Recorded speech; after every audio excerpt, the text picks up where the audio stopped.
WTI crude futures extend gains, rise 4%.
At 9:45 a.m. Eastern Time, we have US S&P May prelim PMIs.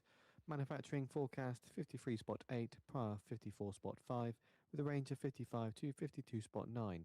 Services forecast 51.1, prior 51, with a range of 52 to 49.4. And composite PMI flash forecast 51.8, prior 51.7. Seeing IBM shares up 4% after a report that the company to get $1 billion from the US to boost quantum computing.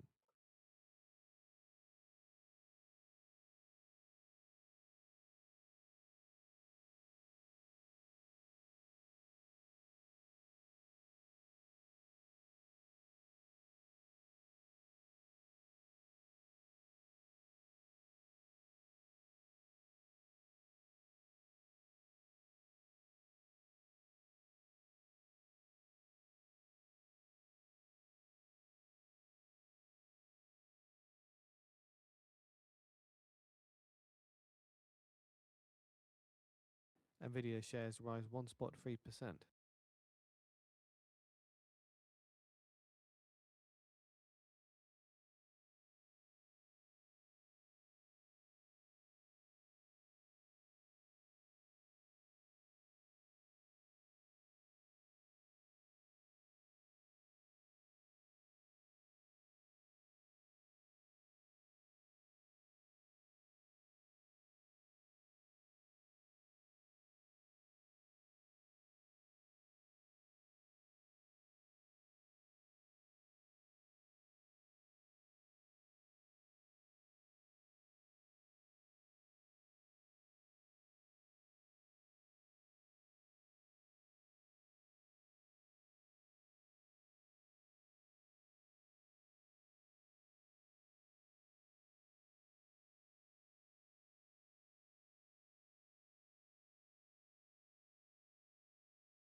Just a reminder, in 5 minutes' time, we're expecting US S&P Services PMI flash. Forecast 51.2, prior 51. Manufacturing PMI flash, forecast 53.8, prior 54.5. And composite PMI flash, forecast 51.8, prior 51.7.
One minute remaining. I'll be leading with Services PMI flash.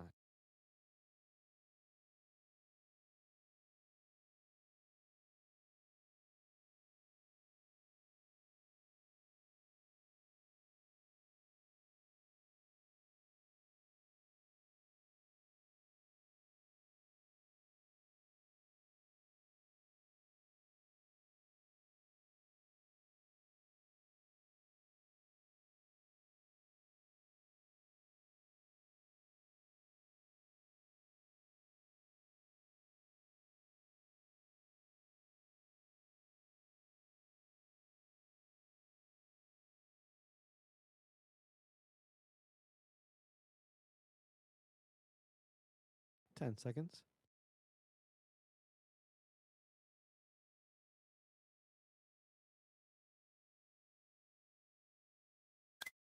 50 spot 9, lower than forecast to 51 spot 2.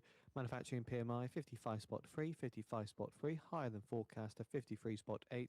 Composite PMI flash 51 spot 7, 51 spot 7, that's lower than the forecast to 51 spot 8.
The yield on 10-year US Treasury notes ticked down after business activity data, last at 4.627%, and 2-year US Treasury yield slips after the activity data, last at 4.115%, and 30-year Treasury yield slips after business activity data, last at 5.148%.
At 10 a.m. Eastern Time, we have the Eurozone Consumer Confidence Flash, forecast minus 20.6, prior minus 20.6.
Seeing some weakness in WTI crude, bit of strength in the S&P 500, and a little bit of weakness in the US dollar.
So we are seeing here Al Jazeera saying Iranian official denies report that Iran's supreme leader said that uranium must stay in Iran. So again, Al Jazeera says, quoting an Iranian official, denying a report that Iran's supreme leader said that uranium must stay in Iran. So we did see some weakness in WTI crude, bit of strength in the S&P 500, and some weakness in the dollar as well.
So around in 5 minutes time, we're expecting Eurozone consumer confidence flash, Forecast -20.6, unchanged from the prior.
One minute remaining.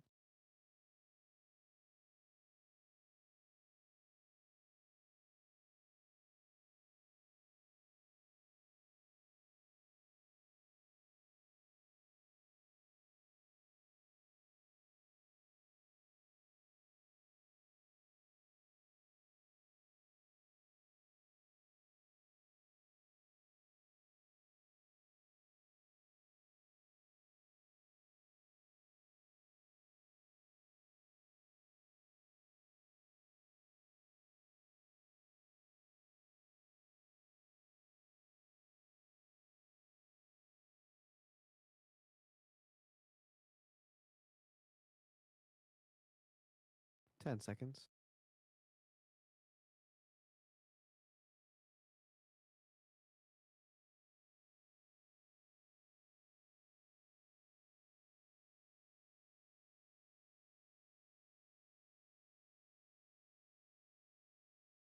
Still waiting on the data.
-19, -19.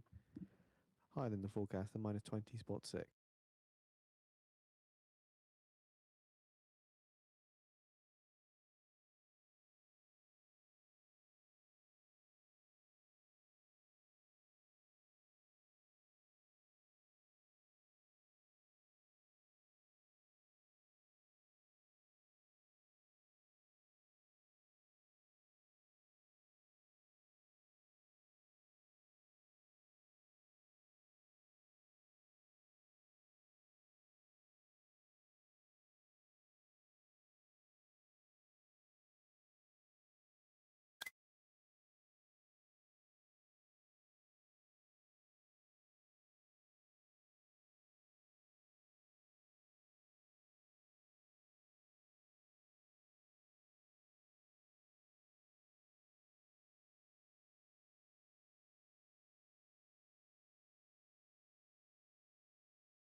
According to Iranian envoy, Iran and Oman discussing a permanent Hormuz toll. So again, according to an Iranian envoy, Iran and Oman are discussing a permanent Hormuz toll.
At 10:30 a.m. Eastern Time, we're expecting the EIA natural gas change. Forecast a build of 96 BCF, prior a build of 85 BCF.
Around in 5 minutes' time, we're expecting the EIA natural gas change.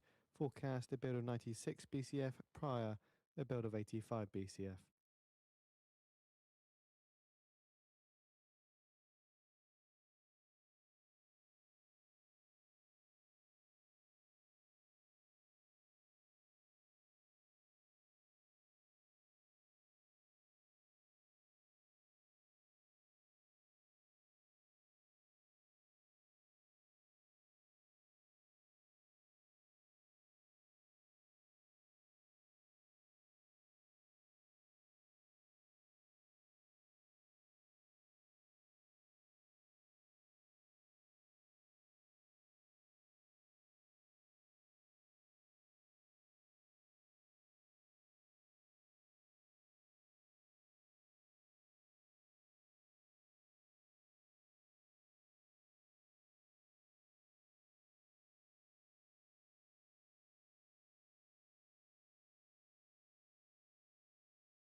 One minute remaining.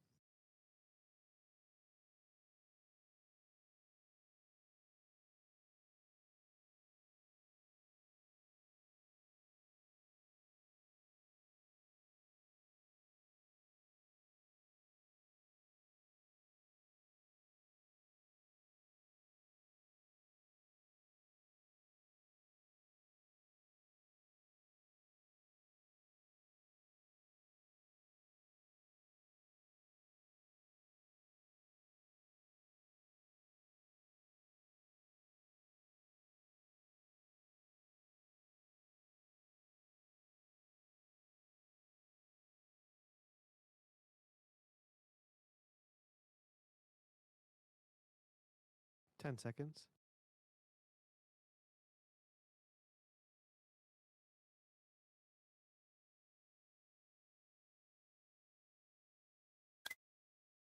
A build of 101 BCF, a build of 101 BCF, that's bigger than the expected build of 96 BCF.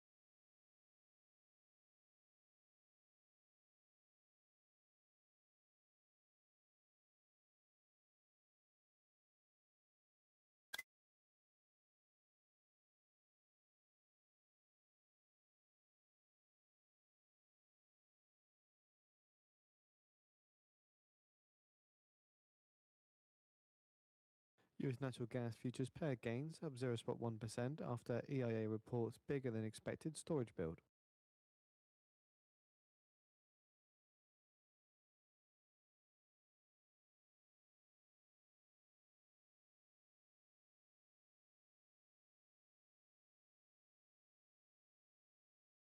OPEC Plus likely to agree oil output quota hike of 188,000 barrels per day at June 7 meeting, according to sources.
According to Iran TV, 31 ships passed through the Strait of Hormuz with IRGC coordination.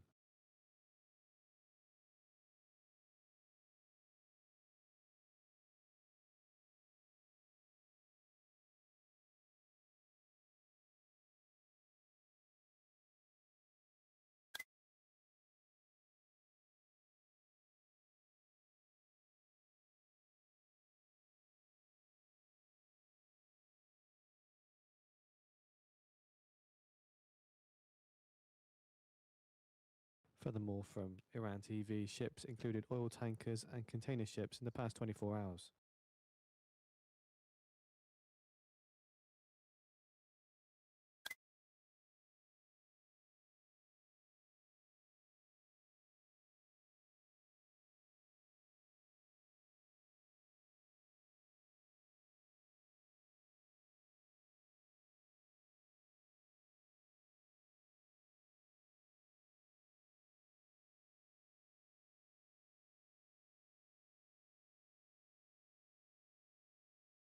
Iranian State TV citing IRGC Navy statement on ship passage.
At 11 a.m. Eastern Time, expecting the Kansas City Fed manufacturing for prior 10, Kansas City Fed Composite Index forecast 8.5 prior 10. Also expecting comments from Trump, who's due to make an announcement with the EPA administration. We do have a video in the economic calendar for those interested. And we're also expecting comments from Bank of England's Governor Bailey.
So running just under 5 minutes time, expecting the Kansas City Fed manufacturing prior 10, Kansas City Fed composite index forecast 8.5 prior 10. Also expecting comments from Trump, who's due to make an announcement with EPA administration. We do have the video in the economic calendar listed. We're also expecting comments from Bank of England's Governor Bailey.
One minute remaining.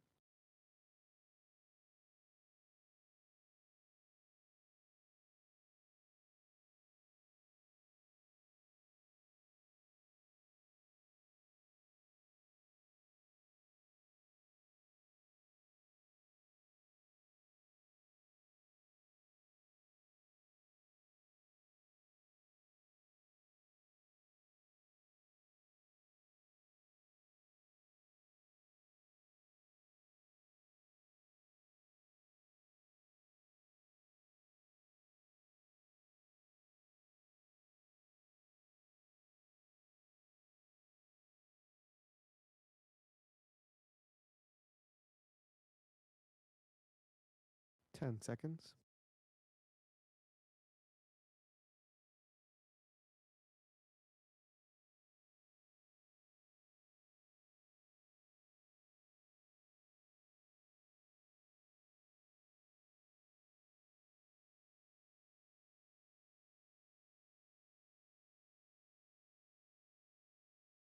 So seeing here the US to sell 69 billion in 2-year notes on May 26th to settle on June 1st. The US to sell 70 billion in 5-year notes on May 27th to settle on June 1st, and the US to sell 44 billion in 7-year notes on May 28th to settle on June 1st.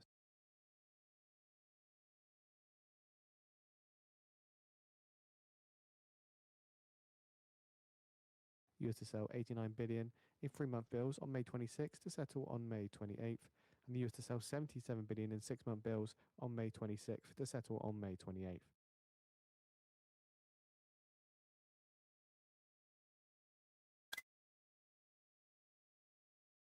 So seeing here, Kansas City Fed manufacturing 8, higher than forecast, lower than forecast and 9.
Bank of England's Bailey says the AI boost to productivity numbers could take time.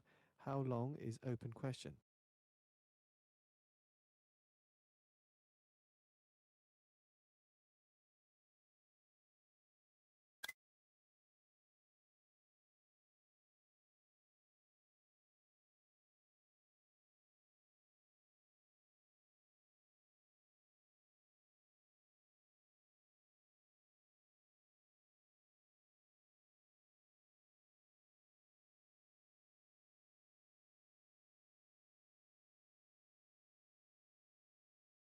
And Kansas City Fed Manufacturing 9-9.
No change, huh?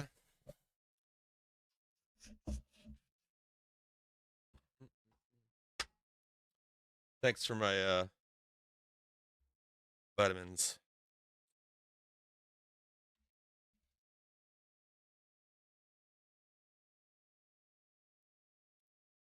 We haven't moved, have we? Oh. We have to suffer through these bears. Ugh. Come on down. Please, for the love of Pete, just pay these guys.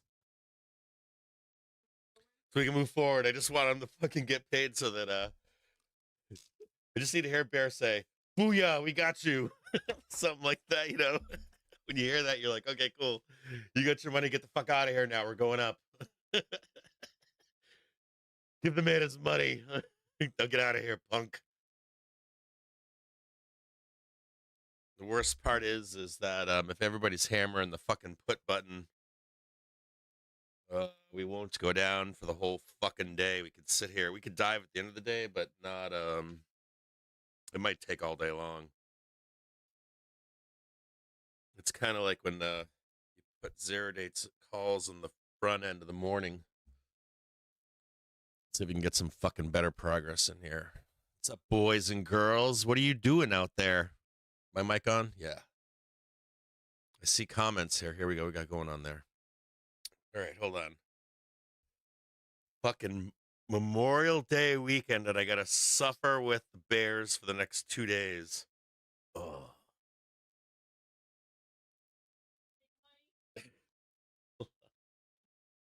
Oh my god, I'm in pain too. Too much Memorial Day festivity dancing. Check 1, 2. Oh, and my voice is pretty bad too, huh? That does not sound good. All right. So I didn't want to come on right away this morning for a couple of reasons. One, hold on here.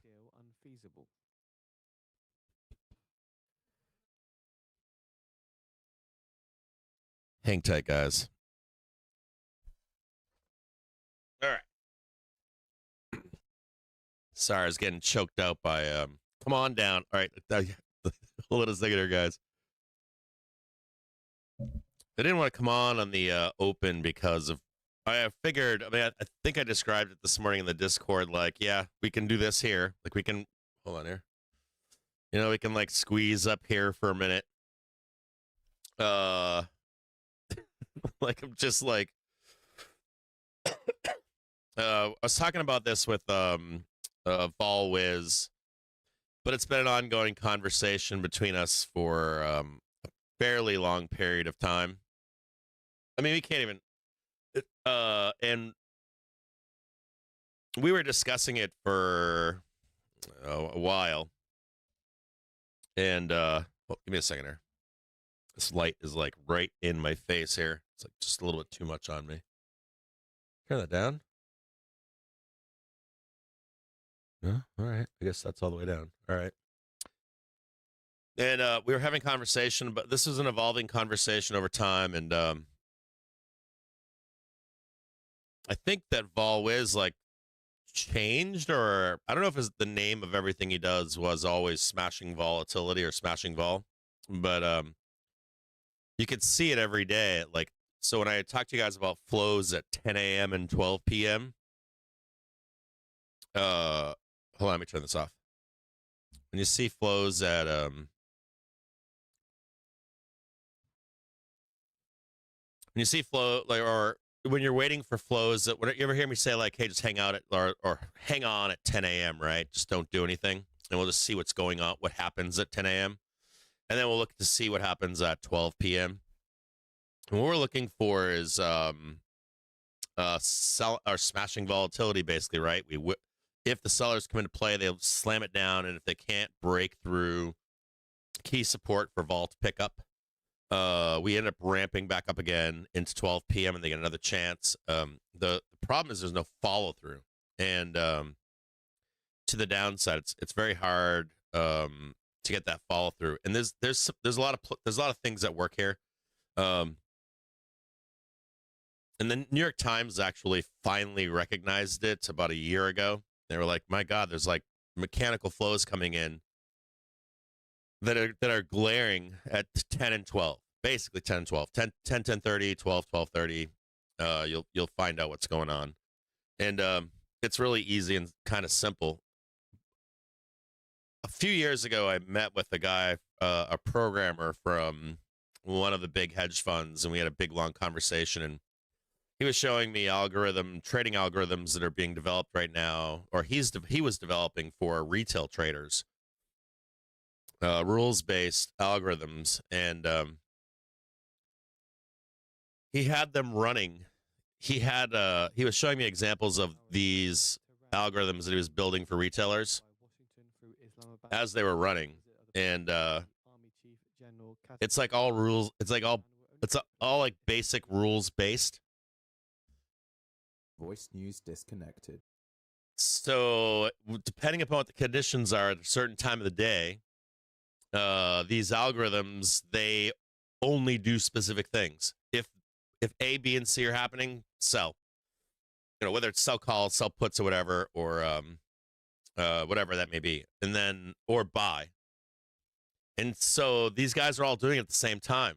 Is my point is like they're all coming in at 10, and they're looking to see what if the rules have been broken, they start selling, and if the rules have not been broken, they start buying. Is my point. So when you hear like smashing volatility from Vol Wiz, you can see right here, clear as day, right? This isn't that hard to see here. Let's look at this right here.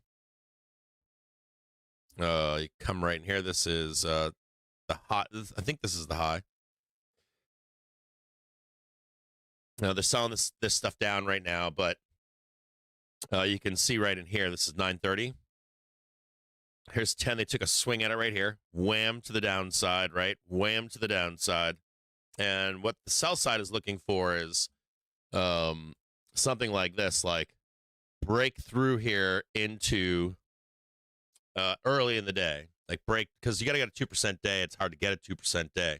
Like you need to make progress in the morning. Like big red bar down, right? Trap the buyer in here, even if it goes up here, and then swing it right back down to a new low. And you need like progress. You don't get 2% down days. Sometimes you can. Sometimes at like 1:32 in the afternoon, you can on like an OPEX or not expiration OPEX. I've seen it.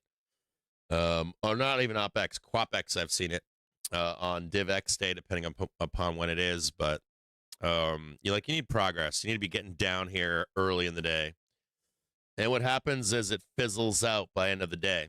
Now we might get like a down move later this afternoon. If there's like too many people buying puts, like 0-day puts, they won't print them until the end of the day. The market will stay up, believe it or not. So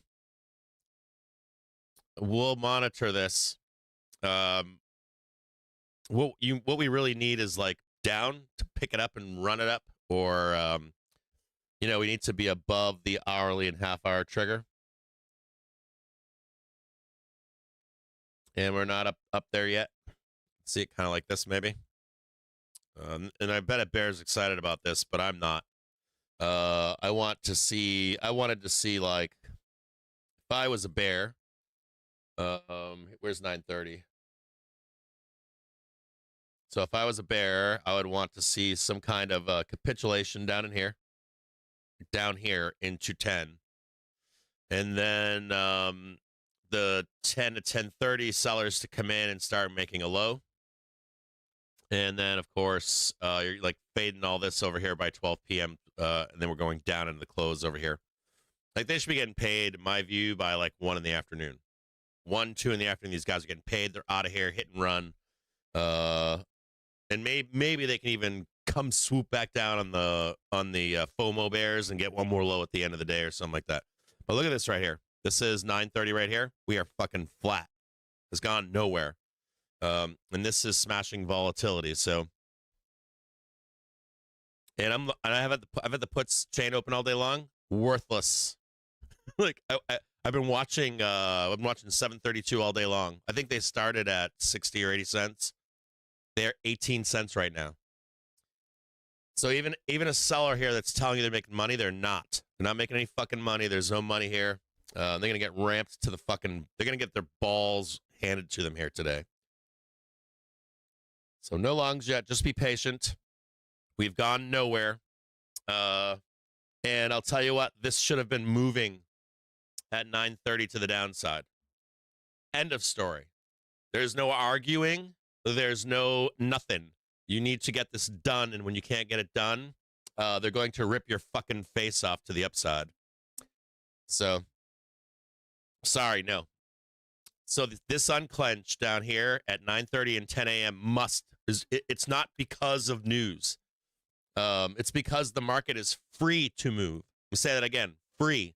It's not bad. It's not good. So you get a chance to bring it to the downside. You get a chance for an unclench here.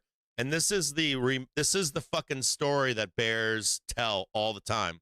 Like you give them 1, 2, 3 chances. You say to them, look, you got a window for this. You've got a binary event. You've got an OPEX or an FOMC. You've got whatever you need to get this done. And their story is getting really fucking weak. I'm telling you. You can't be here. Let me show it to you. Let me give you a better way to look at this. Hold on here.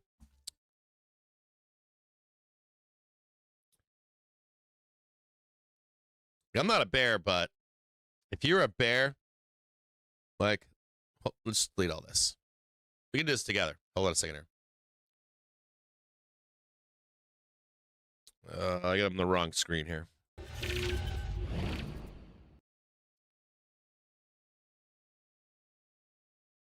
You see this right here?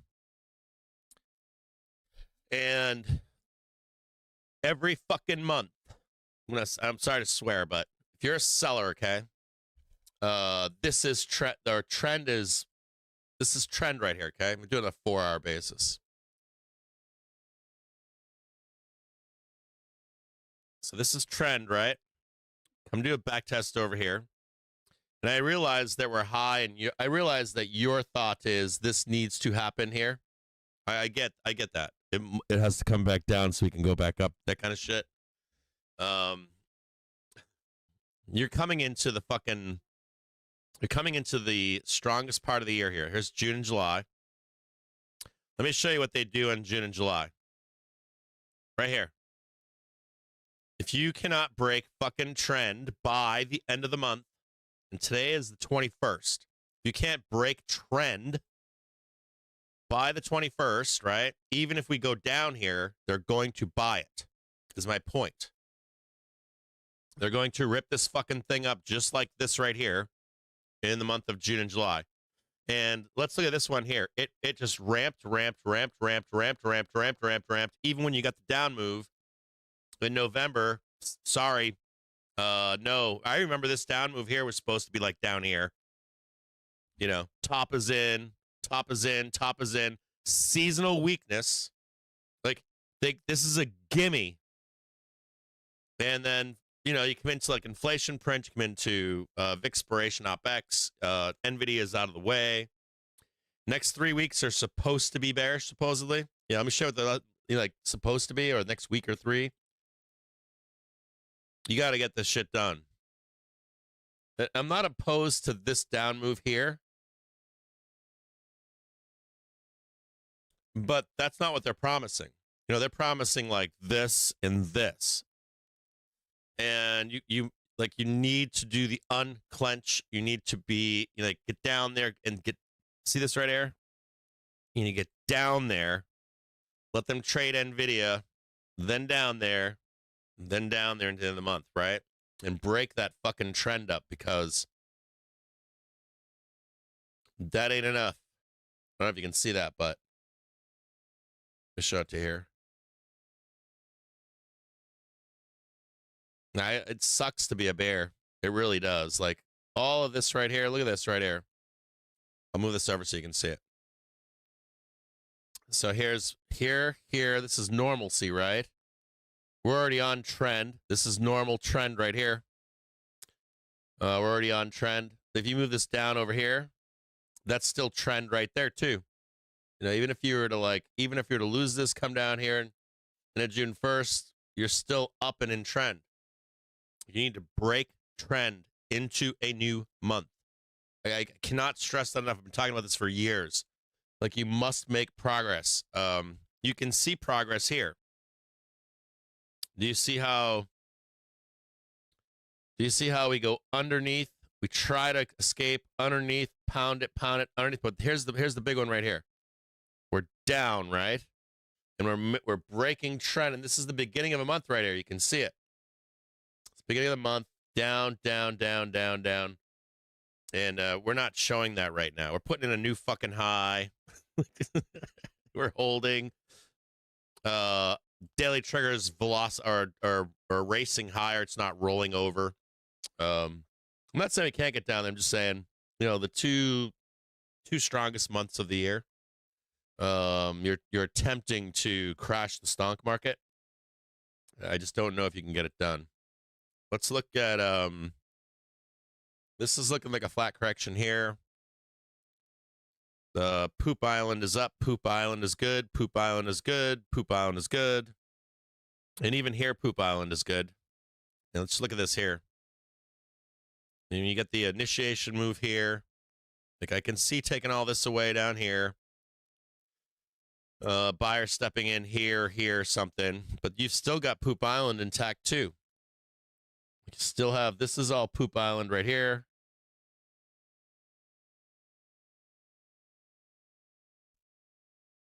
And even this Poop Island is just a normal pullback.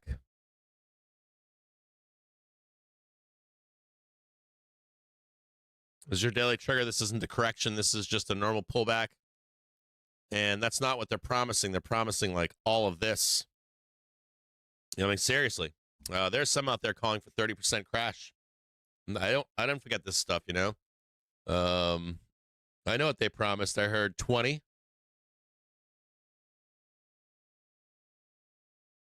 There's 10. We hear this story all the time, right? It's like 10, then it's 20.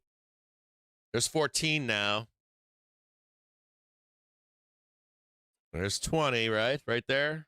There's 19%. And there's some calling for 30 now. We just keep going higher and higher and higher and higher and higher and higher and higher and higher. And we keep listening to this story that's you know, when the clock is done and we come into new flows for the next month, they're gonna rip your faces off if you're not underneath them and they're in fear. Let's look at this really quick. And this looks like distribution here. But is it distribution like this? this is July over here, or does this grow into something more like this into July?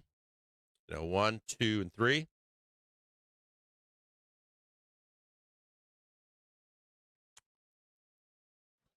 The month.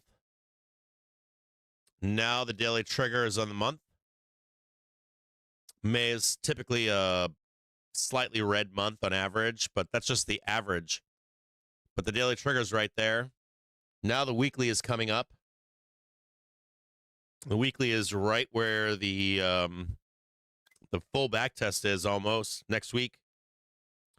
This is not good for bears either.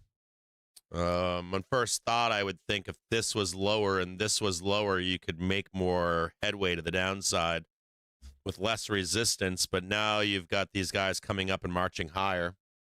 Momo is like a shark coming up right now from under the depths of hell.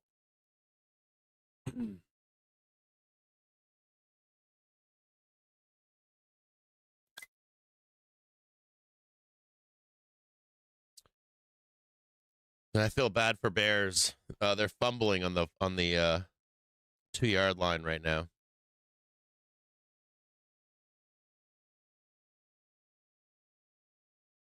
And today's Thursday. This is the other thing. We'll look at this too.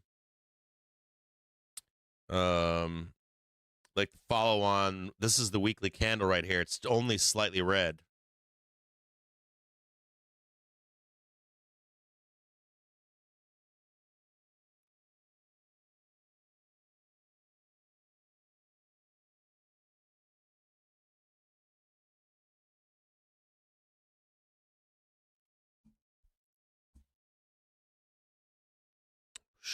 This is the day. Obviously a green day. They're now 732s are now 14 cents.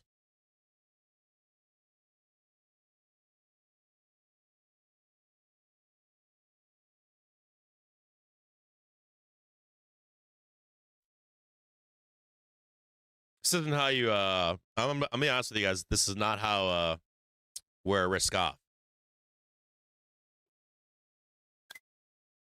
Typically it's like a big red bar down day. And we start unclenching. This does not look like an unclench.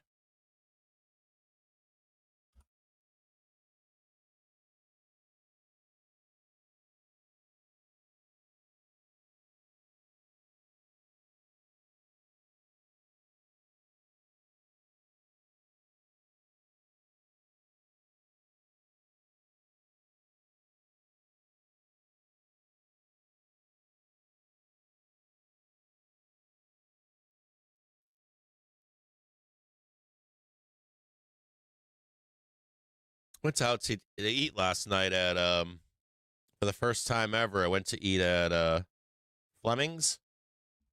I didn't like it at all.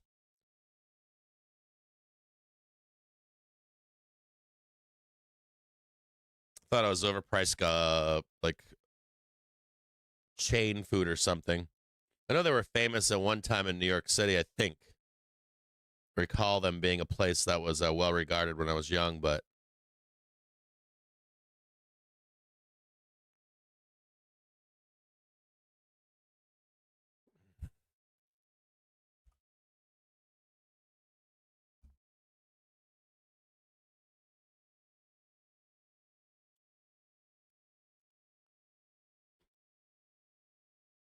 let's look at this again real quick.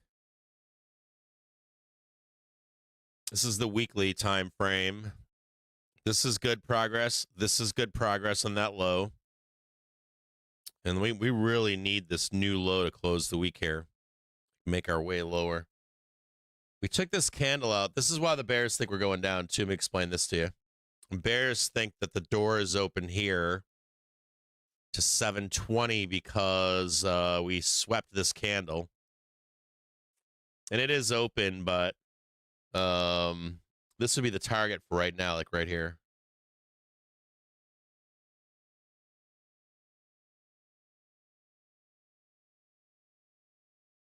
If there was a target, it's probably this.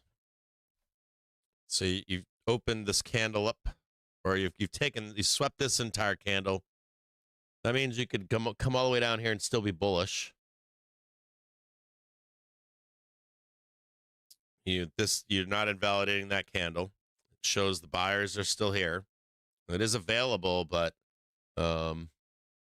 there's no progress here, is there?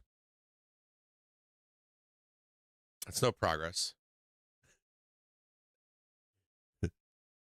Hold on here. Let's go to the day. Look at this. This is the target.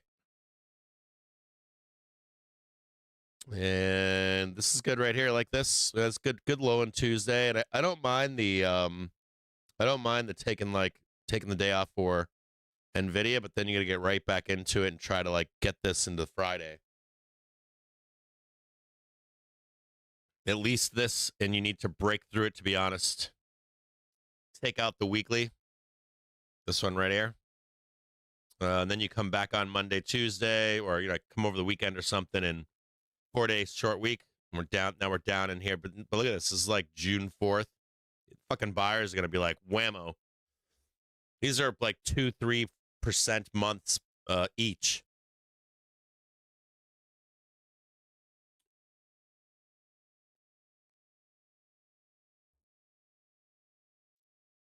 This.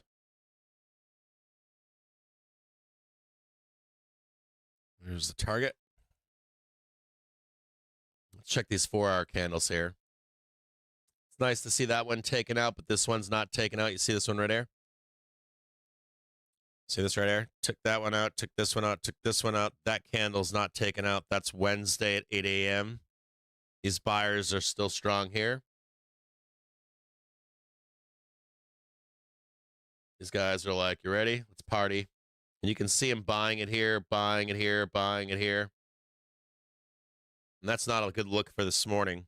Active buyers down below here. If you're a seller today, you need to be by end of the day. Thursday, 1600, you need to be below this right here.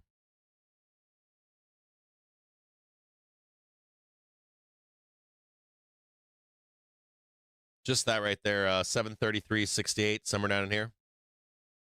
And if that's your first low, then you can take out, or you can reject this here and then start, taking out the new low right here and start blasting it down.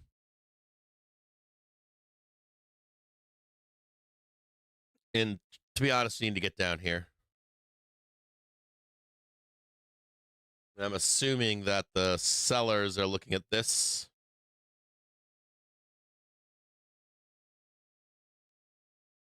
There's target.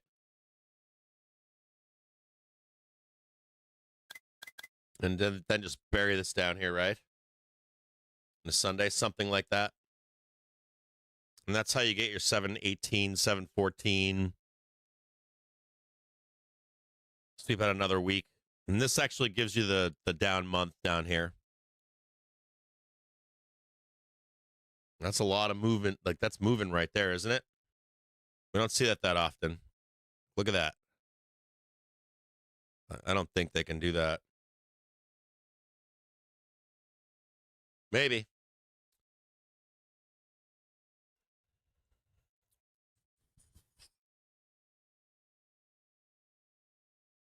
We'll try with just this one right here today. Oh, this is 1600.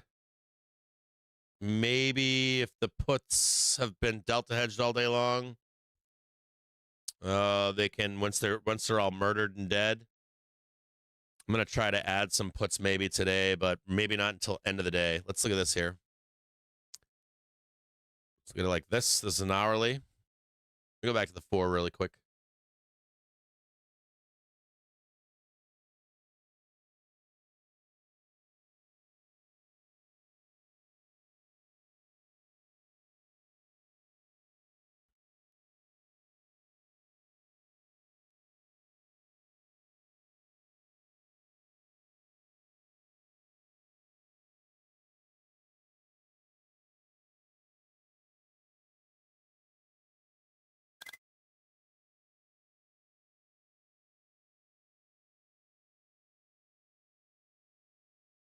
I'm rooting for the Bears. Don't get me wrong. It's like it's not like I'm anti-bear or anything. You need to get down here between now and the close today, like 733.65. You get underneath these guys. These are the big buyers right here, and there are others down here too. You can see them right here. To be honest, if you just take this one out right here, then you can kind of do a cup and handle to get down here and break through this.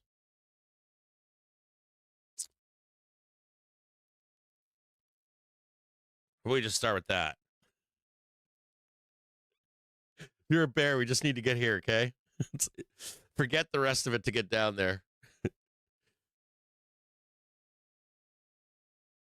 What are you going to do? Right here, Friday? Gonna break that. There's your...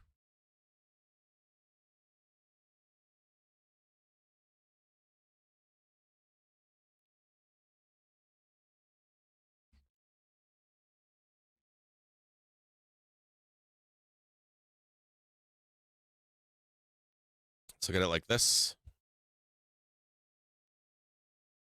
And look at this, like buy, rip your face off. Buy, rip your face off.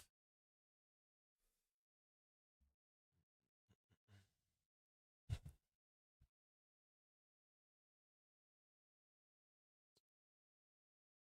time is it right now? Is it time to get a watch? Dad jokes. They sold this down right here. No unclench. There's next chance right here.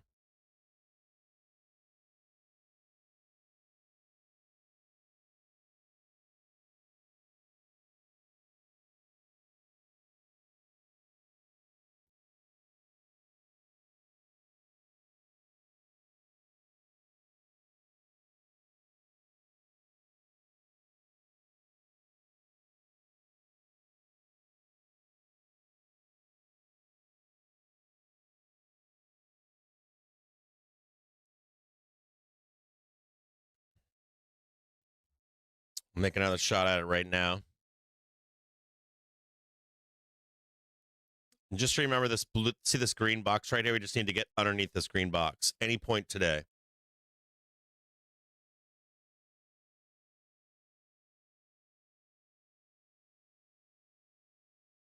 There's 1230. We'll know in here.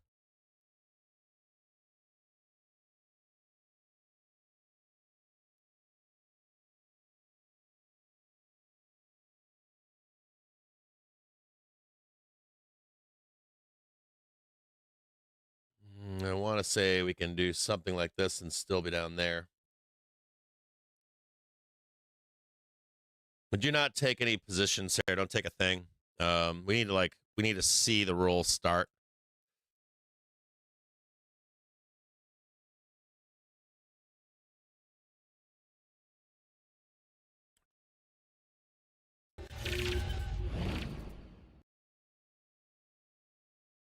Roll on here.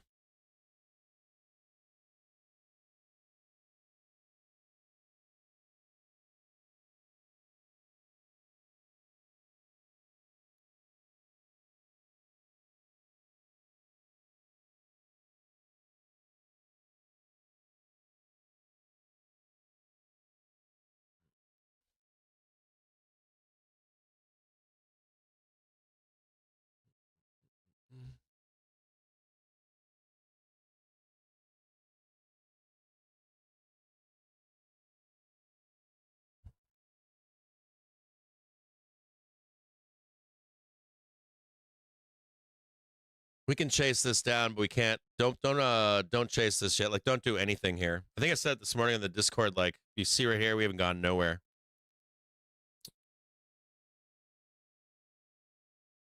If we make a move up or down here at 12:30, we can take a trade. But let's leave this as like a yellow.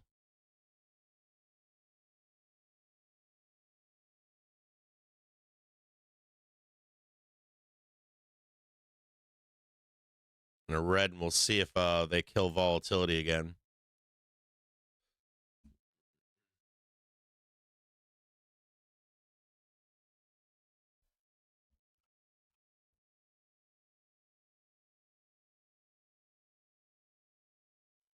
Yeah, I got you, brother. I got you, K-Dav.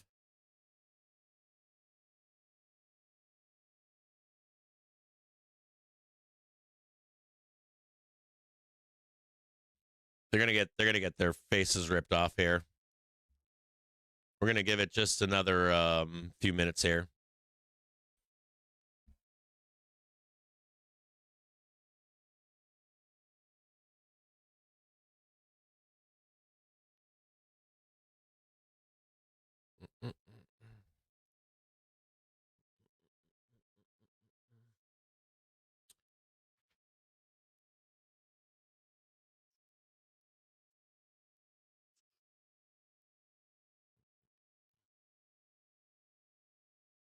And watch out because Vix is dying.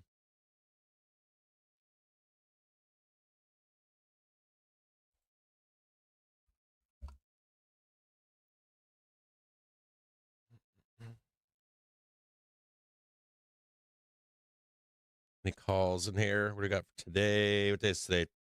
Today's Thursday, right? Friday calls are cheap. Real cheap. 748s are 30 cents. I think we can trade 748 easily. We're going to give them just an extra. We'll give them till 12:30. If they can't send this thing down and start picking up some volatility, we're going to take a long here.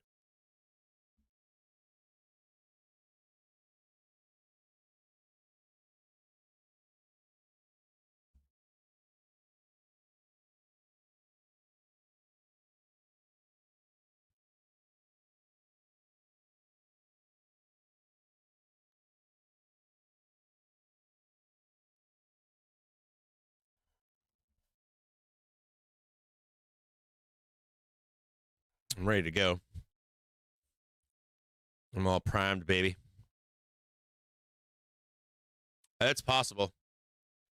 You got to remember, you guys not paying attention. Or I tell you guys every week, right? Like Thursday, Friday, we back to, or so we. So the way to think about this, like on a weekly basis, like the way to think about this like a weekly basis here, we try to put the weekly high or low in by Thursday, Friday. What day is today? Anybody want to tell me? Please, somebody tell me. So think about this like I want you to think about like I think I've described this a million times. So you have to remember this. I'm gonna do it like this. I'll do it again. Ready? You have to remember this. You have to write this stuff down when I tell you this, okay? It's very serious. Like you got Monday. All right, here's Tuesday. I gotta do this better. Hold on here. So you got Monday, Tuesday, Wednesday, Thursday, Friday. That doesn't look good either. Hold on a second here. I might have a better way to show this. Let me put this up for you. Give me a second. I'm gonna get a calendar.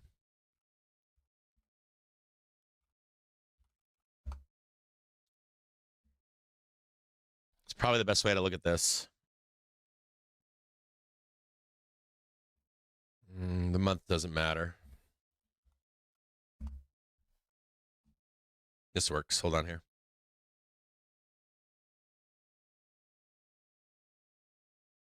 Sweet. All right, ready?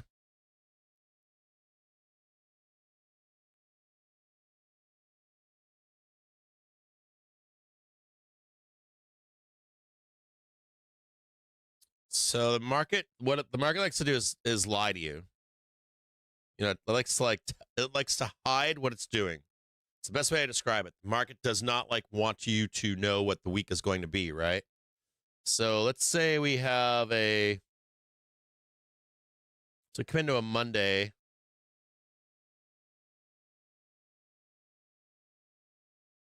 So this is Monday, right? We come into a Monday on a high. So we're up on a high on a Monday, right? Remember this is, or hold on, this is the Thursday, Friday, right? So this is like we're up on Friday. And your target on Friday, let's say, is up here and you don't hit it. So you actually hit it on Monday. And then we fade into, let's say, into Tuesday, right? The market's usually trying to like fake you out, thinking we're going to go down, make a bad week. And then it rips up. This is Tuesday, Wednesday, right? So like up on this, right? Then you back up on Wednesday. And then the market's going to try to put in another high on Thursday, Friday. Maybe not the high you want, like the prior week. Then it'll ramp again into literally the next Monday up here. So when we come into this Wednesday here, like, hey, we get NVIDIA. We're going to deal with that, and then we're going to come back and send this thing back down. Like, you need progress here, right? You need that progress. So do you understand what I'm saying here? Trying to explain this to you, which is like, if they can't get this done and they're lying to you, the week's going to be a down week or something, they'll rip this thing up into like Thursday and Friday. We'll close in a high. And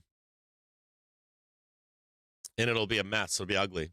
And they can sell this down on Friday too if they get the high today. But you got to remember that the week is looking for a print.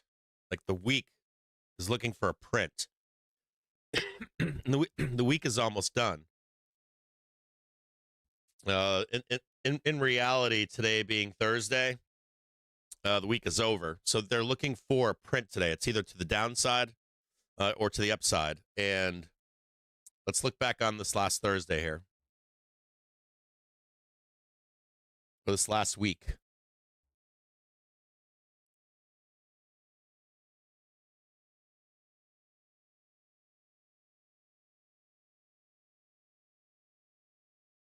Yeah, right in here.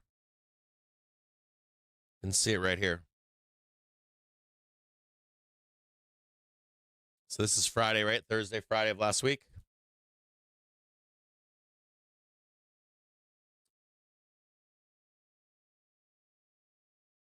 Hold on a second. I should just get rid of all this again. Hold on. Maybe just in a different chart. Hold on. Put this back up for you. I'm going to do it on a different chart to show it to you. Trying to make this simple for you, but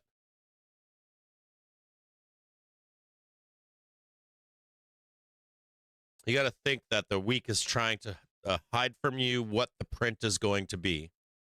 All right, just keep that in mind. And then what I'm going to do is do a chart for you right here that shows you the Thursday, Friday of last week.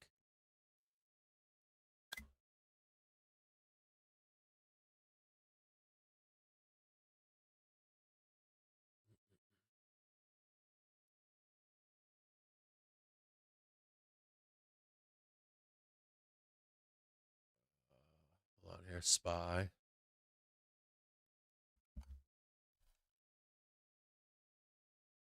Hold on a second here.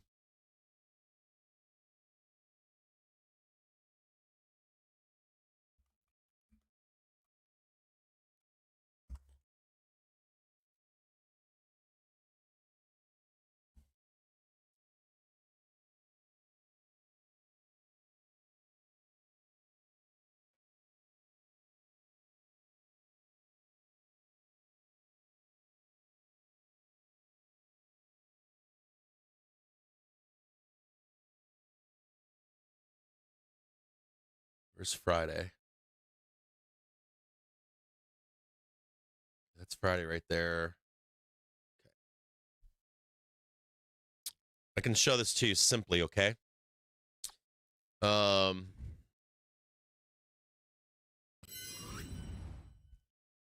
this is Friday close, okay? We'll do this together. It's the Friday close right here, right? This is we start Monday, we come down. See that? And we broke Friday. There's Thursday, broke the Friday, Thursday low. Come down here, break the Thursday, Friday low into Monday. The implication is we're going down. So the market is like, hey, we're going to go down here. We're going to wrap the week up with a print. Here's Tuesday. Here's turnaround, right? Turnaround up here. And this should have failed. Or this should have put in Like, hey, we're going to take out the NVIDIA stuff, and then we're going to come sweeping right back down here, finish out this week nice in red, right? That's the implication. We're going to get rid of NVIDIA, and then we're down here on a bad week. But it's not what's happening. What's happening is we came back down here, broke through Thursday, Friday lows, holding this one right here. And this is where the fake out is right here. This is Tuesday of last week.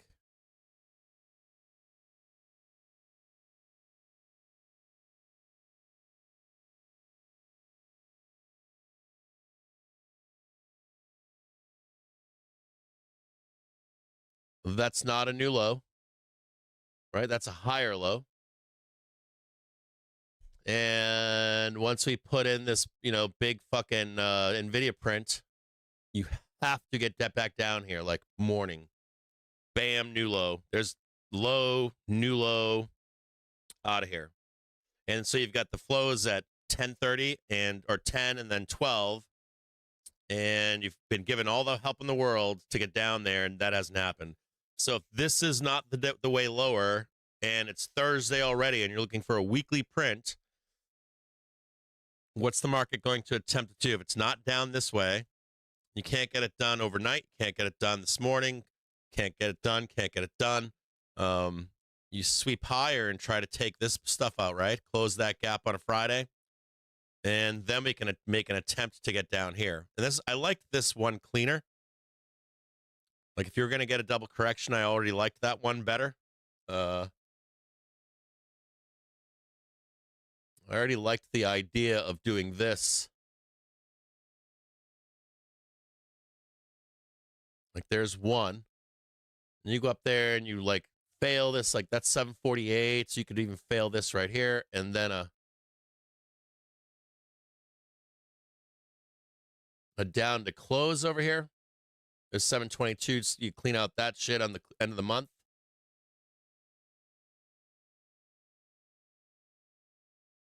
But you're still right back in trend. Like, there's still trend there. Like, I'm not even showing any.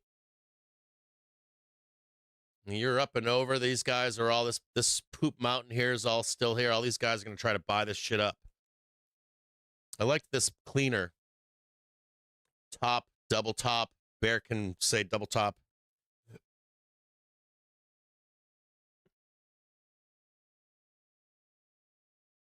They didn't put it in the overnight. So hunt it down into the weekend, then down maybe. Bears get one more shot. But you know what this does is it starts to cancel out the doom. It starts to cancel out right here. Sorry, I got a position on right now.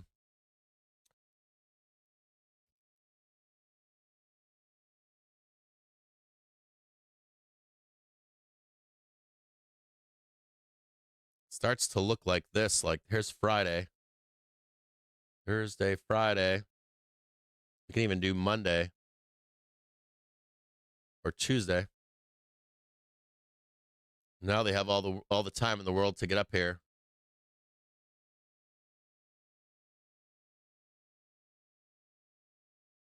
It was Tuesday, and then you're selling it back down over there. So just something just like that. If they're lying about this Friday being the downs, being the trade, and if we're not making progress down here, I mean, this is a fake out up here. We're not getting the 78.48 yesterday. They're coming back for it right now.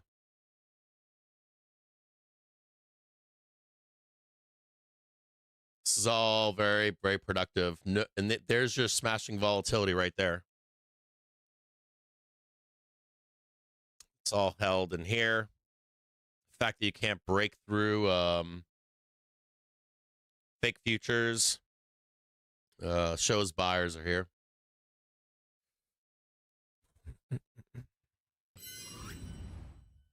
And we're squeezing higher right now.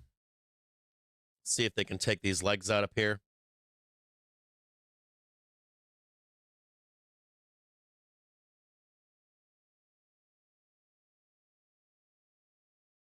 There's the leg to right there.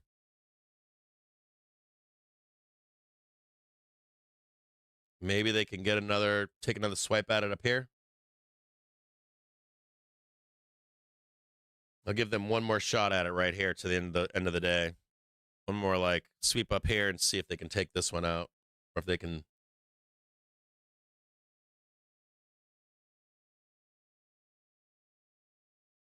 There's their first shot at it right there. No go.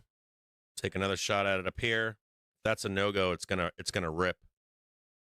Anyways, my point here is this: is like when you say 748 today, you could get the print like today, end of day. You get the print on Friday. You get the print on Monday, 748. But there's a window here opening up for bulls to get that print end of the week for an end of the week. Sometimes we get an inside week, but they're rare. They're rare. And even if we get the inside week, it's still not good enough for the Bears. You got to remember, this is not like this is not the Bulls' time. This is like, you give the Bears the chance to get what they need to get done, and they're not being productive right now.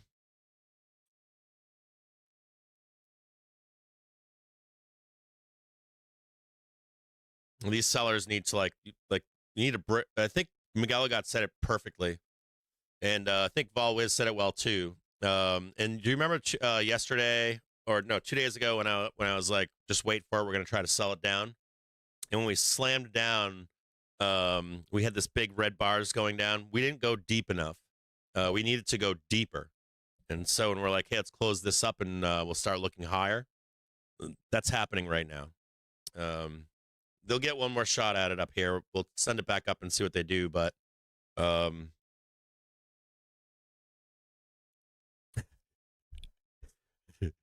you normally want to see progress. Let me see what the guys are thinking too, if they think the same thing.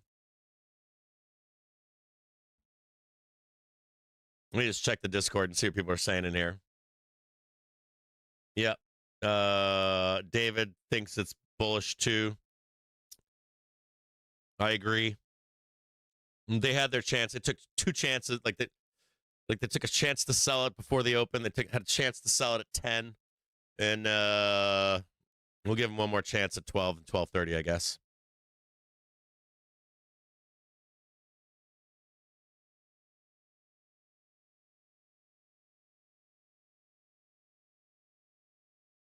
Yeah, David knows too. They're not getting I think that they're lying to you. I think that the market is lying to you, and they're going to go high into Friday close. That's what I think. We'll know in the next. We'll know in the next we're going to know right here in the next half an hour. They're going to have to show. They're going to have to show if the week is red or green.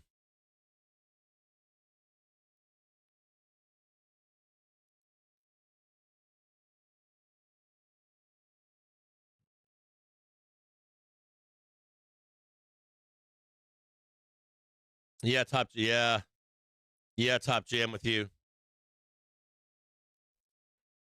I mean, I don't know how many times you can serve it up to him. I'll step out of the way, bro. Do it. I'll chase you with puts if you want me to. I'll lend you a hand. I'm with you, Top G.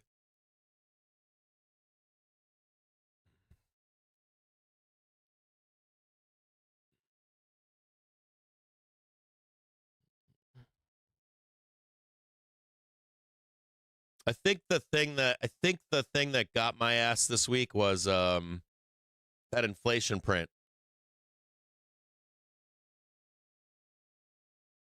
It was almost like they showed their cards. I don't want to say that, but because we can still go down, but it felt like they almost like they showed their cards. Like when a stonk is like ready to give up the ghost, any news will do, right? Like any reason to take profit and start the roll. You can fart sideways or something, and all of a sudden the market's just getting rolling to the downside. And if you're not fighting that trend to the downside, you're just like, all right, we're going to run with it, take it to the downside until it stops. That's not happening here, is it? It's kind of like kicking it sideways. See if they can get this last one up here. See if they can get a roll to the downside. I have a sneaking suspicion we're going to close Friday very green. Or at least green on the week.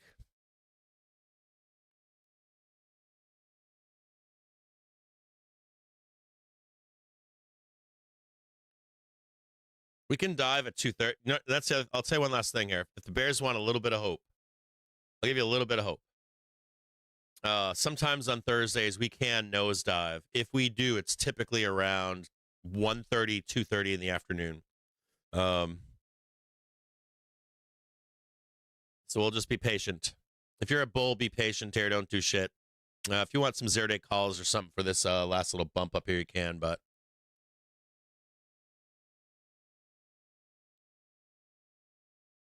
let's see what happens up into this half hour.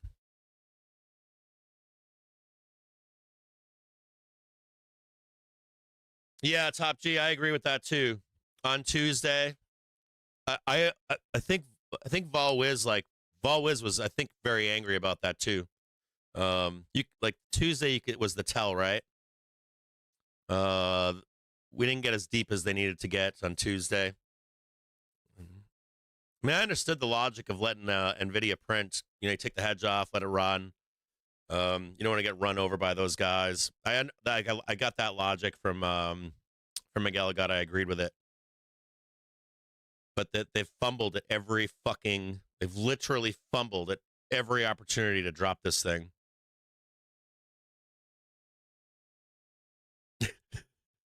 Bears fumble on the 2-yard line.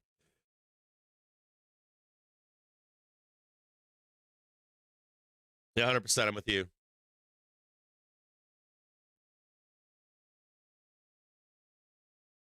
I mean, I'll slam the put button. I'll get down. I'll sell this fucking thing down 5, 10, 20, 30%. Like a bad habit, I'll sell it. But you need to see the you need to see the buyers disappear, and they're not disappearing yet. See what happens here. Watch out for you might get a quick liquidation break here, but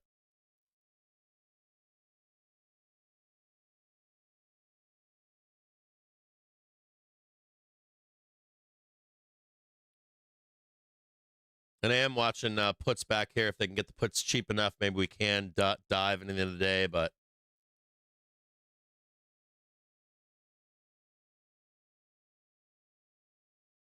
you can get them cheap enough. There's 12.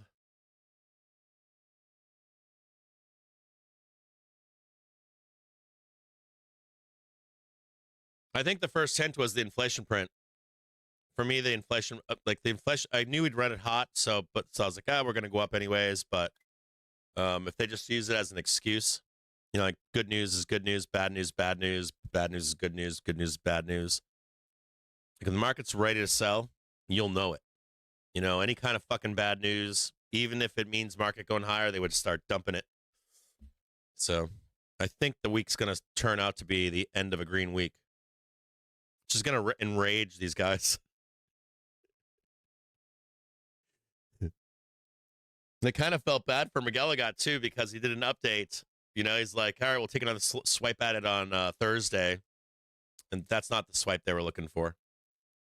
If any of you ever seen, like, I'll tell you guys something. If you guys ever want to see like a down week, we should come in like a Monday or Tuesday, big red candle.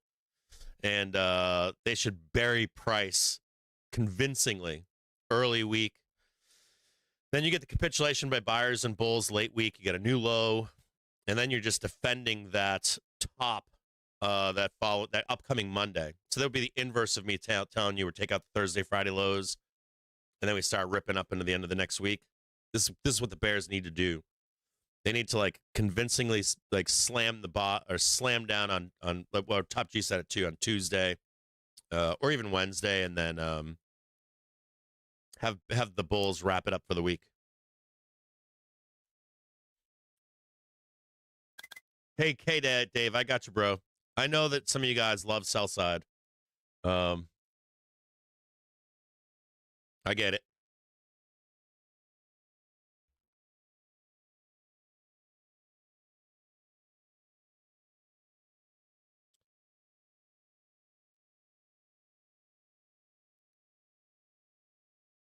Come on, Bears. You can do it, Bears. It's not easy being a Bear. And I try to give them their space too. I don't try to fight the tape when it's like when they have an opportunity to send it down. I don't try to fight that tape. Give them the chance to get it down. I like getting it down. If it comes down to the Daily Trigger, you can get a big fat load to buy. But I don't think they're getting their big 30% down move that they're talking about. I think that whole story is dead right now. They need something existential at this point to get the big move down.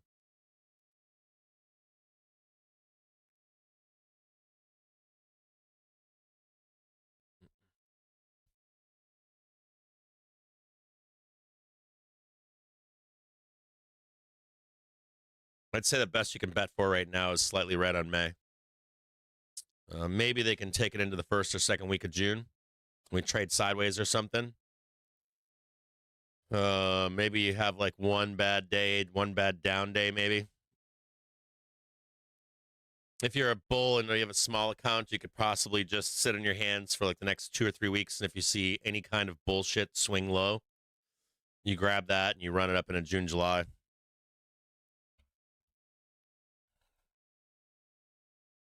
You can see that profit taking's not here, though. Everyone's still committed here.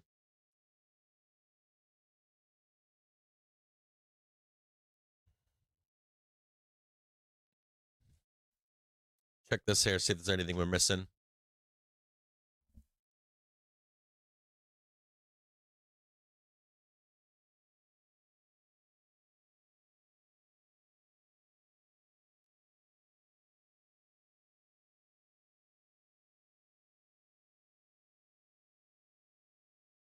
VIX is still falling right now. VIX 9-day moving to the downside. The target is $14.10.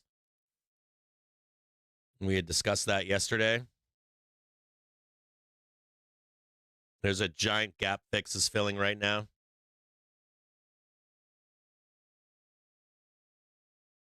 Maybe a more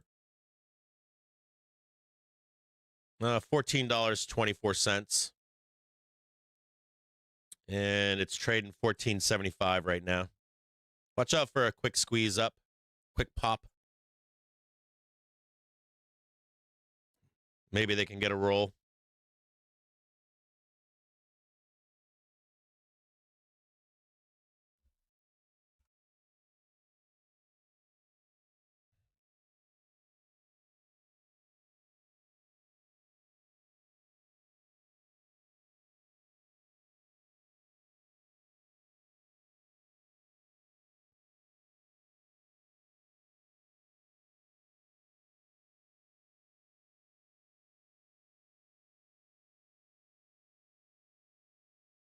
VIX in free fall right now.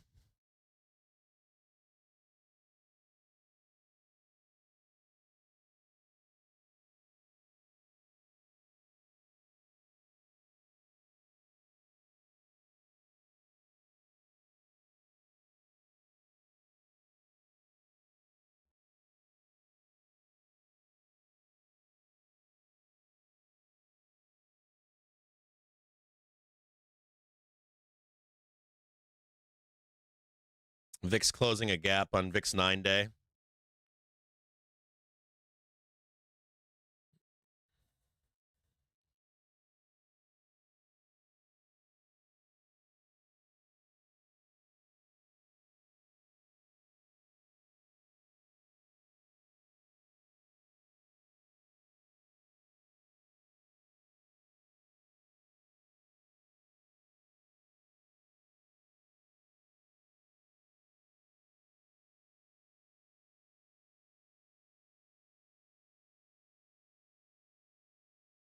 We'll see if this, I don't think we're going down here, but we're going to give them the chance to send it.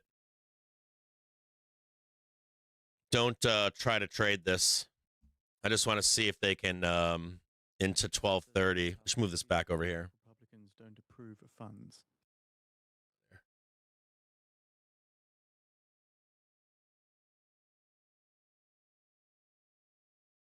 See if they can come in at 1230 and sell this down.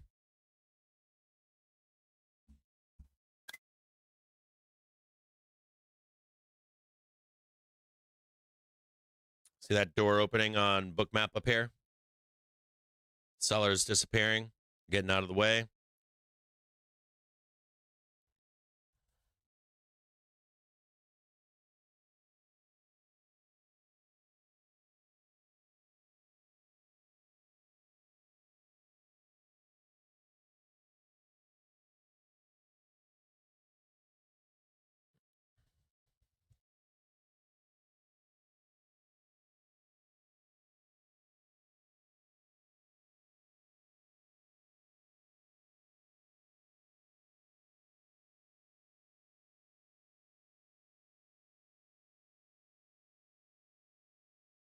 We gotta look at what's SMH doing right now.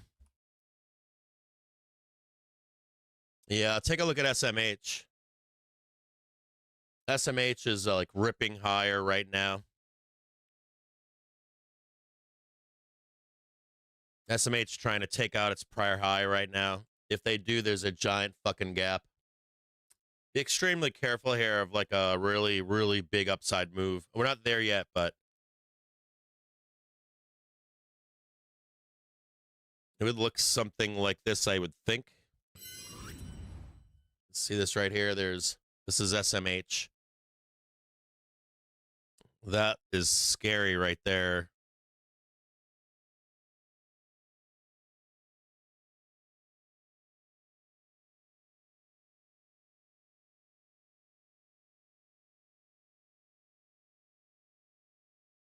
Like you're up there, and then you're up there.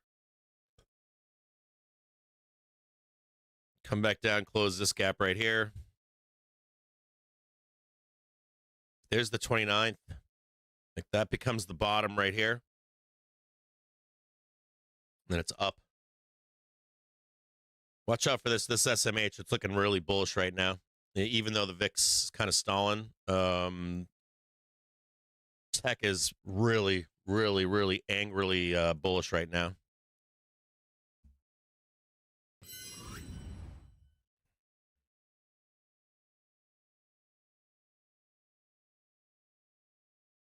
And it's going to take out the high from yesterday, which is, way the fuck up here. 743. Do not trade this here because we could like go up there, trade 743 for a new high or something like that. 745 and then back test and then wake up on Friday at 748 or something.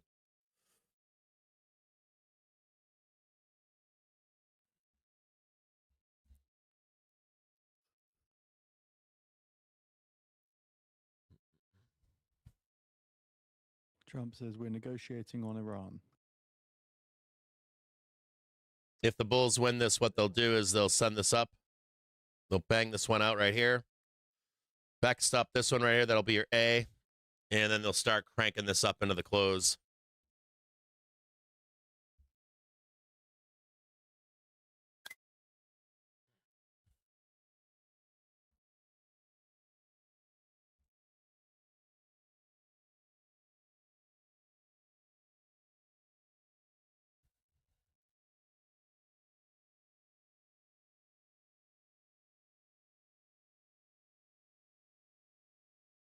You should probably post a meme at some. We'll know next half an hour. You post a meme, call an ambulance, but not for me or something.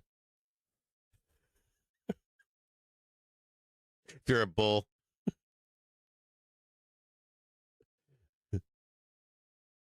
Trump on the Oman Hormuz tolls says we're looking at it. Well, yeah. Wait, then what you do is you get Trump comes out nasty on Friday, and then he tacos on Tuesday, right? He's got his golden telephone out right now. He's long calls. He's like, "Fuck these bears." Trump's definitely a bull, right? I don't think he plays both sides. I think he's a fucking bull.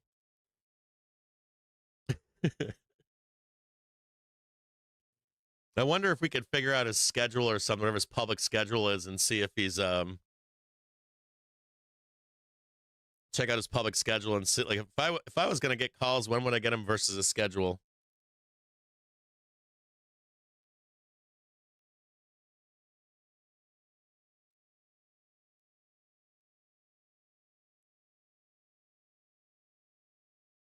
I see him here, but I don't see a live stream for him. Oh, maybe this is it right here. Hold on, let me turn it on. We have great drone technology. There we go. Hold on there. Trump says we have great Frankly, we didn't have even 2 months ago. We have unbelievable drone technology. So this means Trump must be in calls right now, right? For knocking them down. He's got to be in calls. Look, we're going to either make sure they don't have a nuclear weapon, or I'm gonna put my calls on. I'm gonna go do a speech. I'm gonna pump up the market. people of the country. I believe when it's put to the people of our country, they will all agree that we cannot let Iran have a nuclear weapon. Yes. All Oh. agree that we cannot let Iran have a nuclear weapon. Yes. Daniel? Just let me just one follow-up. How do you want things to end up with the Strait of Hormuz? Would you like that to Well, we want happen? it open. We want it free. We don't want tolls. It's international. It's an international waterway. They're not charging tolls. Right now, they are losing $500 million a day is what it's projected. I don't know, it sounds like a lot of money, but whether it's 500 Sorry, I'm trying to catch this up to real time here. ship that's been able to get through without our approval. And the Navy has done an amazing job. And no ship is going to Iran, as you know. No ship is going to, or out of Iran without our approval. Can they keep their highly enriched? Ooh, I want to buy some calls here too. Hold on a second here. No, no, we get the highly enriched. We will get it. We don't need it. We don't want it. We'll probably destroy it after we get it, but we're not going to let them have it. Okay? Mr. President, I have two questions. First on deregulation, the second on the Supreme Court.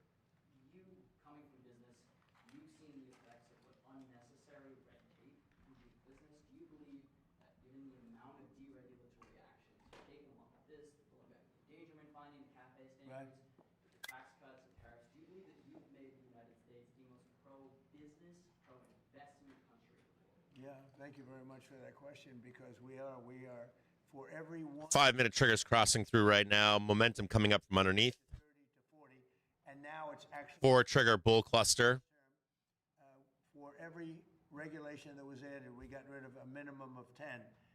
And I understand, Lee, that it's up to 43 or 44 right now. So if we add a regulation, we get rid of 43, 44. We're making it a much more pro-business, pro-people. You know, regulations are very costly for the people. They're bad for everybody. They're bad for jobs, bad for everybody. And we have, as of today, we have more people working in the United States than at any time in the history of our country. To me, it's one of my favorite stats.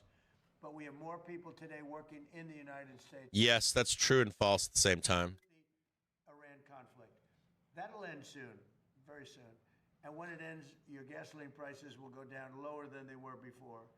You know, I left Iowa That's not true. months ago, and gasoline was at $1.85 a gallon. Well, I don't know. He could be saying that we're going to take over Iran. It would go down permanently, yes, if we took over Iran, or yes, it would. He's implying we're going to take over Iran Yeah, let me just finish with him. because that price will never come down again. It'll be built in permanently. The risk of the Strait of Hormuz closing. It'll be permanently built into gas. A big decision that we're waiting for from the Supreme Court. Come on, Bears, you can do it. This is your last chance, bros. Cost our country a fortune. They said do it a different way. We're doing it a different way, but we're going to most likely have to pay back $149 billion. All they had to do is put a little sentence in there, half a sentence, saying that any monies paid don't have to be paid back. You know, you're talking about the people in many cases that hate our country. Give them back money. It was a terrible decision. And it's not going to affect because we do the tariffs a different way. The tariffs are what's bringing in all of this money. It's really made our country rich, modernly rich. Now we have another one coming up, which is birthright citizenship. And we're the only country in the world that has it. You step into our country and you're all of a sudden a citizen. You come in a certain way. This was not meant for Chinese billionaires to have their children become citizens of our country. This was meant, or other rich people, poor people. This was meant for the babies of slaves. This was signed right after the Civil War. You look at the dates alone, immediately after. This was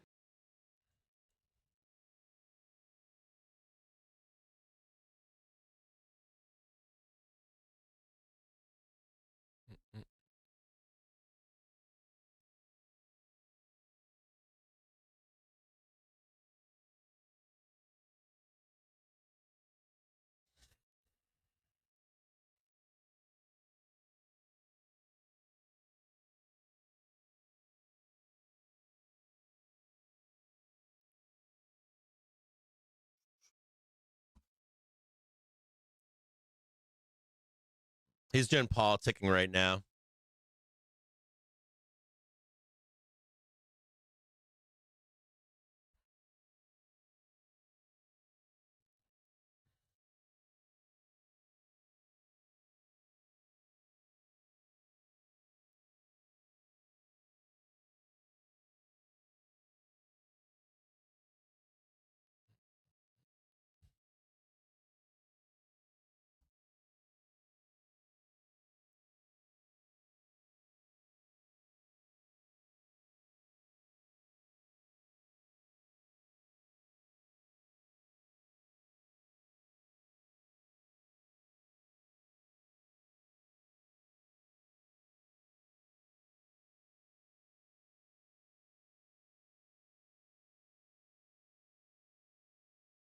If they were going to roll this hard to the close, I'm going to go with like 2 p.m. Give them another chance right here. If you're going to draw it in, I will, but there.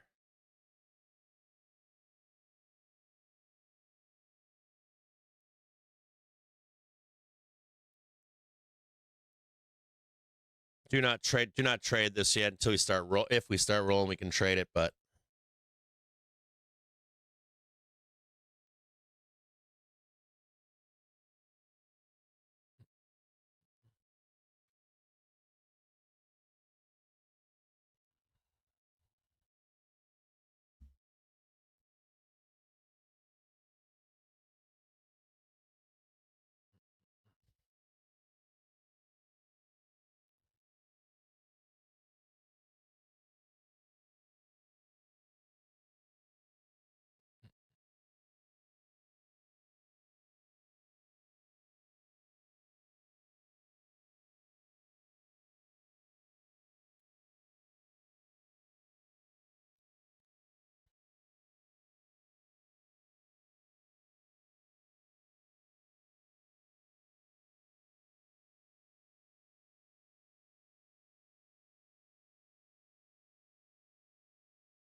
it's a 4-hour, right? There's a 4-hour candle right there. That's the first 4-hour candle right in the middle.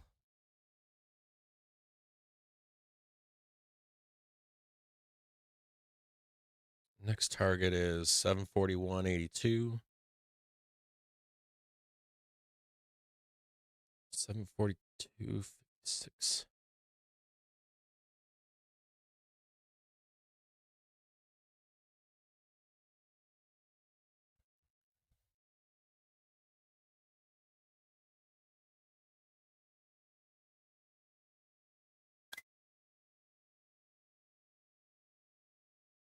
Wednesday, Thursday, Friday.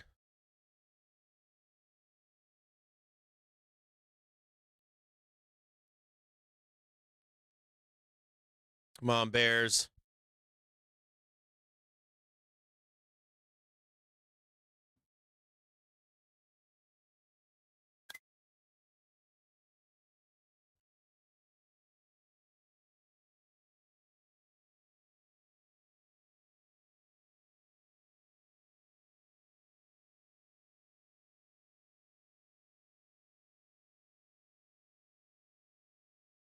Just leave that up so you can see it. Nice low right there. Nice low right there. Nice low over here, maybe. So they can roll this over and get this thing moving to the downside here. I have another one over here later at 2. If this ends up looking bullish or whatever, you could consider that.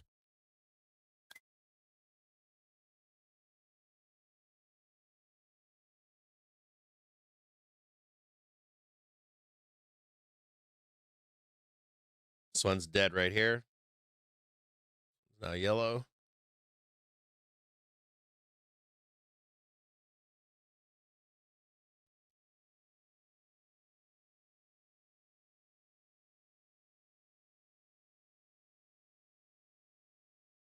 Come on, Bears.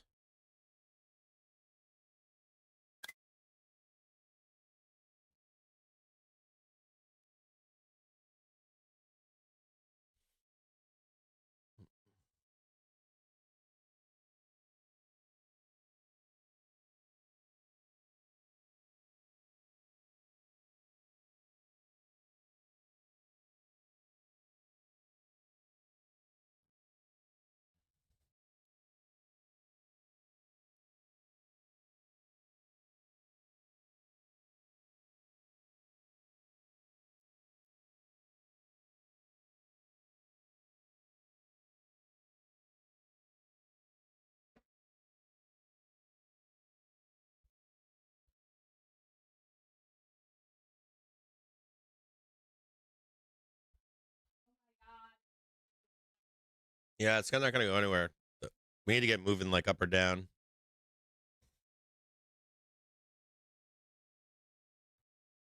I thought that's what I was, like I was thinking. I was like, I could not even come on the show today.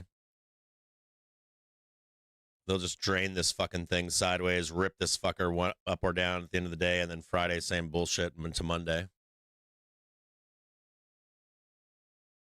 Into the White House with slate. Slate's a roofing material. It's not a walking material, but the slate was all broken and chipped and terrible. And I put down a new granite floor and paid for it myself, by the way. No, he didn't. Stop. He's politicking again. He's not talking anything related to the markets. He's doing his Friday's fireside chat. He tried running him at 4 p.m. and no one would listen to him. So he's moved it into the market hours so people listen to him. Come on, Bears, you're so close. If we do get the roll in here, if the Bears can get an unclench, I'm going to give them the benefit of the doubt. You'd see something like this, right? A new low right here, and we could start chasing it somewhere in here. But we're not there yet. Don't fall for this just yet. This is all just a liquidation break in my view. I would need to see more downs like this, and then we could start maybe taking some puts over here, but we're not there, so.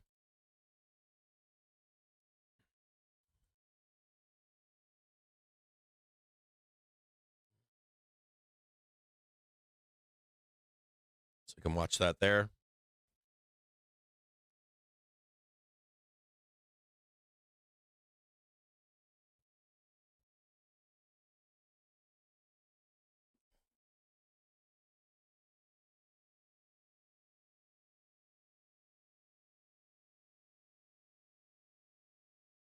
That's what we need to break right there so bad. Look at that. Like we just need to break this right here. Come on, Bears. Come on down.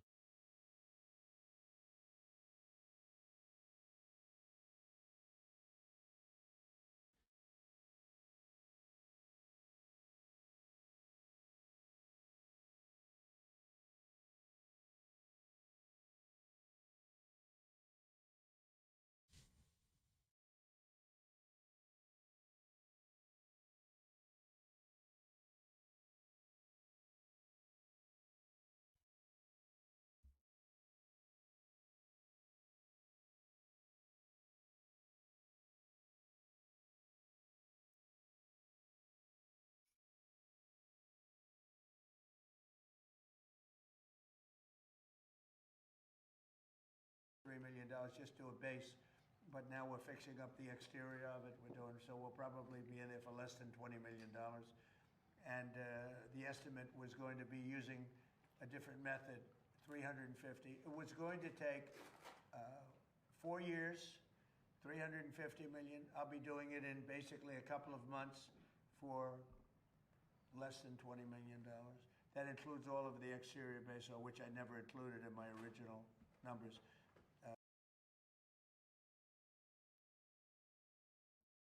When I went there last week, I saw the exterior was in very bad shape as well as the interior, so I said, we're going to fix that too.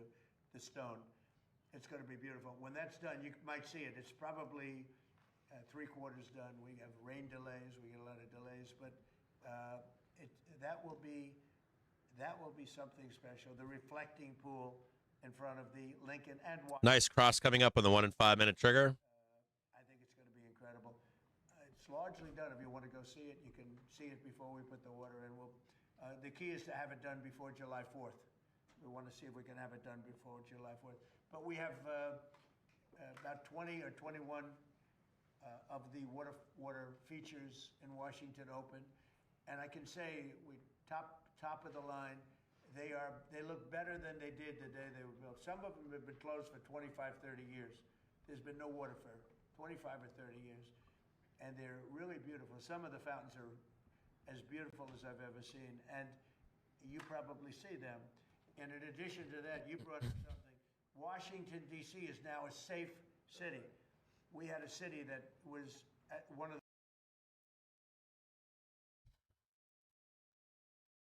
Do you ever notice this guy talks about the same stupid shit every day?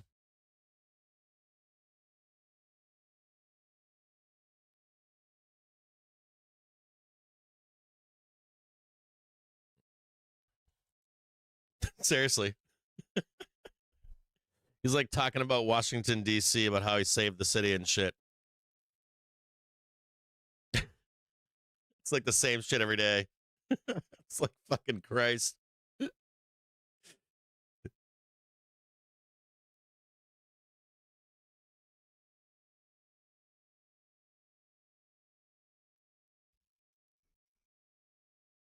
Yeah, it's like I feel like it's like Grandpa's ham dinner day or something now on Fridays. I'm just gonna go out earlier in the day at 11 in the morning and talk to everybody. No one listens to me at 4 p.m. So come out at 11, 1 o'clock in the afternoon.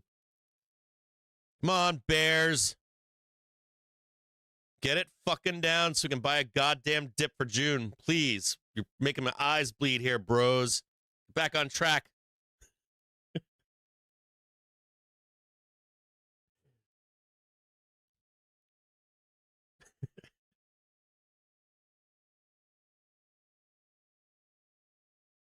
I think he's got plants in there, is what I think. I think they said that they were putting plants for reporters. So they probably just they give him the questions to ask, the easy layups that he can answer.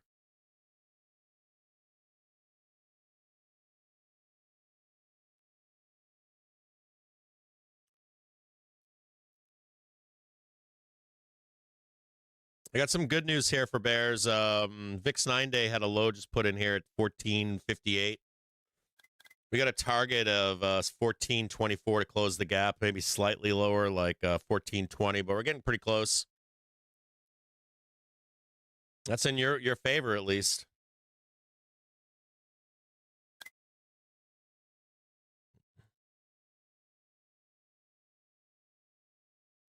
Unless we do spot up, vol up, or something. We just hit, actually, just hold on here.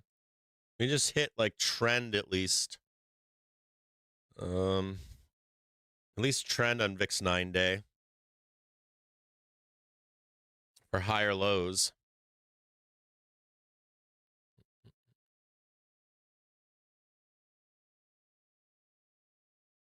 Man, I am with McGilligot on this. Like McGilligot on his note yesterday was like, we have to get more than 2% down, and they got a 2% down day earlier this week. I think they had a 1-2. If you look to like tip to tail, they had a 2% down day, but then they got interrupted by Nvidia. They need a big fat down day.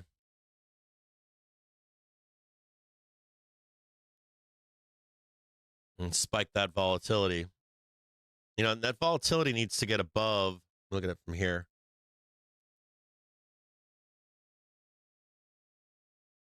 So we can look at this together.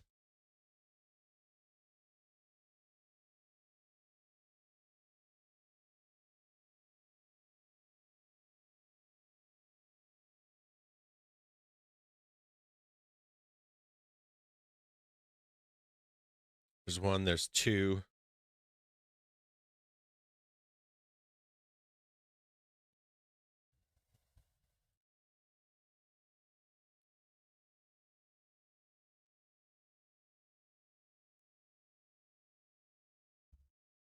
That back up at 1.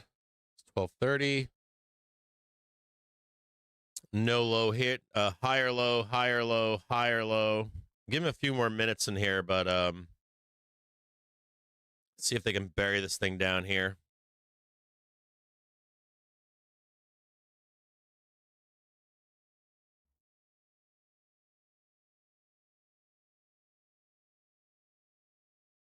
I would have liked to have seen a low over here.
Let me just show you this VIX really quick.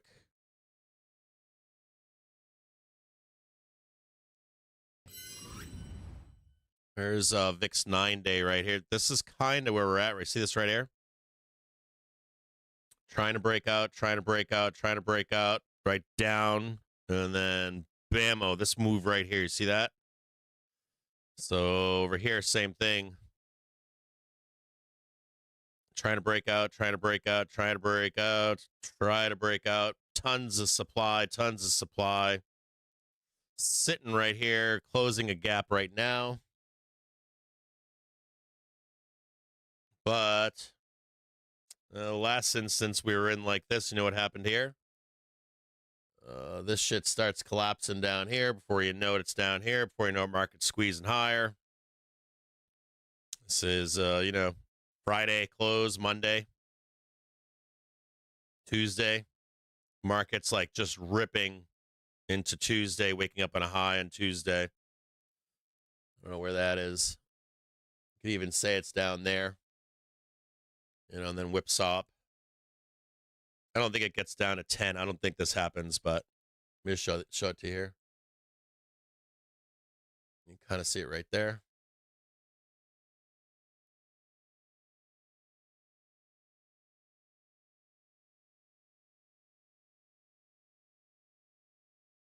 You know, bloodbath down. There goes your squeeze. Close your week out. Nice and fucking, you know, there's your week right here, Friday, right? Slam this thing down.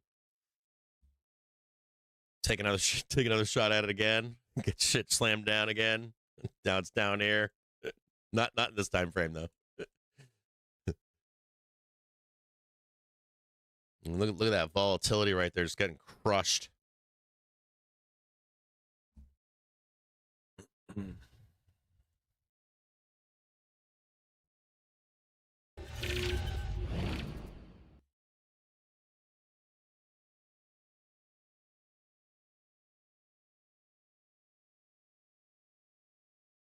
So they did take another swing at it. You can see it right here.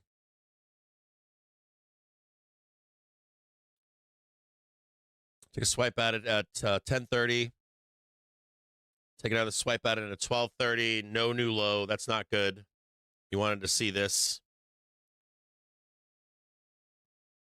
It is slightly after 12:30 right here, so they could theoretically do this one down here into 1 p.m. and get it rolling, but again, it's still the same shit where it's not convincing yet.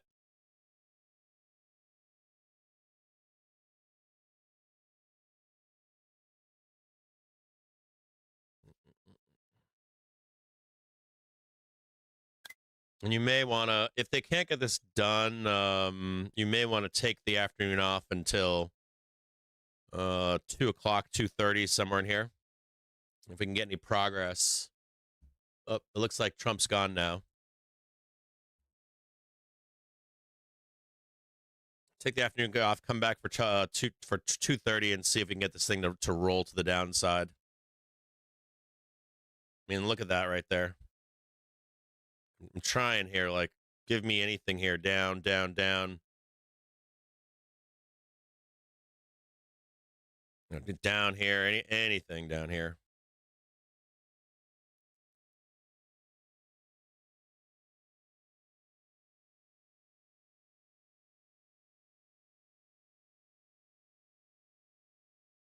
That's not good enough there either. You see that? That's not good enough. That's not good enough. That's not good enough. They need to be under here.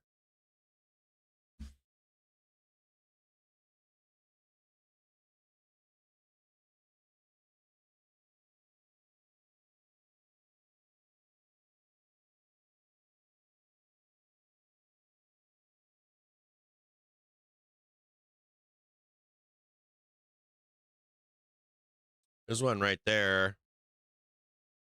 This one. Get you under over there.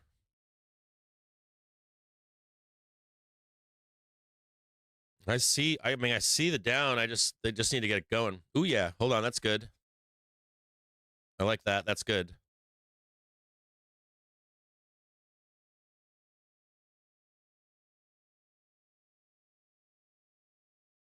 Okay, so this is like 2 days ago. You need to like break this low right here, and then get some kind of stalling, and we can get some puts here.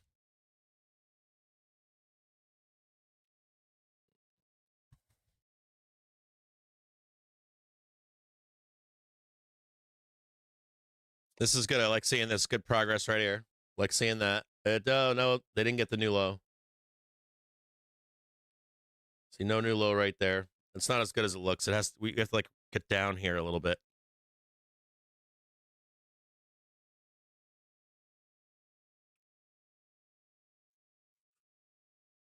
It's still a higher low.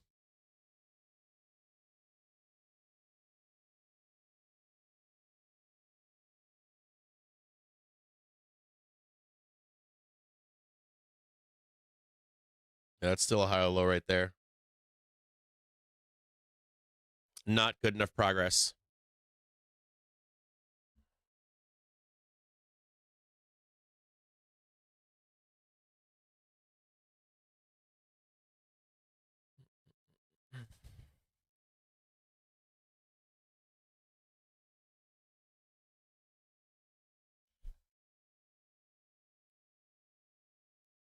I'm going to wind up taking another long here if they can't get another low.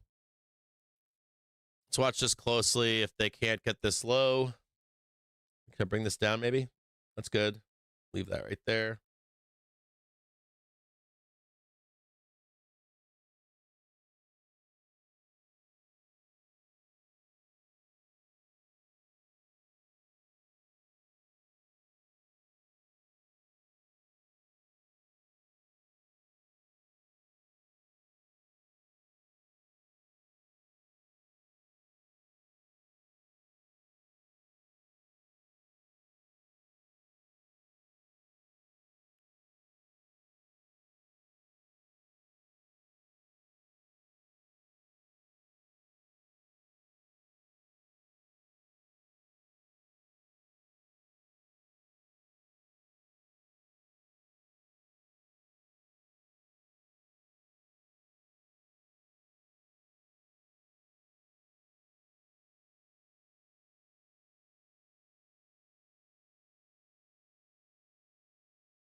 It's just kind of weird. Like I'm reading an article right now. It says, I'm gonna read some stuff to you guys. Like here's Goldman's guest hedge against bullish sentiment extremes. I don't think anyone's bullish here. I think like everybody wants a fucking low. I don't understand this. Like this like sentiment is bullish.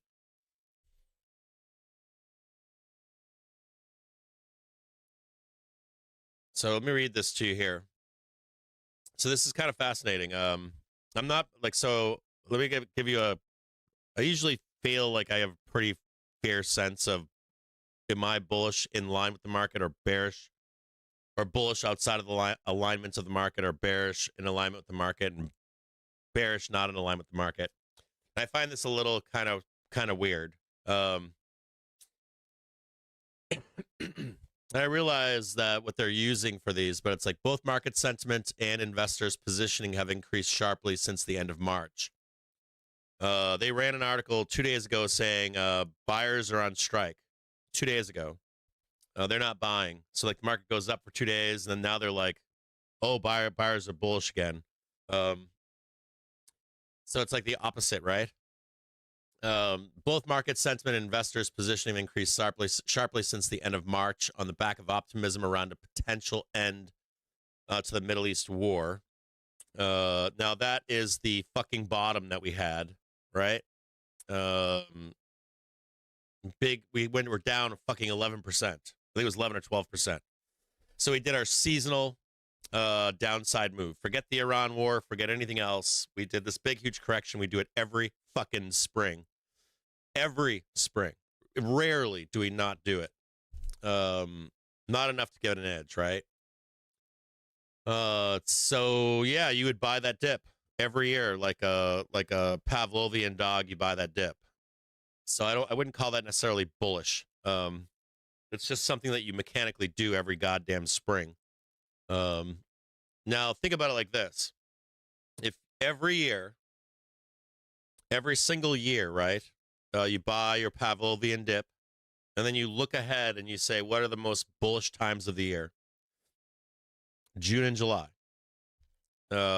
We ramp it, put it on cruise control, and then we do the sideways thing. Literally, nobody's paying attention. The only summers that we do pay attention are when we're in bear markets. And in bear markets, yeah, you'd still have it up June and July. You'd actually be down into June and July, be down major, but then you have a small recovery for those 2 months. Even in those 2 months, you'd have a recovery. Like in bear markets, you can usually buy a dip literally in like April, May and run it up even in a bear market. So we're in a bull market is my point. So when you're in a bull market, what would you do? It does, if you either buy the underlying or you buy calls and you have them for like July or August, you're guaranteed a print. Guaranteed.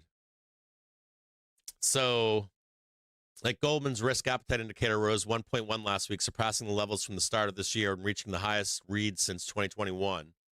The 99th percentile since 1991. Our risk appetite indicator rose to 1.1 last week. Blah, blah, blah. Goldman Sachs investment research. While very negative, our AI levels are a good contrarian signal.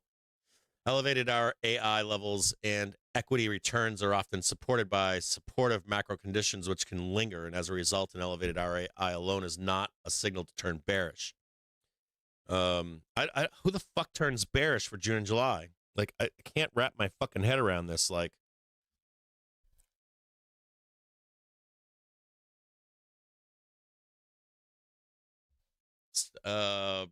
very negative. We're less likely, but the frequency of small corrections increased.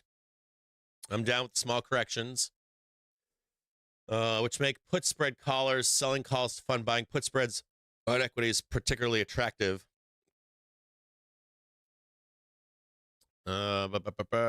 Indicators of bullish positioning and equity calls have also picked up materially. Call put volumes, call skew, and spot vol correlation shifting higher across equity markets since March. Bullish turn and call option positioning has been led by U.S. TMT, U.S. financials, China equities. Bullish option positioning together with elevated risk appetite can generate attractive put spread collar opportunities. Blah, blah. Among these put spread collars on, like, who cares? We just want the dip to buy. I don't understand this. I'm trying to read this.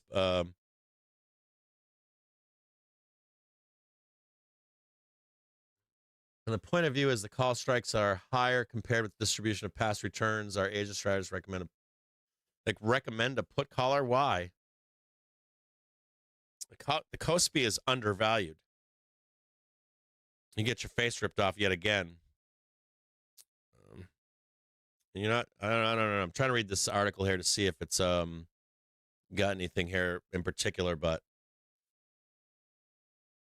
Can you just get me a low to buy for June and July by the end of the month? That's not that hard.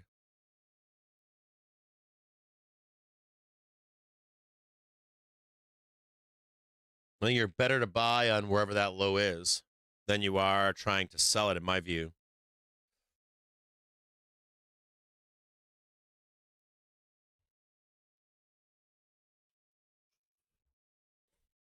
Because that low could be like 2%, it could be 3%, it could be 5%. It could be nothing. It could be 0.01. Literally, like 0.01 down on the month. Or 0.10 down in the month. It's like trying to time a low with a put spread to close and have to time that close is, what's the point of that? You have a capitulation, new month flows for June and July. I don't see where the money is in that. And I realize there's money, but what are you doing sitting on fucking put spread? I mean, I got put spreads on still, but I'm not expecting the print that I was expecting.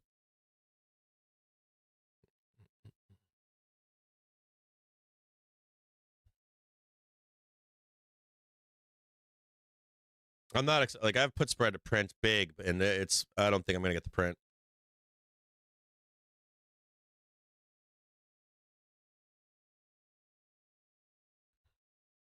Come on, baby, roll. This is good. This is productive. I like this. Finally get the new low, I think, just then. 12 o'clock, 12:30. That's a good low right there. I like that. We can try to take some puts in a minute here.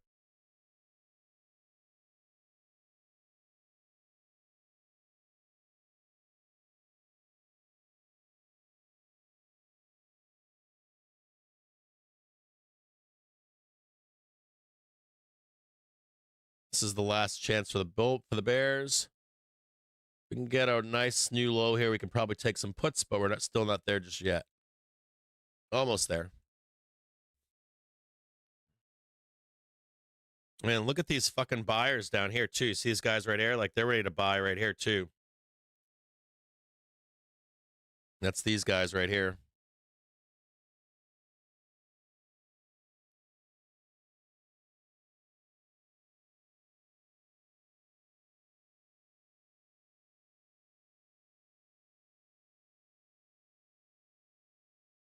Come on, Bears.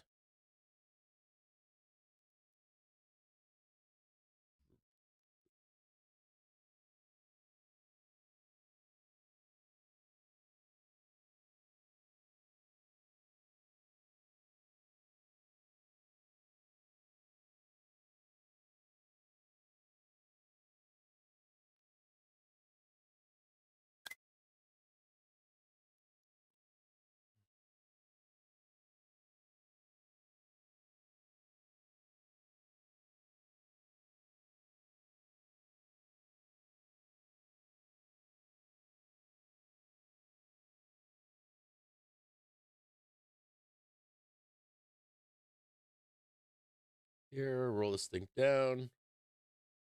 These are all buyers here. Down here. Bye, bye, bye. That's a nice. This one was nice right here. Came down here. They're still holding this right here. I see they're kind of still clinging on in here. So it came down here, right? I bought some calls here. Wham, wham, wham, right? Come up here. FOMO up here. Down, down, down, down, down. Still buyers here. Still buyers down here.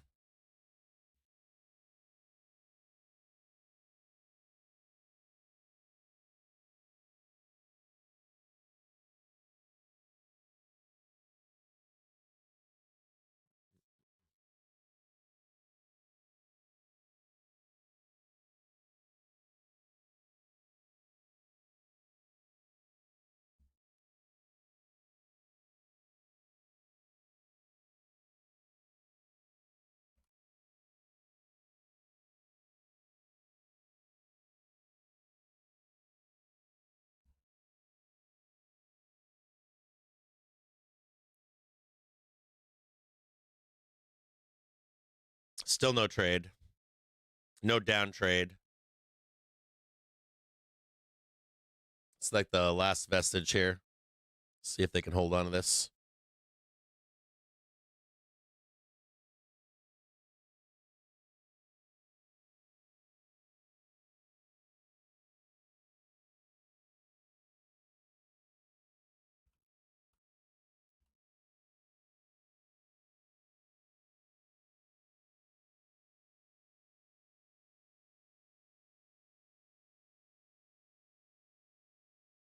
SMH still looking bullish here.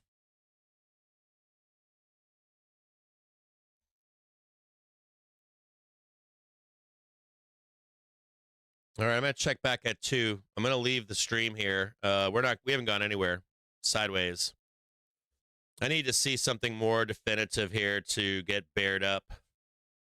It's not good enough for me. Like this late in the day. I'll give him another shot here at 2. I had a down move over here.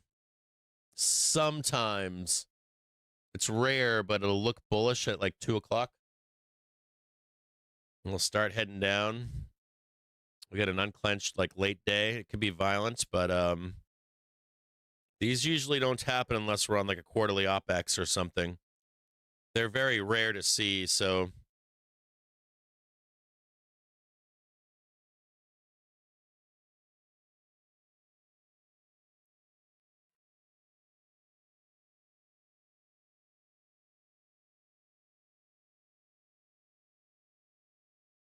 don't waste your money on any trades in here. Don't do nothing. No bearish trades. And even if it rolls down here, it's better to buy, in my view.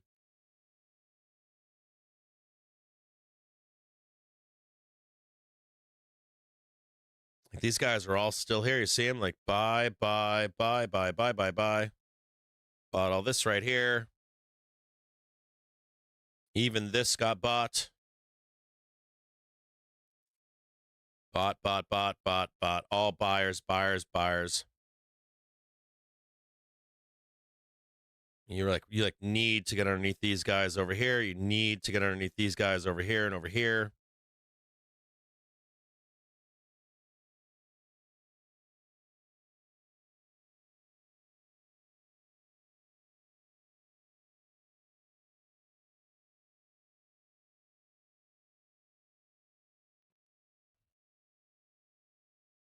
I'm going to leave this just like this. If I see anything, I watch the market. If I see anything worth taking, I'll tell you. Calls it is right now. But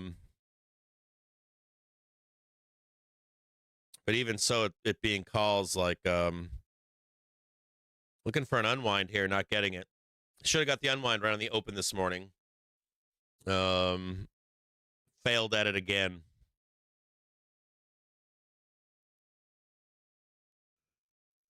I keep trying to give bears like chances here. Like, look at this. Like, this is 10 a.m., right? Failure. 12:30, fail. Like, still kind of failing. This is progress. I like this. That's progress, but it's like you want like, fuck all of you down here and then fuck all of y'all down there, and you want to punish the buyers and the bulls.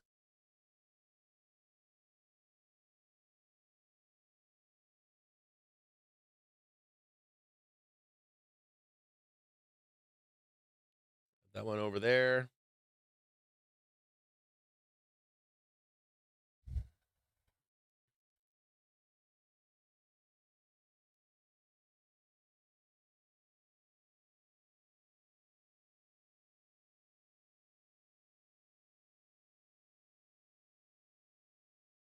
Yeah, I agree, David. I just saw that from you, man. Like I want to tell you guys something. You'd probably write this on a piece of paper and put it right above your monitors at home. When we're selling, it's normally like two slams through support, dip, and like when I talk about pushing your head above for a look. Like, are you coming up and selling, or are you putting your head up for a look? When you're selling, it's the same thing in the inverse. Like, you're going down and you're slamming through where the buyers are for the look, and then you have this like exhaustion move, and you say, "Oh shit, the bulls have been hurt, right? Their stops are taken," and then we can really start hammering on them. The reason I say that is because if trend is down, you don't fight it. You can feel it. It's easy to feel it. You can just see that supports aren't holding. Buyers are not here. It's not that they can't disappear either. They can, but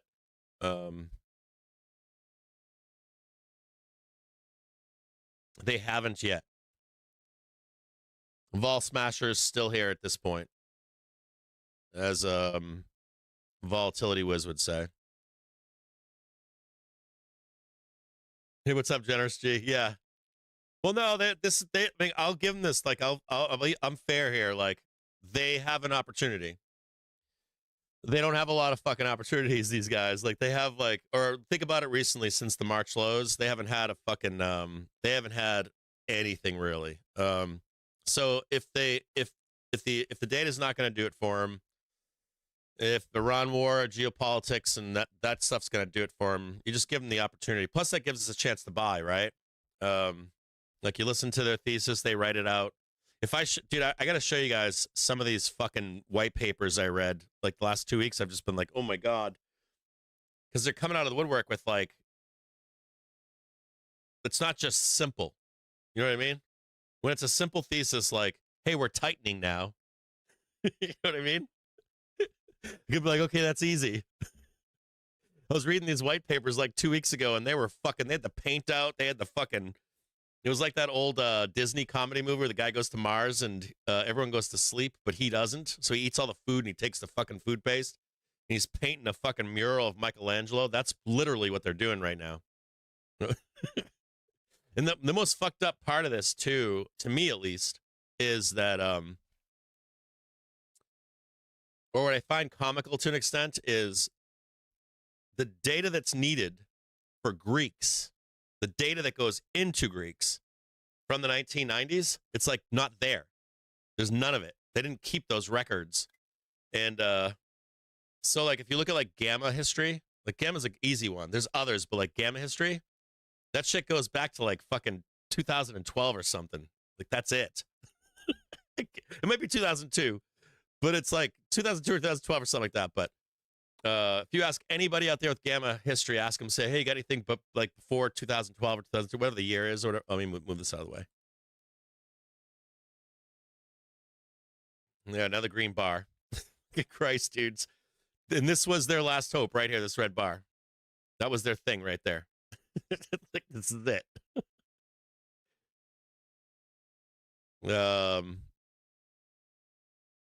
So like, my point here is that like, you want to give them the chance to get it down if you can, so that we can get a load of buy for June and July. And then, they don't have all this data. So when they're talking about the 19, like, or not that, they actually fuck it up even more. They won't tell you. They just say, going back to go all of Gamma data, it's never been like this before. And I go, that's not true. Like, you just don't have the fucking data from that time period to reference. Maybe they're working on it, or maybe they're not making it public if they have it. Maybe they have it and it's just not, you can't buy it or something. Potential of that, I guess. Unknown unknowns, right back to unknown unknowns. But outside of that, we have been in this fucking situation before, is my point. We have been in this Gamma situation before. If you fucking look back at the 1990s, we did. but of course, that data is not public if it's available. So then what they did was they broke, or a bunch of these banks like JPM and GS, they broke out a bunch of charts and they were literally fucking painting like this, like line up here, line down there, line over there, line over this, line over there, line over here. And like, this is why it should crash. And I'm like, if you're going to write me a fucking 30-page paper that nobody fucking understands as to why it's supposed to crash in the 2 best months of the fucking year, I think it's bullshit. I see the correction, but it just looks like a normal pullback. And I'm not interested truly in trading pullbacks short. I'm only looking to identify that bottom to get long and continue on with the bull market. I'm truly like really only, I mean, like I like big correction. I like corrections and major corrections, but pullbacks, I've got no real interest in getting bared up. I think I feel like what happens is you're trying to trade the pullback, and then you get sucked into the Kool-Aid of it's going to crash gang, and they're wrong like 18 out of 20 of those pullbacks. That's how many times they're wrong. So there's just no point in it. You just like, give me a pullback, I'll get long. And then when it's time to correct, we're all taking profit, then I'll turn looking lower in that bearish stance. You know, and the warnings come out, and then the days when they can do this, they just stand there jerking themselves off like it's gonna happen, or I don't know why it's not happening. Just like they work themselves up with all that shit. Oh God, this is turning green right now.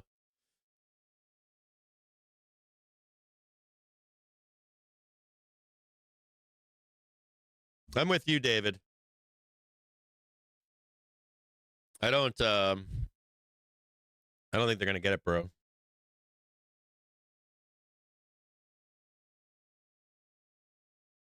Fuck yeah, bro.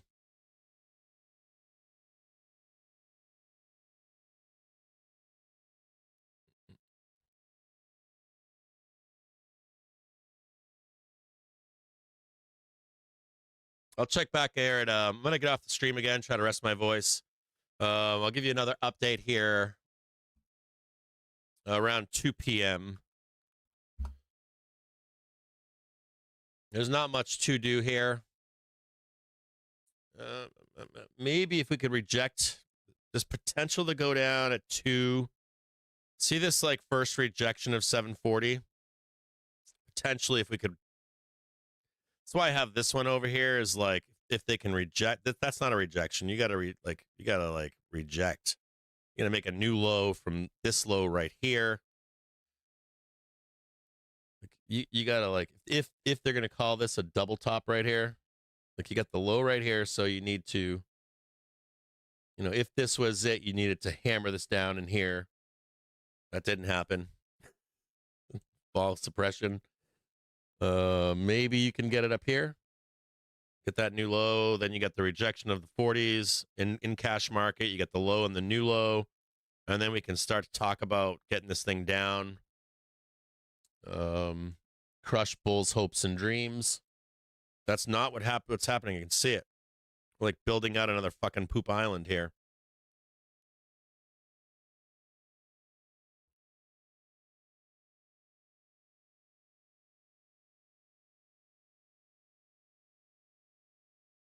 Let's see if they can take this one right here.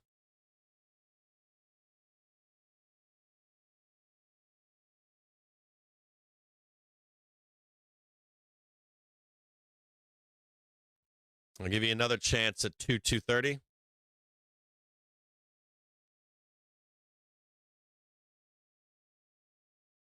Yeah, I'll be here too. I'm here right now. I'm sitting at my desk. I'm working inside the office. I'm not going nowhere. You guys, I used to think what I was thinking was I'd leave the screener that I have put up, that I'll leave it off so you can see me working, but I have a tendency to like hop back on the stream and chat with you guys, and then my throat's all fucked up again. That's why I put the screener up. I don't want to see anything. I turn the mic off, walk. Oh, sometimes I forget the mic too. I think I'll chase that down if that happens. I mean, that'd be a beautiful trade down there. It's a gorgeous fucking trade.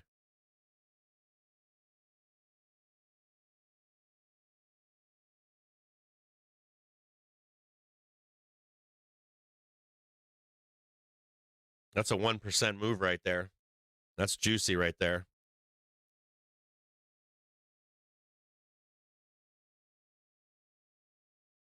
But this is all nonsense right here. That's all nonsense. That's all nonsense. You'll hear like traders say things like, oh, I made so much money, bro. I'm like, that is not what you were looking for, bro. I'm like, oh, I did it again. I'm like, come on, man. You know exactly. I'm like, you were calling for this to be down there. 2% day. I'm renegotiating what the bear plan is. I'm like, no. No.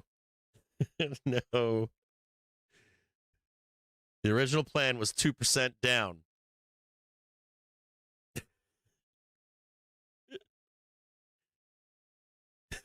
Ooh, I would join that.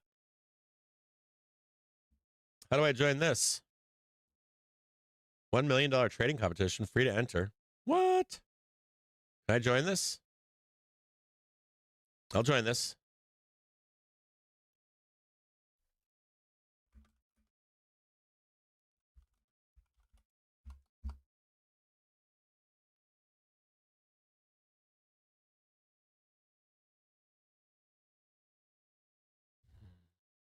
How many trades do I have to take?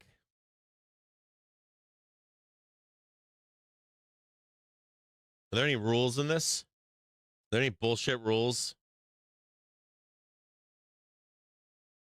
Hold on a second here. I might do this.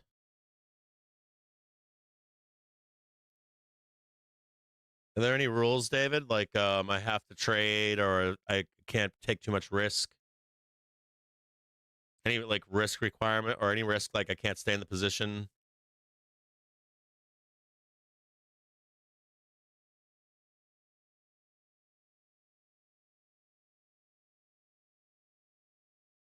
Are they doing this again or no?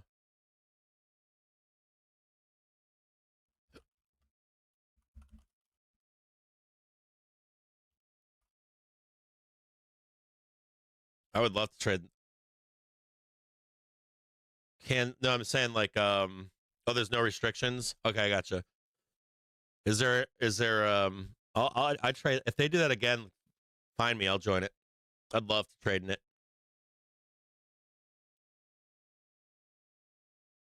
I'd full port. Seriously, I would. Let me put the news squawker on, see if there's some news breaking right now.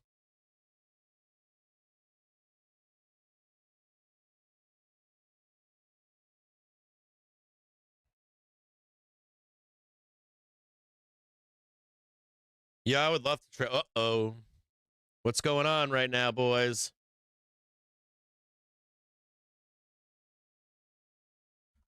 Something going on?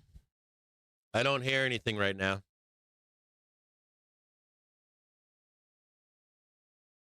There's the a little bit more. We got a little bit more to go here.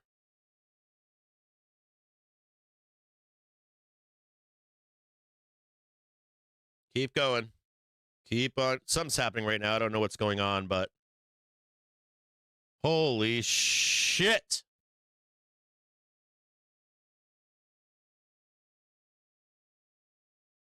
Mooning right now. What is happening right now?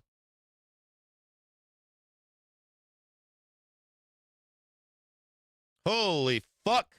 Woo! Woohoo!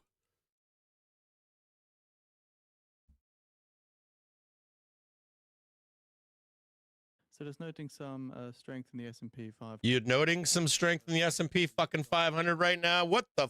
My account just went fucking moon. My account just literally went fucking moon. And I got calls on for today.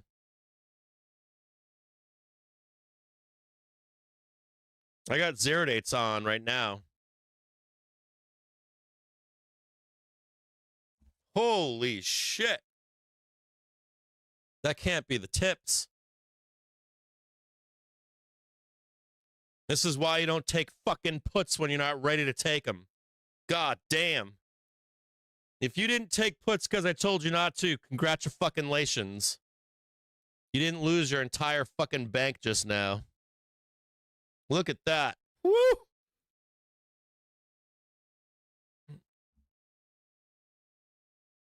Right, David? Oh, I gave you a high five on that when you did the skull down there when they wanted to get puts. I gave you the, you can see I clicked the fuck them like the Bears and that shit. Look at that. Coming back down again.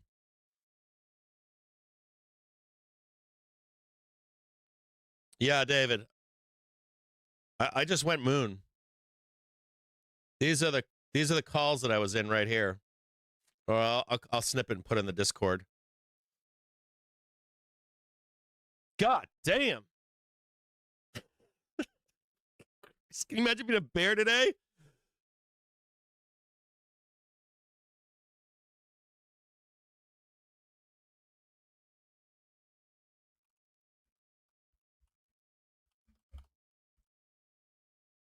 So according to Al Arabia, this is Al Arabia TV claiming that the final draft of the US-Iran agreement has been reached with the mediation of Pakistan, which is Uh-oh. expected to be announced within the next few hours. Uh-oh. The Iran war is ending. Just a note, if the Iran war does end, this is not the end, but if the Iran war does end, you should expect about a 2 or 3% move up. And they will front run it if they can.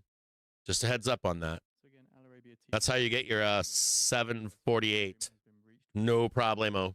Is 748 2%? This draft includes an immediate and comprehensive ceasefire on all fronts. Oh, Parties mutually undertake to refrain from a targeting infrastructure, freedom of navigation in the. we never got our 48 print yesterday. Under the joint monitoring mechanism, sanctions. That's only 1% right there. Compliance with the terms of the deal and negotiations on outstanding issues. 2%, 3%. 7 days. So again, this is coming from Iran International. Just worth noting, this is in a Telegram post by Iran International. 761. Citing Al Arabia. You could, I mean, this would be the high range, but 760, which is what they were selling. All the call sellers were selling 760s and 770s. Careful about the front running to the upside. Get long. If you have any shorts, get out of them. Put spreads, close them. Close them. If you're in put spreads, close them.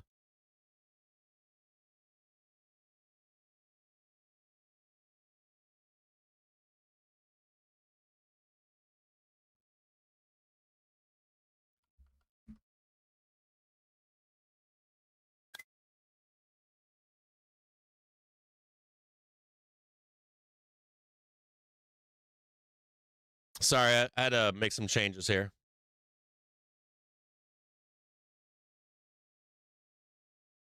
Sorry about that.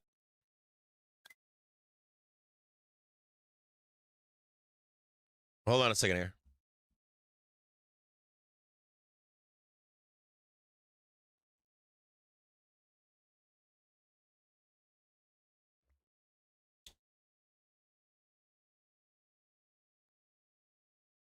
I'm warning you right now.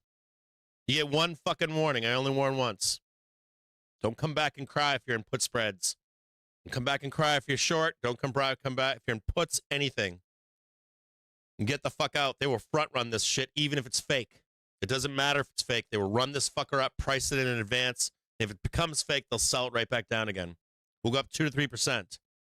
It'll take time, but we're going to move fast to the upside. Get the fuck out of the way if you're a bear. There's your daily right there. We're going to slam into this one in just a minute.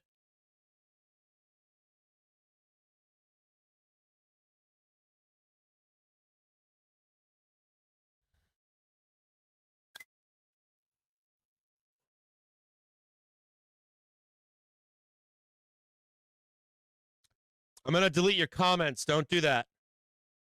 Do not fuck with my Discord.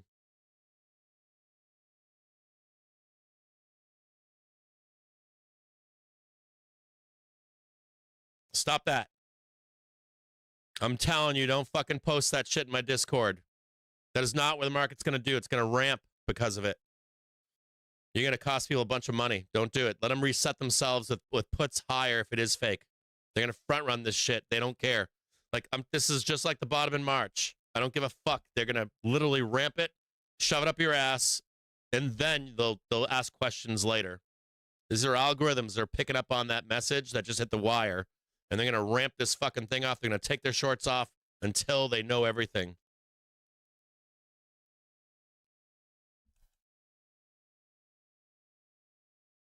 I love you, but just don't do it. You could cost people a lot of money if they're if they're like short or if they're in put spreads and that kind of stuff. This fucker could ramp like a 2% or so. If it's real, it'll go 3%. People could blow up their accounts, be living on the streets. I kid you not. Like you guys think I hate bears, but I don't. I really truly don't. Like I fuck with them and stuff, but I care about Care Bear. Oh no, it wasn't that. Hold on a second.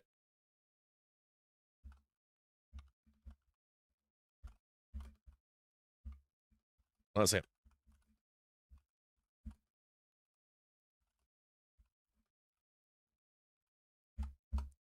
It's not you. It's them. It's not you, Al Director. I know it's fake. You know it's fake. We all know it's fake. It doesn't matter. I'm with you. I agree with what you're saying, but I wouldn't post that. If you post that, you're going to get people going, oh, don't worry about it. It's going to come back down. And it might not. They could rip their faces off and then it'll come back down. You know what I'm saying? It's not you. It's someone reading that post. Don't post that shit. Just let, like, right now the market is focused on one thing only. Because it's hit the wire. When it, like, you know, like, you know things. Like, so sometimes I know things, right? Like, hey, I know that this is good. Like, and I'll tell you, like, this is good, even though people are saying it's bad. So it's like rates, right? You have the gambling for rates, like Federal Fund futures rate, right? The dot plot, it's all gambling. Then you have the real rates. So in each side has a trade, right? So like we're not getting any cuts, right? Down, down, down. So you stay on that trade because that's the news, or that's the trade that everybody's on. Even though you're like, hey, man, this is real or fake or whatever. But you get what I'm saying? Yeah, I'm green too, Pips. I'm buku green right now, brother. So we did just bounce off of this daily candle here. We'll see if we can get one more sweep up. And this is a delayed news for a lot of people that are getting in their ears 15 minutes late. So there should be some continuation. I'm going to read it to you right now.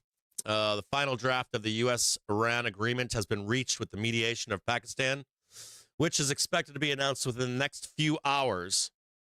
Iran, IRNA citing Al Arabia. Now, it could be fake. I agree with you. But please don't post that stuff, because right now, this is what's real for the market, and they can get annihilated here. They run this fucker up 2-3% of this close. It's going to be insane. I love you all, Director. More than the world.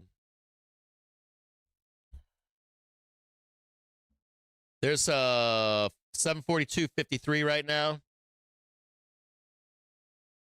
Top of the key right here. The next target upside, 744, 745, excuse me.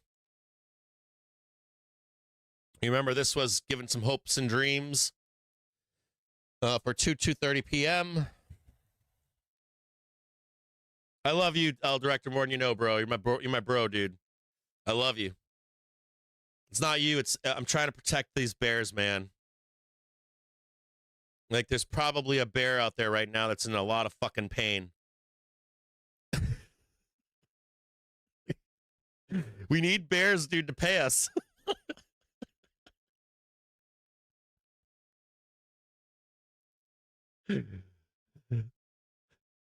Oh, God. Fucking bears. Oh, my God, they're getting... It feels so bad for him.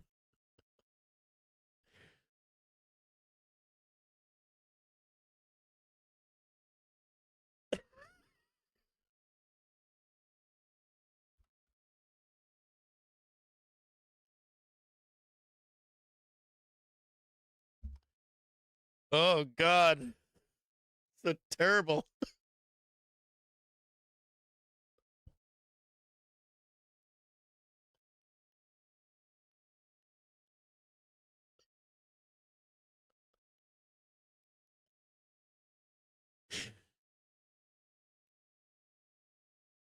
I got my you guys don't think I'm coming back because it's a movement, right?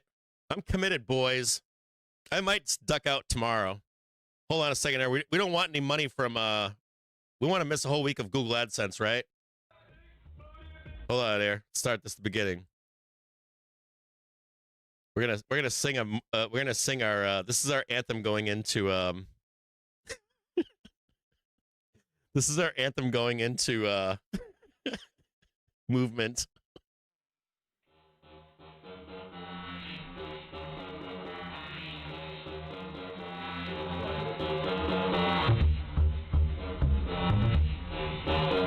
Movement, baby.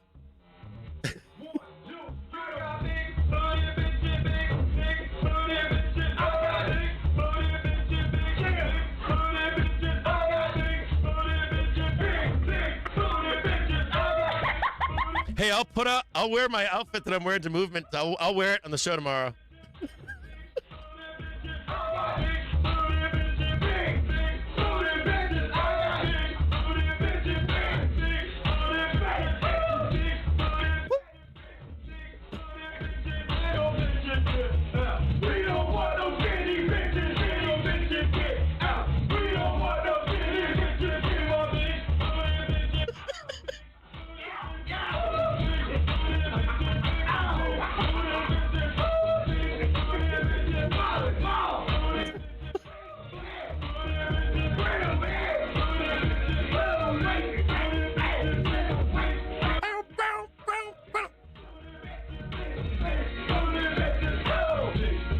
Big booty bitches.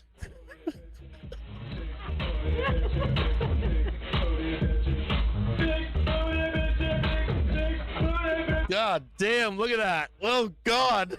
Look at the thing right there.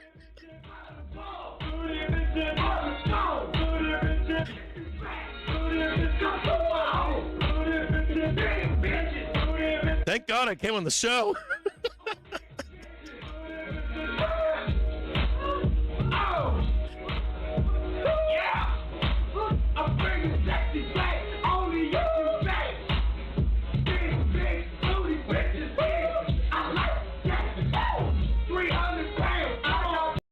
I can't lick it.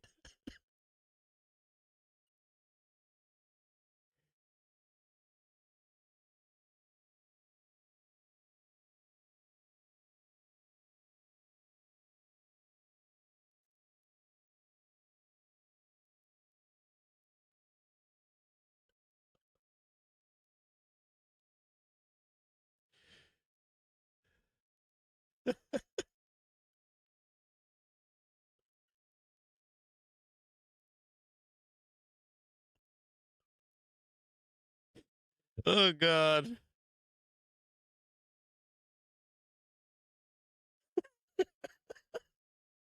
It's so bad.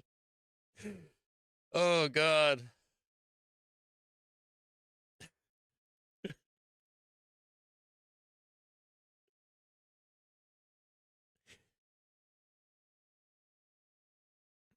Yeah, there's not. Here, let's go look at this again. Let's get this really quickly here. Hold on here, guys. This is so terrible. Oh, my God. Jesus Christ. Hold on a second here. This fucking thing. I mean, look at this thing here. Like, yeah, can we go down there? All right, yeah, we can get down there. Can you get it done? Oh, no, you didn't get it done. Oh, no, you didn't get it done. Oh, no, you didn't get it done. Try it. Almost, bro. Almost. This is why you need the big red fucking candle at 9 a.m. Like, literally. You need the big white or red. You need the big smash down here. You need the big smash down here into 10, 11 o'clock. I went on to Twitter earlier and said, God damn it, I'll get on the fucking stream at 11:30 if they can't get this done, right? Let's find out if they can get it done at 12 o'clock. They didn't get it done, did they? So, what do they do when you can't do that? What do they do? I drew this for you earlier, didn't I? This is SMH. Fuck is that? What the fuck is that right there? SMH ripping.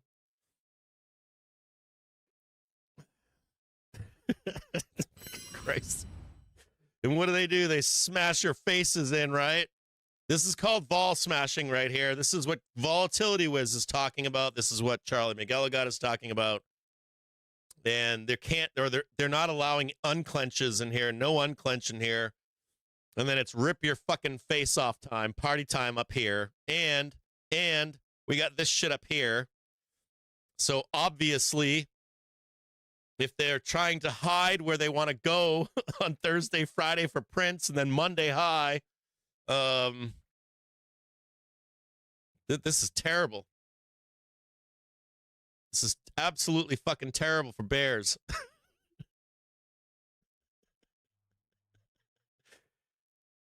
It's chopsticks. Do you think that they're gonna fucking? I was reading a story last night where was it Wolf Street?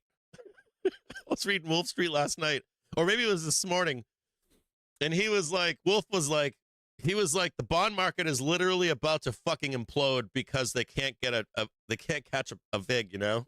It's like,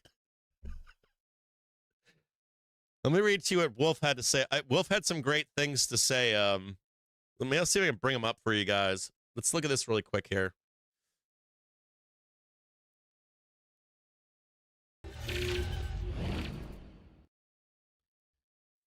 Let's take a look at this in a higher frame. You know, this looks like distribution, but you know, distribution doesn't necessarily put the high in yet. I get it. Let's look at that right there. Let's just see what happened. So we missed the new high right here. So that's an equal leg right there. All this candle got we just took that whole candle. So the implication is we're going up. We're going to close the gap. That's the implication. When I left you last night, what did I show you on last night's chat on the stream? At the end of the day, I said to you, hold on here.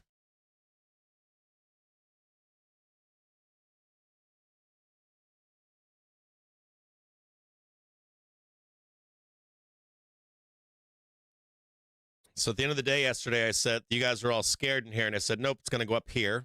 And it did overnight.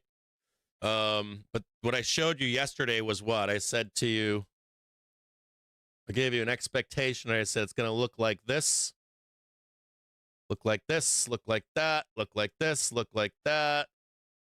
And then the breakdown.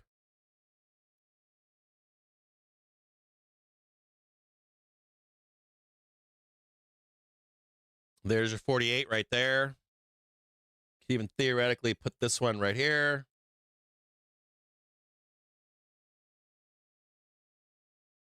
But that brings up the next question, right? If you break this and this is now support, right? Do you see how they tried to sell this down?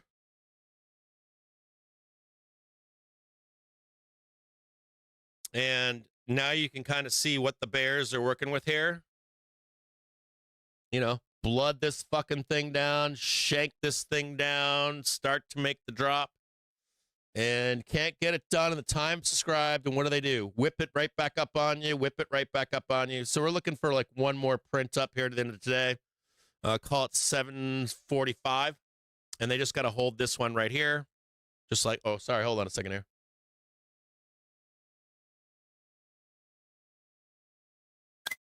Now you've got this one right here. Here's your cup and handle.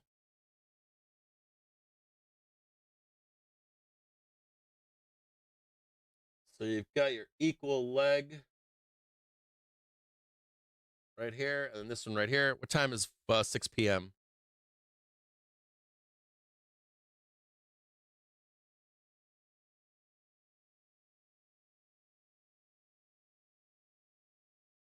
And now your basis trade is right here. It's just so you can see that. This becomes your basis right here. You could theoretically say it's down here.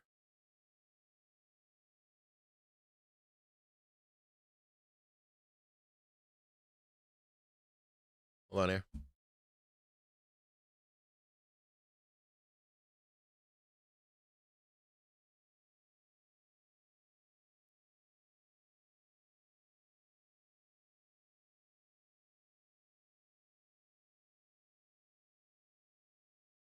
Just like that.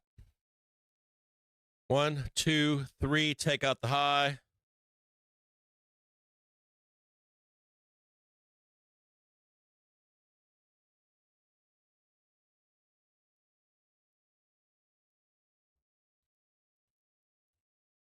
Well, this brings up a whole bunch of questions, doesn't it? Here's the 27th, here's the 28th, right? Here's the fucking beginning of the month.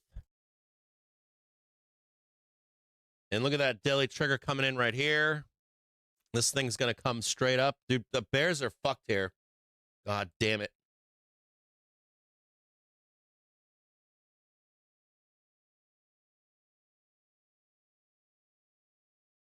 There's June 2nd.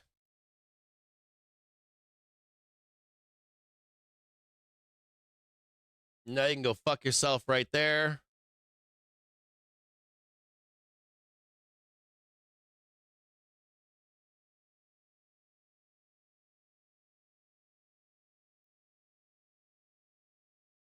Higher low, higher low, higher low, higher low. And guess what that does?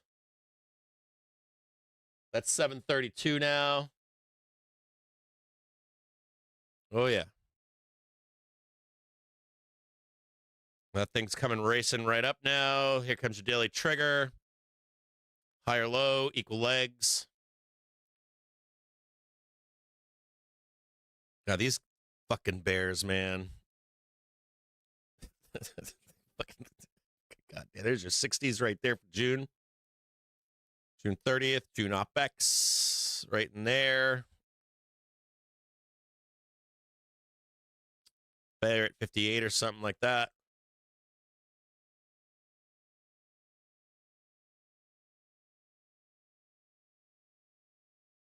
And it looks just like this right here. Right? 1, 2, 3, 4, down, test the lows, and then rip. Test the lows, rip. Big W here.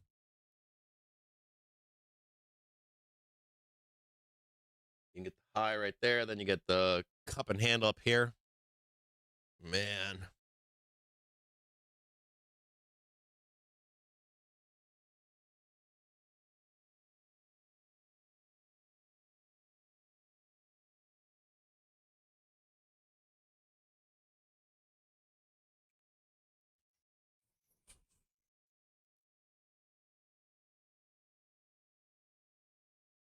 That's a big ass. Look at that big ass buyers right there.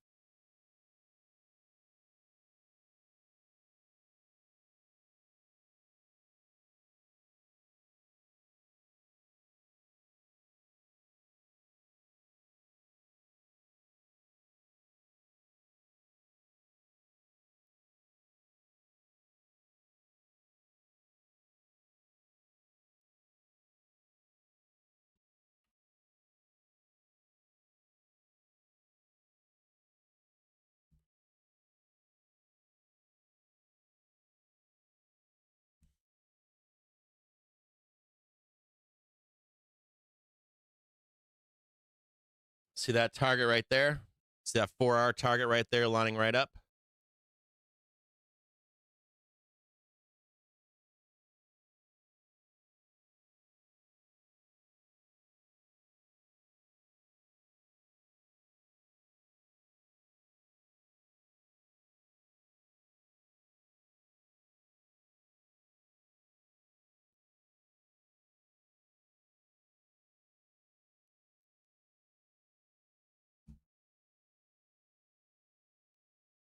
God damn. And we got this one right here. This will show price target. Ready?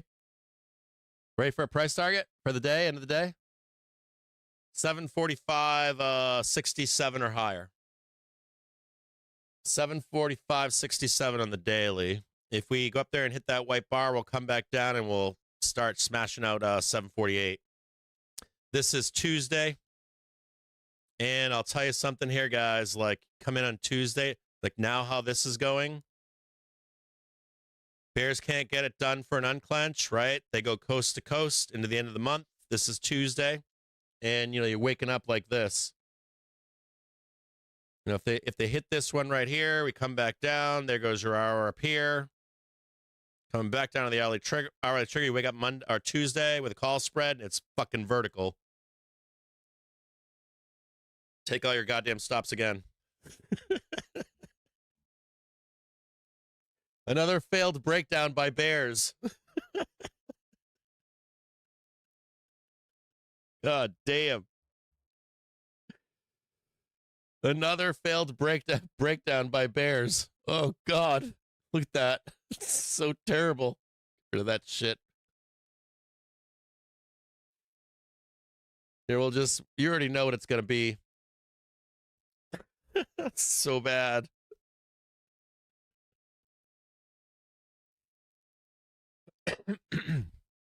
You're just looking to buy this hour right here. There's 1,600. God, fucking try, dude. Try to give these bears like here's my plan. Okay, I'm on board. We have a moment of weakness. You have my attention.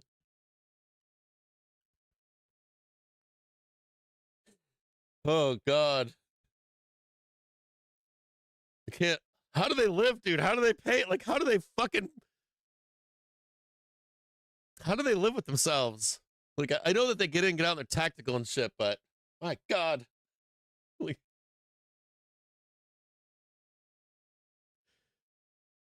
right? Failed breakdown. It's like, what do you like? You know what they're going to do? They're going to rip your face off, right? The moment you fail to do what you're supposed to do. That goes on the upside too, right? If you fail the upside, look above. Like if you're like a target and you don't look if you look above and you automatically reject and start selling, it's bloodbath. It's a fucking bloodbath every time. Like I can't when we're in major corrections, I can't tell you how many OpExes I've been in that breakout of the down wedge, and I'm like, I just want to look and see if we look above, and when we don't, I'm like, oh my God, we're gonna go to the depths of hell now. It's like we're gonna make a whole new market low. Hold on here. If some of you guys know about this, I've been doing this with people for too long, but like they're gonna rip this fucking thing. Fucking another failed breakout attempt by the Bears. This sucks. There's all your price targets up here, just so you know. Price targets are all right here. Oh God, I feel so bad. I really do. There's some guy out there and he had like his max short, full account ports, full port. Dude, Charles McGillicuddy, if he was in that, he's gotten fucked. He's got to be pissed. He's got to be raging right now. You don't want McGillicuddy raging. Should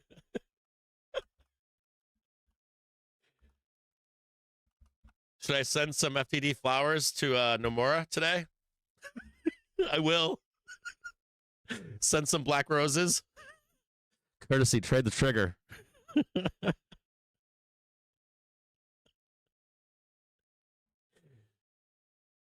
He's gonna be mad.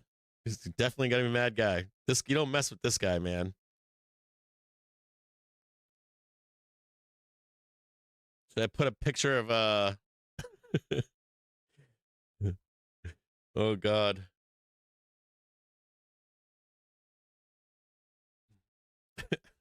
Yeah, don't be shorting this. Don't fuck with this. This ain't coming back. They're going to go up there and like, they'll be like this.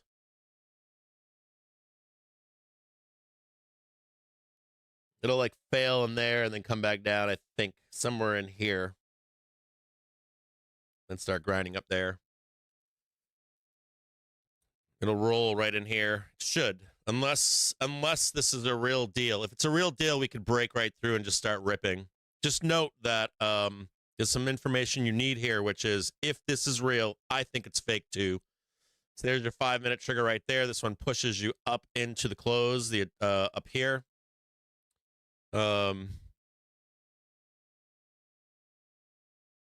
If this is real, you won't see like 5 waves. It'll just start going up. So just be aware of that. If this is a larger 5-wave move, if you want to short this, I would not do that.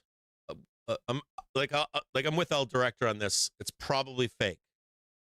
But they'll front run the initial breaking news. If it is real though, it'll start ripping. So even if it's fake, don't short it. Don't stay in your puts. Wait for it to be told that it's fake and then say, hey, it's fake. And we can take the trade back down or something. But if you're a bear, be careful because we have like 3%. 3% is the expectation on the Iran conflict ending. That's 760, and we're in bear month or bull months, bull season. And I'm more than willing to take the trade down to like 720 or 715 or even deeper. And I'll flip on a dime and do that with you, but just be really very careful here. If we're traded 760 on a Iran truce, a true truce, You don't want to get fucked up in that.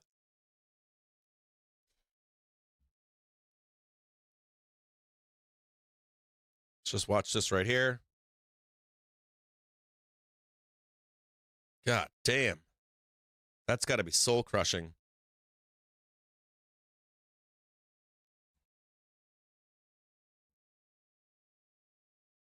Hell yeah, I'm doing good.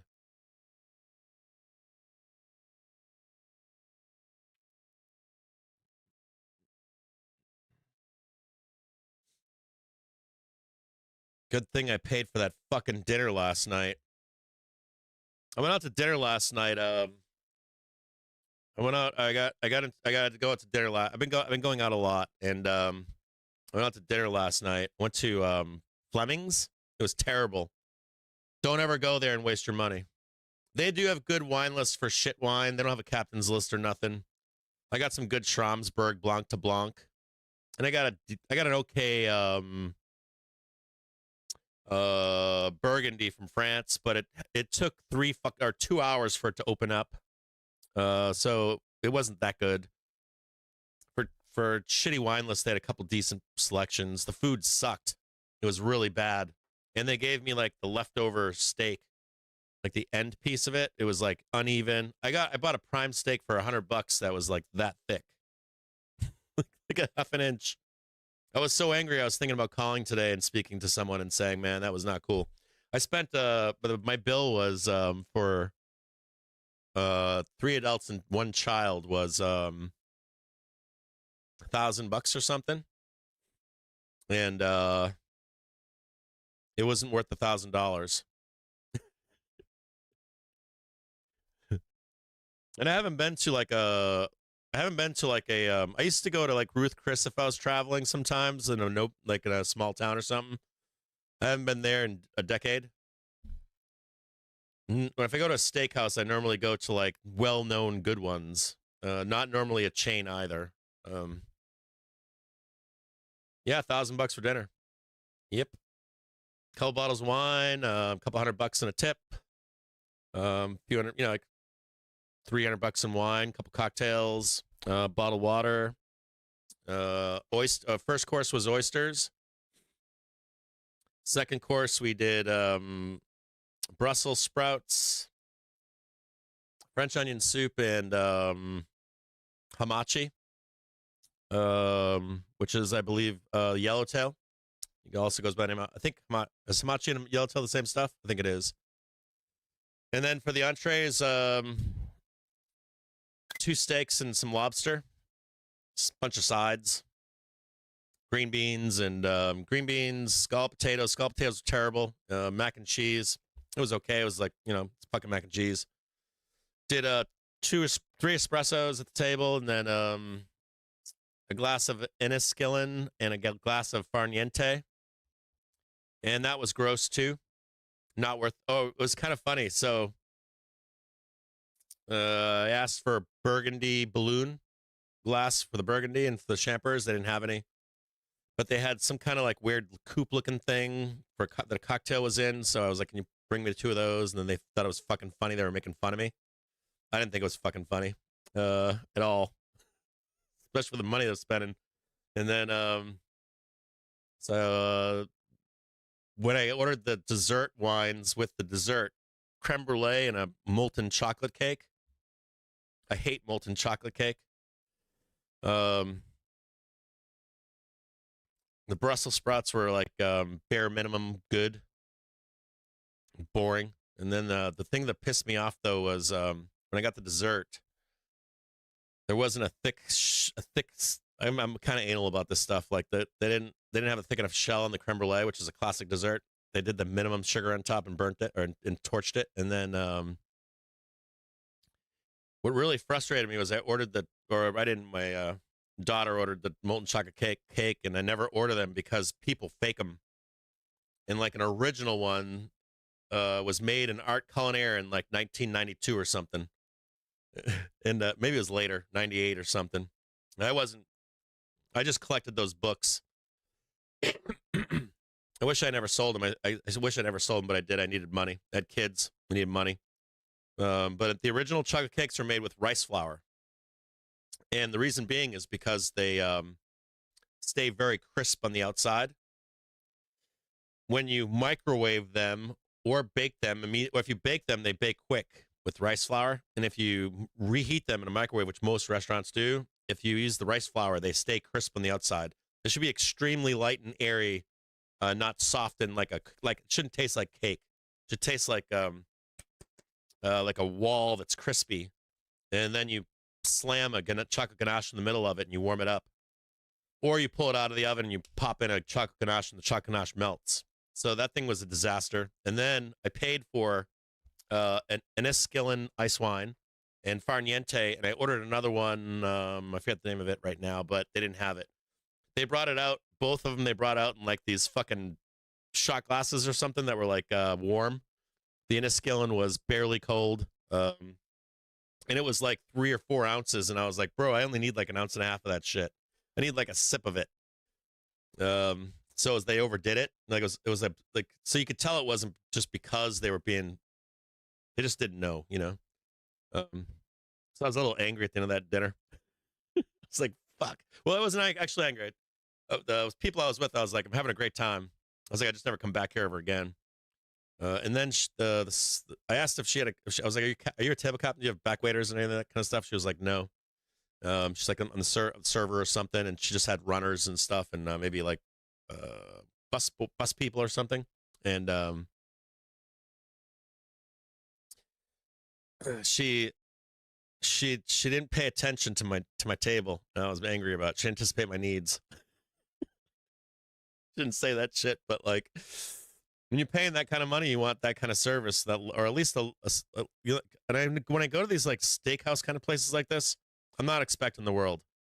I don't expect anything like wowing me. I just expect like I've gone to like really good restaurants that'll put oysters in them. I'll give you a classic example. I'll go to a really good restaurant that's like trying new things and they'll put like oysters on. My most recent experience, they were trying to run a mignonette with or mignonette, depending on how you pronounce it. They were running it with like a black balsamic vinegar or something. It was disgusting. And I always make this comment where I'm like, if it's not like, you can try new things and recreate things and reimagine things and try new things, but they have to work. You can't just try something for the fucking sake of it.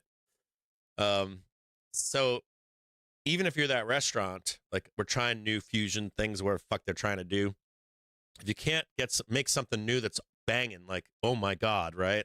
All you do is revert back to something that's classic, like a traditional mignonette. And then you just improve what that is, like the freshest oysters I can get. You make sure that you're not tearing the shallots, you're actually cutting them with a sharp knife. And then you buy like a higher quality vinegar. And you just put the money into the product that you're putting into the dish. And if you can make it as it's intended to be classically, you can blow people's minds away with that.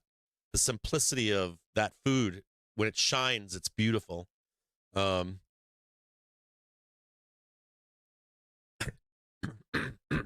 So when I went out last night, I was like, so I'll tell you this, father. She actually did great. The server did great at one point. She actually didn't. She anticipated one of my needs, which was good. I was like, cool. And she was honest about one part of it. I asked her about she goes, oh, we got mashed potatoes. And I was like, oh, those pommes puree or mashed potatoes. And she goes, I don't know what that means. And I go, okay. And she goes, they put them through a Hobart mixer. I'm eating $1,000 meal. And she was so honest. She goes, they put them through a Hobart mixer and whip them up. And I go, okay, I don't need those. I underestimate restaurants. Well, that's my thing, is like, you don't need to be fucking doing, you don't need to be like recreating the fucking wheel. You can literally just do it as it was intended in its essence. And if you do that right, you can be a killer restaurant.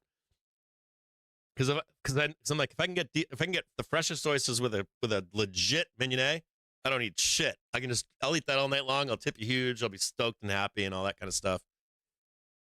And they fucked it all up. It was really bad. I might not say anything. I I might reach out to them though and just be like, hey man, that was not cool. And I didn't. And they had a special last night. They and the little insert where they're like 2-for-1 filet mignons with 2 sides. And I wasn't that guy. I was spending money. And someone should have recognized that, like a captain or a manager or something said, "Oh, that guy's trying to buy the best wine we got." He asked for an even better list than our best list we have. And they didn't pick up on any of the cues, so just run with it. Eat, pay your bill, and leave, and say, "I'm never coming back here again."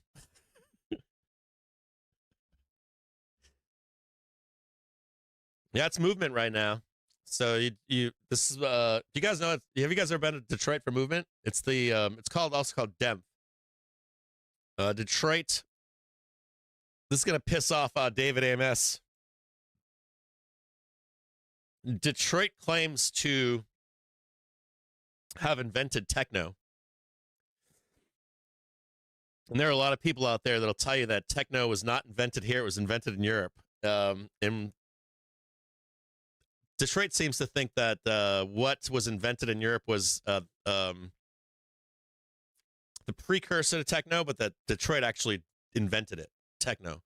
Now, whether that's true or not, it's kind of like Santa Fe, New Mexico, saying they have the oldest city in the country, and then Florida saying that they have the oldest city in the country.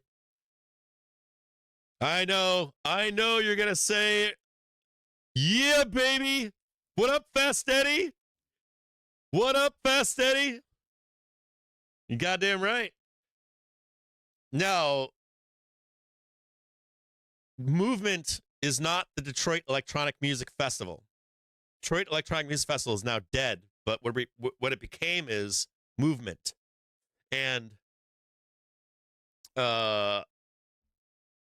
it's really cool here because not only did Detroit fucking create techno, I don't know if you're a black person, if you're African American, if you're a person of color, right?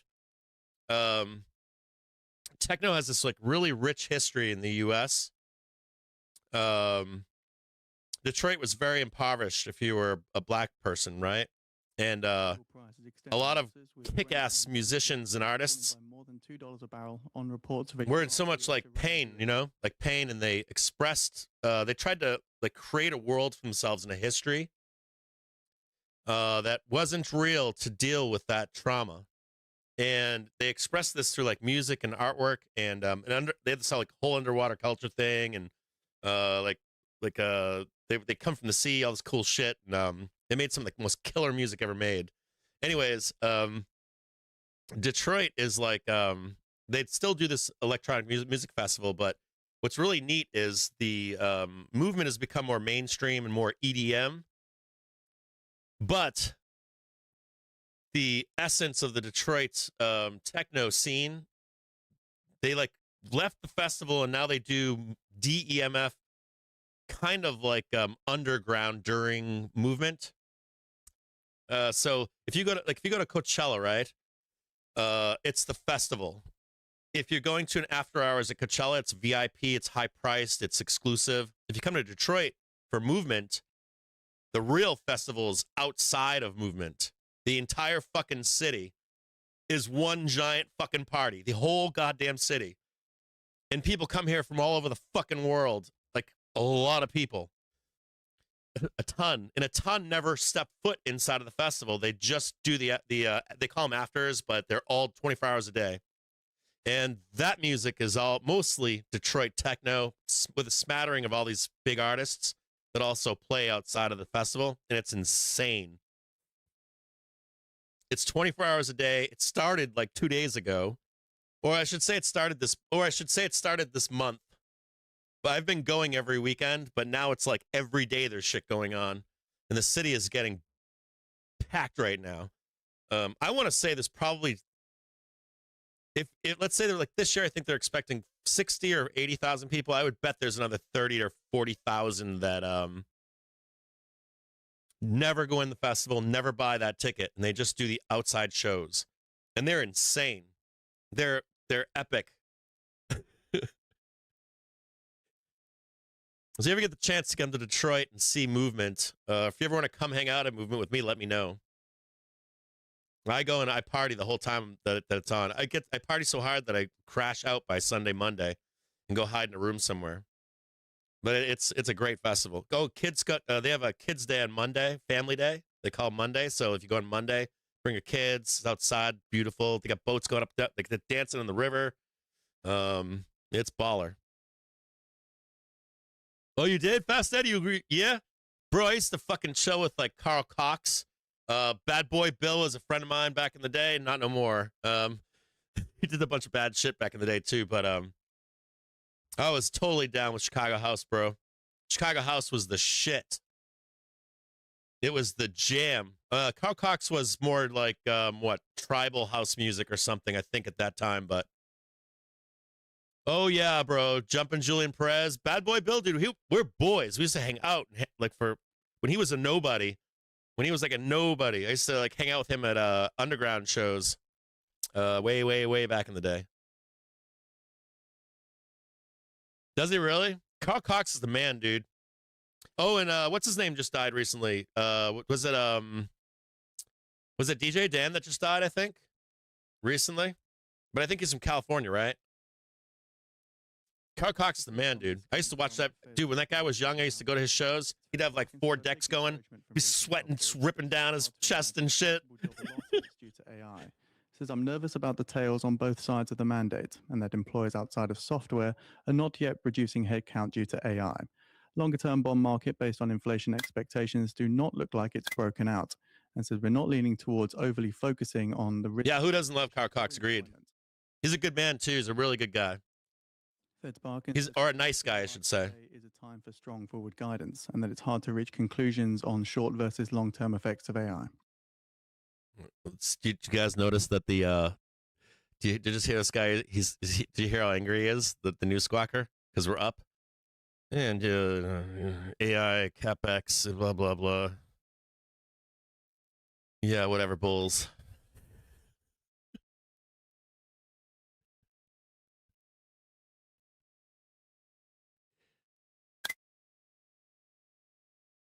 I love this.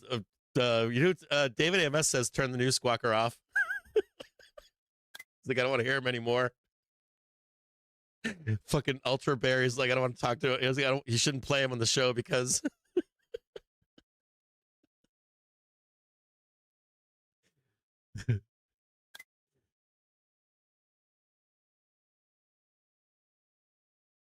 Oh, you saw Carl Cox of the Gov in Toronto?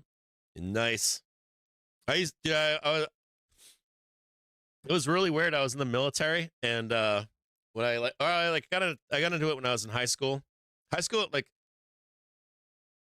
let me tell you guys something. You're a young boy out there, young girl out there. You're like, young man, young woman. When I was a kid, right? I was a great student. I played the I don't know, like crunchy kind of sports or whatever. Like soccer and ski team and that kind of shit, right? And it was really weird when I was in high school because you had like all the different what do they call them, like social groups or whatever. Like you get the jocks and you got the smart kids and you get the nerds and you got the gamers and you got this and that and all these other things. And so I wasn't like the coolest. Like I was cool, but I was like the cool hippie kind of kid. And but I wasn't like in the upper reaches of, oh my god, they're gonna get married and have kids and they're gonna be the school couple and shit like that. I wasn't that kind of guy. Like that's, but I wasn't like a drug user or anything like that. I was like kind of straight edge or whatever. But I was like a normal kid, right?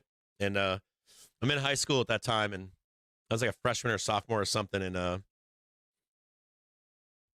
there were these kids that were like 13, 14, 15, 16 when the rave scene first started in the US. And they would like come to school being normal. And their parents didn't know, their friends didn't know, nobody knew. It was almost like no one talked about it. There wasn't like a scene. It wasn't like I dressed like this because I'm a, I don't know, raver or something like that. This is pre all that stuff.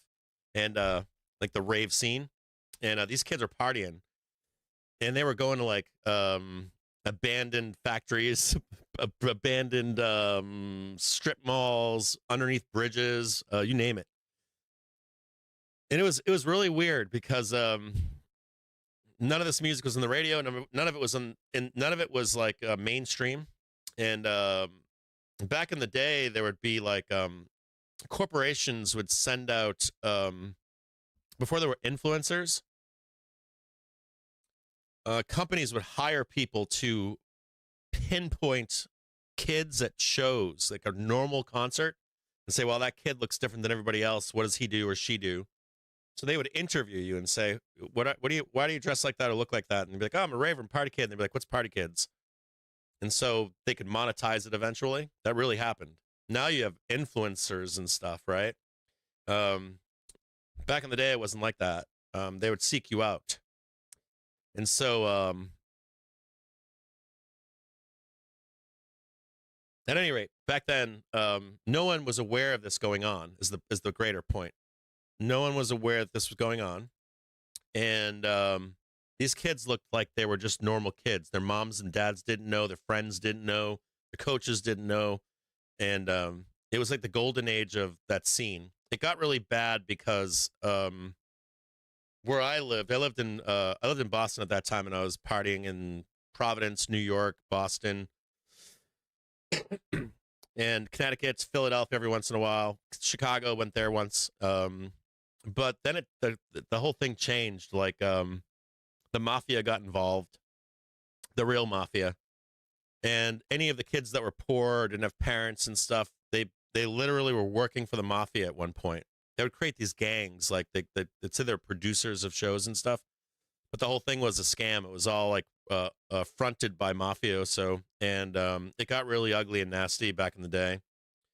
And I had a lot of young friends that I grew up with that got in a lot of trouble or died. These are good kids too, and then the scene kind of changed. I got away from it, and then I got closer to it with Burning Man. I knew about Burning Man from articles, but I'd never been to a Burning Man before they moved from the beach. But I knew about the beach Burning Man, but I was never in rap. I was still in like raves and stuff. And then like the party scene, like a bunch of mainstream people started joining the party scene, like Boy George and LL Cool J and some other people. So then I became a burner and did that scene, and then that scene blew up, you know. So I was like, fuck that, I'm not doing that anymore. And then people make fun of you, say, oh, everyone says the burn's dead or it's changed or whatever. It really did die. It's not anywhere near what it was in any concept of what it is. So then I got away from all this stuff. Adulthood hit, you know, still going to shows and stuff. Did that like whole scene with like, it's like like that whole hippie, like what'd you call it, like the Grateful Dead kids started doing some techno stuff, and then just watch this here so we can pick this back up somewhere down here.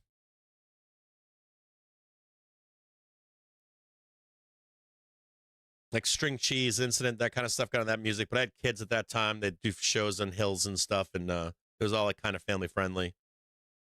And only recently I've gotten back into techno. And the reason I'm saying this too is because only recently have I gotten back into like old school techno. Return to the source is what they say, right? And I've been enjoying it. I love it. I'm getting older, so it's nice to like. The only thing I don't like about it is I'm not into the EDM scene as much. I was for a minute in the mid 2000s, like that punk. I like that punk pop music scene that came out in the early and mid 2000s. But there's a whole scene right now. If you don't know, if you're an older guy or whatever, older gal, there's this whole like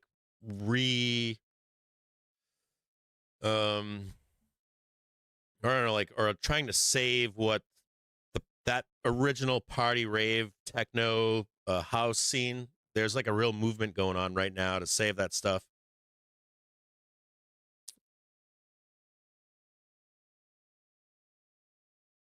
Anyways, if you're into that kind of shit, if you're into that kind of shit and you want something that's not cookie cutter like Coachella, if you go to Movement, you can really find some really cool shit.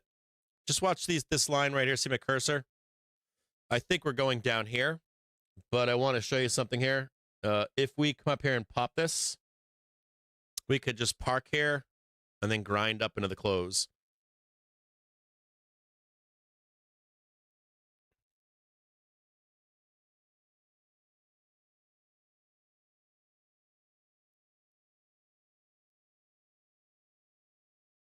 Good job, Pips Magoo.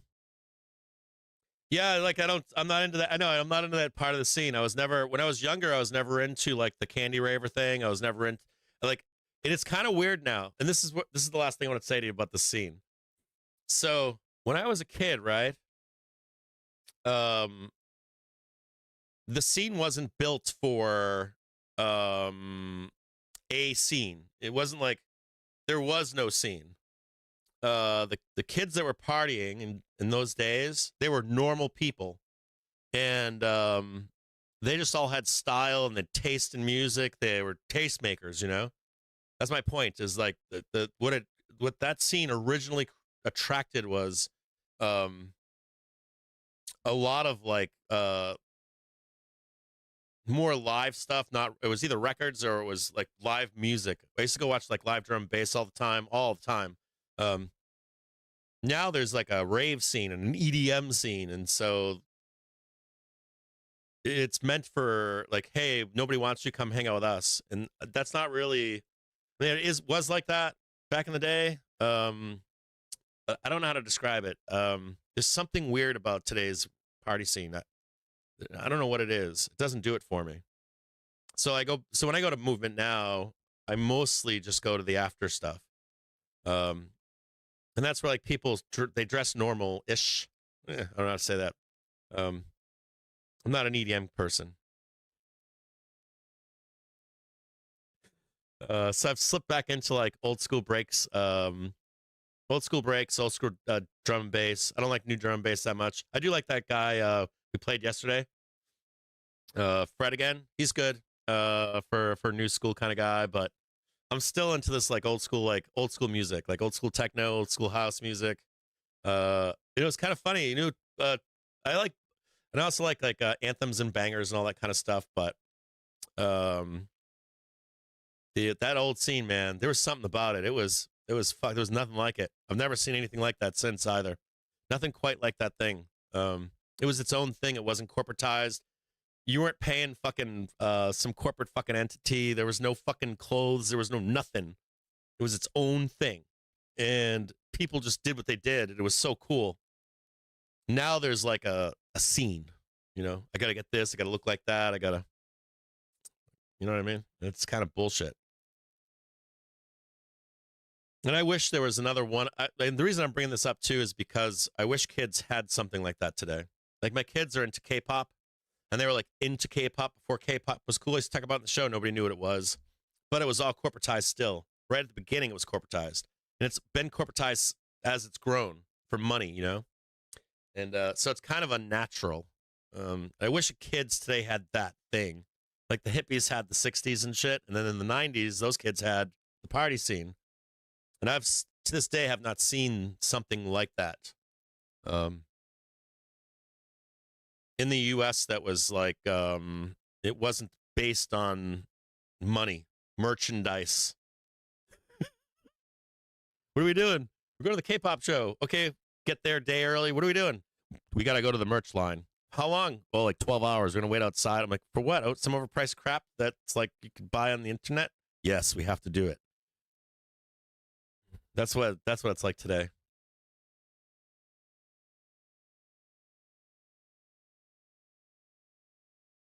Fake Friday pump before Monday dump. Taco Tuesday, rinse and repeat. 100%, Eric. I like that. We need El Director to post that. Fake Friday pump.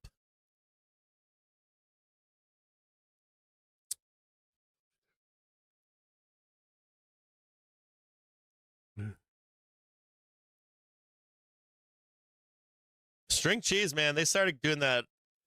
String Cheese started like doing the techno kind of stuff, and they had a couple other bands in that whole mix that I liked. And there's like a few other bands. I don't know their names anymore. Getting old.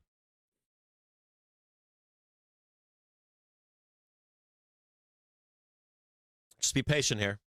Be patient. Get another swipe at it over here.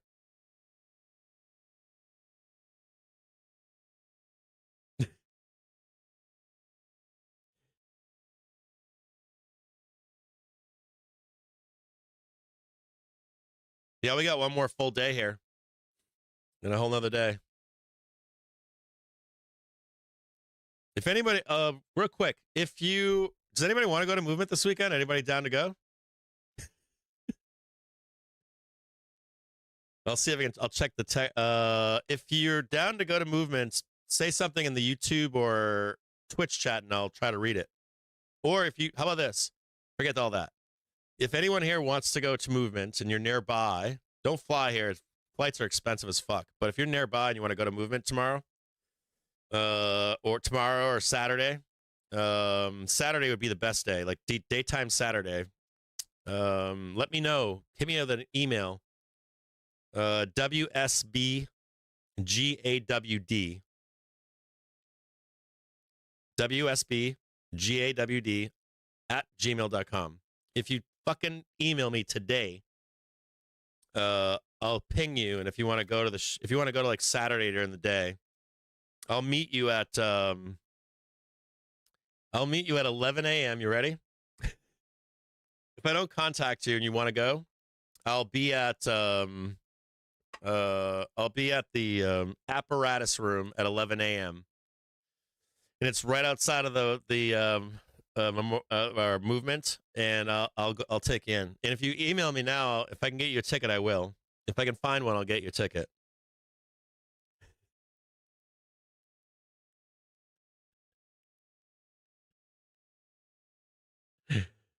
No, you got to email me. The better way to do this is to email me. They do sell tickets. They have scalpers that'll sell you wristbands, and they're legit, and they're cheap. Don't buy any drugs there. Don't buy any drugs from anybody on the street. The wristbands are good. They have the hustler gangs outside. Detroit, Michigan. If you can get a ticket here in Beard for the weekend, I'll take you out. Hell, I'll get a party hotel or something. We'll hang out or something.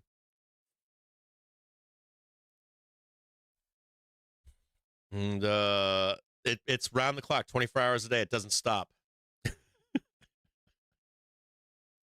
We'll do some fun stuff.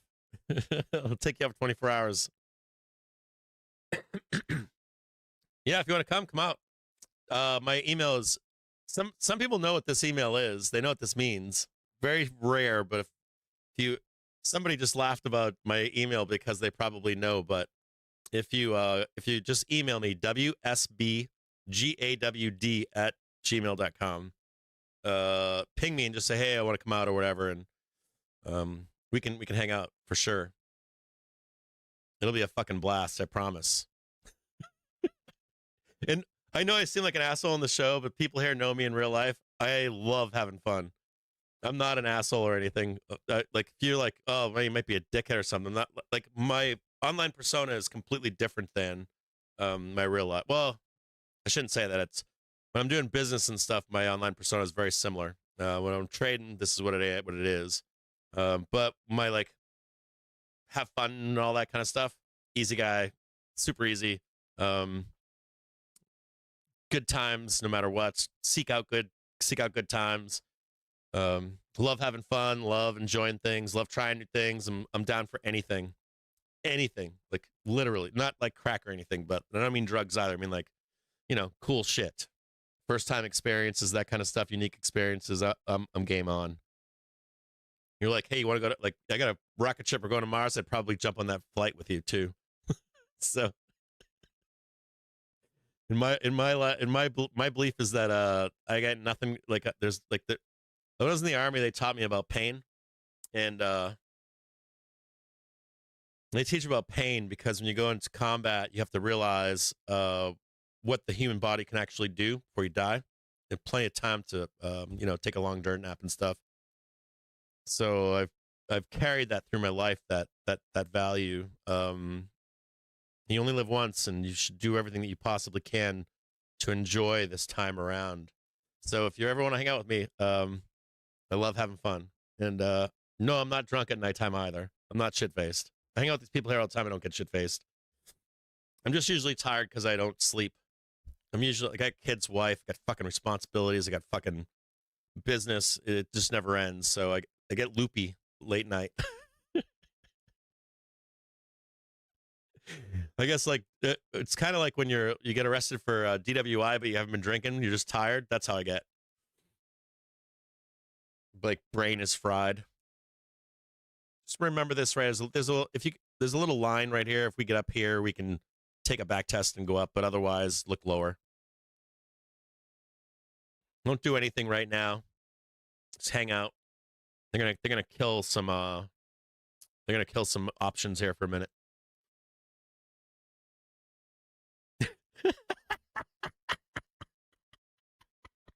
I know what that means.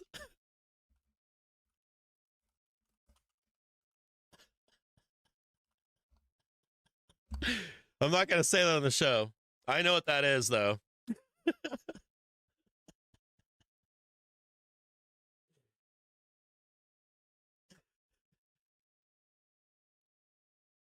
But I am going there. If you want to go, it's blast. Let me see let me see if they even have any tickets available. Hold on. 1 day ticket. The VIPs are not worth it anymore. The VIPs used to be baller. They're not worth it anymore. Don't bother buying a VIP pass. They're bullshit now. General admission. No, I don't want to sign up. I just want to know if they have them.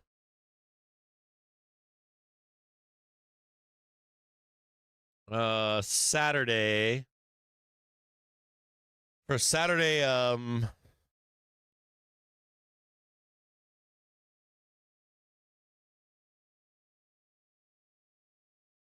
I think they're $227, I think. They turn into $398 for 1 day as we get like to the weekend. You can usually get them cheaper out in the street. I don't normally go into movement anymore, though. So if you came and hung out with me, more than likely what I would do is tell you don't buy anything, and we'll go from place to place and see what's up and get in.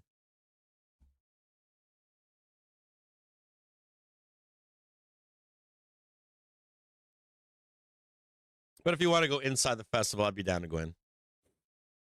I'd be down. Normally I just do the other stuff.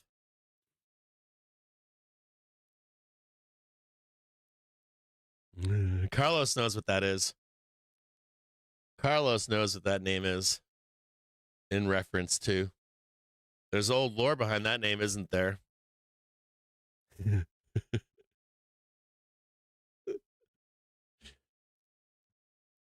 That's old lore.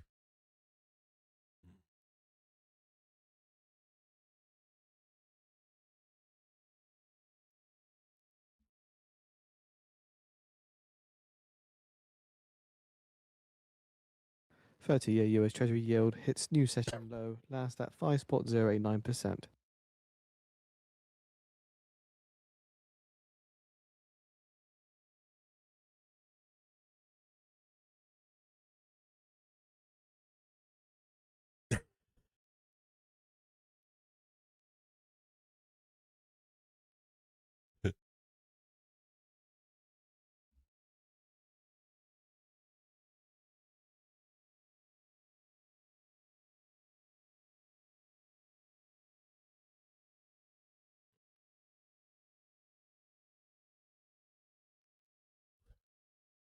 I would love for this to fucking dip down here.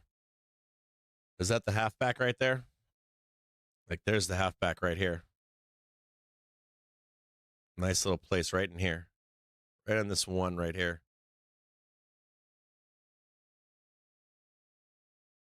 Well, this is still holding up right here. You see it? Just got to see if this holds and makes a new high to go higher, or if it bleeds down in here.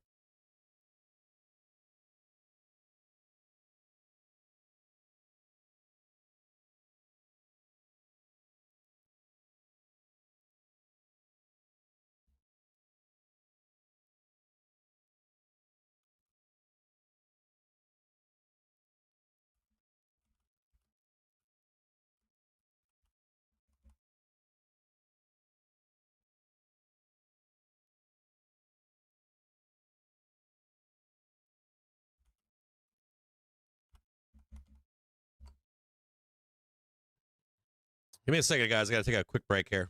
My phone's beeping here. New squawker's on, by the way.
According to the information, OpenAI held a $1 billion revenue lead over Anthropic in the first quarter.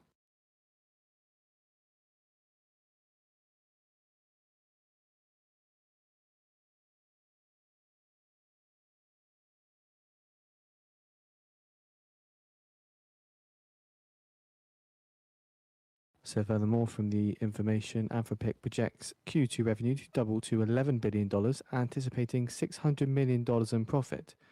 Anthropic's annualized revenue recently neared $45 billion, surpassing OpenAI's $25 billion. And OpenAI generated $5.7 billion in Q1, leading arch rival Anthropic by $1 billion. Here you go, guys. I'm back.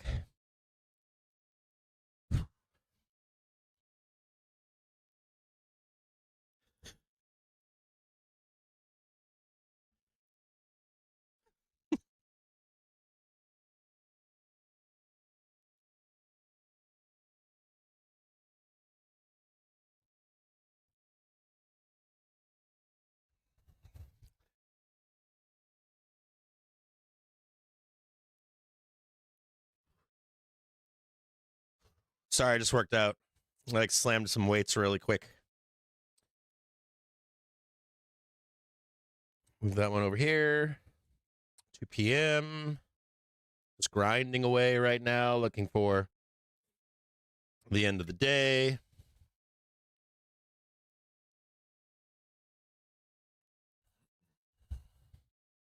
Who was asking if we could trade 748 by Monday?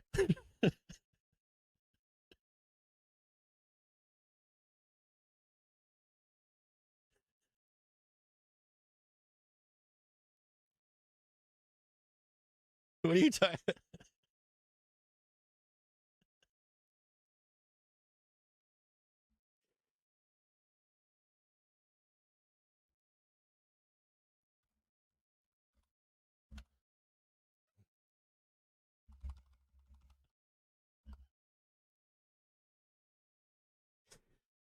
I'm just kidding.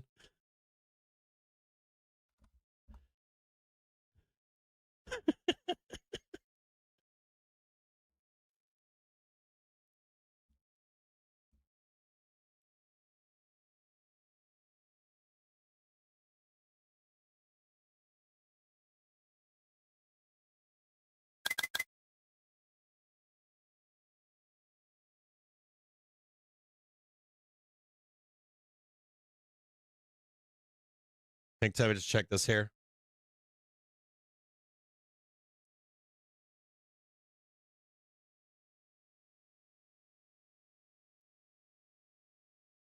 NYMEX WTI crude July futures settle at $96.35 a barrel, down $1.91 or 1.94%. NYMEX gasoline June futures settle at around $3. It's kind of interesting here. You want to see this? NYMEX diesel June futures settle at around $3.80. I'll read the. And NYMEX natural gas June futures settle at around $3.01. Hang tight here. This is interesting. So, and I tend to agree with this. I've been harping on this for June and harping on this for like I can't square with myself. I'm having a hard time squaring with myself the argument that we should crash 30%. That is something that people are believing. It's something that's being it's a narrative from the street.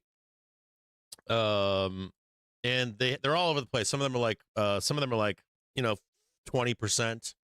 Like they've literally said that, like 20%, 30% correction. And under the surface, if you look at this,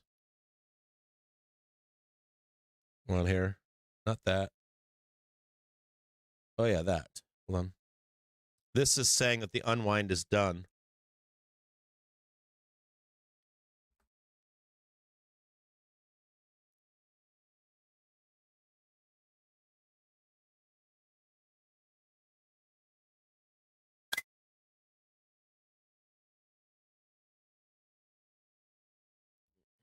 Like I can't like, I'm like, how often are you going to get 10 or 15%, 20% corrections like every 3 months, every month? I don't know. Still just parking around here, burning theta, burn. We don't need to actually get down here, but if we get a flush, it'd be nice. See if we can catch a flush here at the end of the day. 1600. By the way, I am bullish into the close. I'm going to give you an outlook here. I think I already gave it to you here, but let me show it to you again. This is the outlook. I posted this here. I showed you this yesterday at the close. If you go back to when I turned the stream off yesterday, I drew this in for you. And I said you'd more than likely see something up here, down, down, down, and then this right here, and then you would see the roll, the distribution. This is the outlook right now. You know, when like I try to give the Bears, their chances. You know, I tried to give them a chance 2 days ago for an unwind opportunity. That they couldn't get it done. End of the day. It was like 12 or 1 in the afternoon, something like that. They took their shot, they slammed it down, and it literally hit to the perfect tee where the buyers were. So there's a few notes that there's a few things changes I want to make to this to the bear case, okay? Or we need to discuss the bear case. So the bear case, whenever they start making their case, I listen to them. I think it's good to listen to them without drinking the Kool-Aid. And I think it's worthy of at least saying, like if you're able to catch an unwind, let's say here, they're able to catch the unwind, they're able to guess underneath. I'm open to that. The bear case is ending. The bear case is in its end. Literally, it's at the end. It's got maybe 2 chapters left. We're going to review it right now. They had an opportunity to fucking sell on inflation fears. They had an opportunity to sell on Warsh and the narratives they were pushing to you, okay? Warsh is going to bring the market down. Inflation is going to kill the market, blah, blah, blah. So they read a book, right? Then we had we had OpX. That didn't work. We had Vixpiration. That didn't work. They told us, well, we're going to give a moment for NVIDIA to report earnings. Then we'll get back to the Vixpiration unclenching. Okay, cool. So we take the break. They take their shot. We turn around and shift our gears to higher. We take the long. We make a bunch of money, right? We actually took the short, and then we took the long, and we said to you, hold that shit to the close, and then get out. We said, what did we say next? We said, on the open this morning, we're going to give a chance to the sellers to rain hell down on the market. So we closed our longs yesterday at the close. We come back on the market this morning, and we say, okay, we're going to give you a chance now, right? And what was the first thing that I said to you this morning at 9 a.m.? Before the opening bell, I said, don't do anything. Just sit there and watch price action. And so you're giving the bears the chance. In here on Thursday, they took this shot. They shot their wad at overnight down here. Shot their wad at 9 a.m., shot their wad at 10, shot their fucking wad at 11, shot their wad at 12, and they're unable to get where they need to go. And what were we discussing at that point was what? I think Top G and I were talking about it earlier, and when there's no support, you know it. You know it. Like, take a shot. Like, the support should disappear, right? So come down here. We're like, hey, that's support. It should go like this. Straight down. That's the look below. Holy shit, there's nobody there. Bulls freak out, come up here. They get out of their stops. And then we're raining hell down. Sweet. Okay. We're unwinding, unclenching. That did not happen. What is the bear case right now? They have one more chance, right? I would say that they have a month end.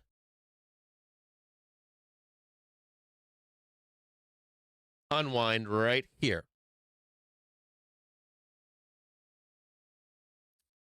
They have one more chance. But the problem is that you're starting with a thesis that's very bearish. And when you start thinking about, like, hey, I'm in the last chapter now, this begins to look like a dip buy, doesn't it? Right? If the degenerate retail bulls, they run this up into this close and buy a dip down in here on, they're banging this up on Friday. This is, into Friday open. We grind all in here. Maybe we get a drop or something, but it's back up here again. You get my point, right? Like, this is the close on Friday, trading 748 or Tuesday, right? So we're either doing this on Friday, this is the weekend. We're up here on Tuesday and maybe up there. If there's an actual truce, you go even higher. So I can talk about Tesla if you want. Just give me a second here. But like this right here, we have it on our website if you want to join us. Join us supporter level and ask, and they'll update you on Tesla every day, twice a day. But my greater point here is that the bear thesis is beginning to leave. And what you'll see is that you'll see people cycle into these trades. They need to get exposure. So the bear thesis, my point here is the bear thesis is starting to, like usual, erode. And I want you to look at this poop mountain right here. And, you know, even if you have the distribution, even if you have a new all-time high, even if it comes back down, right here is your daily trigger, and it's likely going to get picked up for, and I was thinking maybe we can get down to the 18s and 14s. They were thinking, dude, the street was thinking way lower than this. I was thinking, yeah, maybe we can get down to here. You know, if they're right, we can get down here maybe.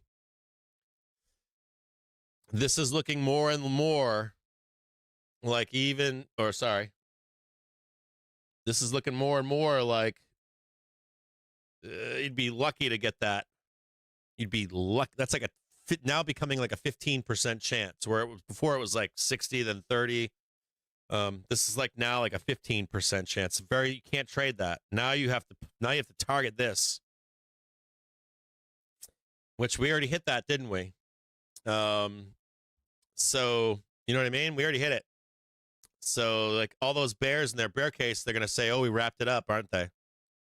And I want you to be aware of that for where we are right now, because of this chapter in the bear narrative being a failure here. And we're pushing higher now. We're going to look to push higher here. My target here from now into Tuesday is 748. It could come quicker. We could blast up here tomorrow, woohoo, like a whale, come right back down, and we could even do this on Tuesday, possible, or an equal leg on Tuesday. Just tip our heads up and then back down in here. But it's not looking good for the Bears right now. If I was McGillicuddy, I'd be fucking pissed. I'd be fucking pissed. You can't win them all. So, and he's a great trader too. So I'm sure he's angry about this. I would be. I'm not angry. I'm a bull. I know it's up, but you got to give him the chance. We had the pullback right here, and even this pull. You know, you can make an argument that we don't have to come back down here either. The deepest. You know, it's somewhere in here. The deepest pullback might be right there.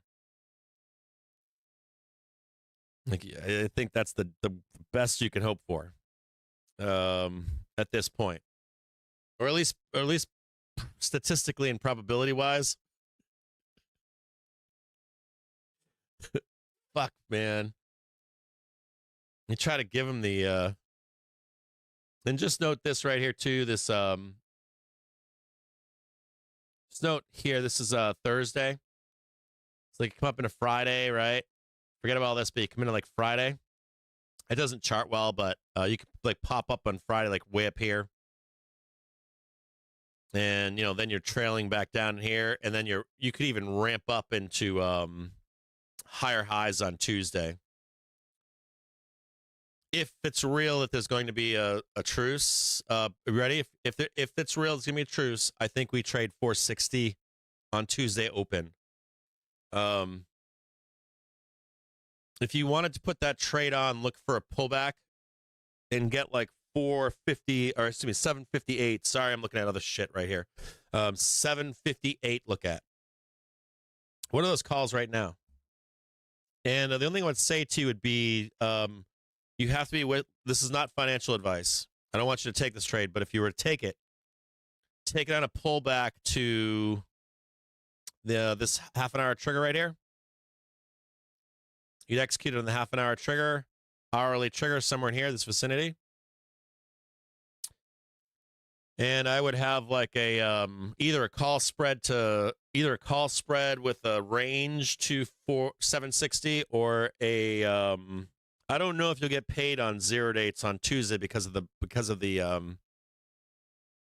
3-day weekend, the theta. But if you're able to catch like a down move in here, so this is not financial advice for sure. You have to be willing to lose your money. If you come down here and you're to pick up like a 758, let me look at them right now. Just as like an upside hedge, not something directional. And it has a very low probability of printing. But if you were going to get like a, if we were going to get a truce over Memorial Day weekend, what are those costing right now? They're 1 penny. So dealers don't believe this is going to happen. So if they're, oh no, wait, I get the wrong date. Hold on here. 26th. 758 is 19 cents. So they have priced that in. They actually have 19 cents. They're expensive. This is for Monday, 20 cents right now. So if you wanted to like put that trade on or something like that, make sure you're a couple dollars in the money if you're going with short dated calls, or you put a lot of time on them and you can get out of them if it doesn't happen, or do it a call spread. 44 cents or 2.32%.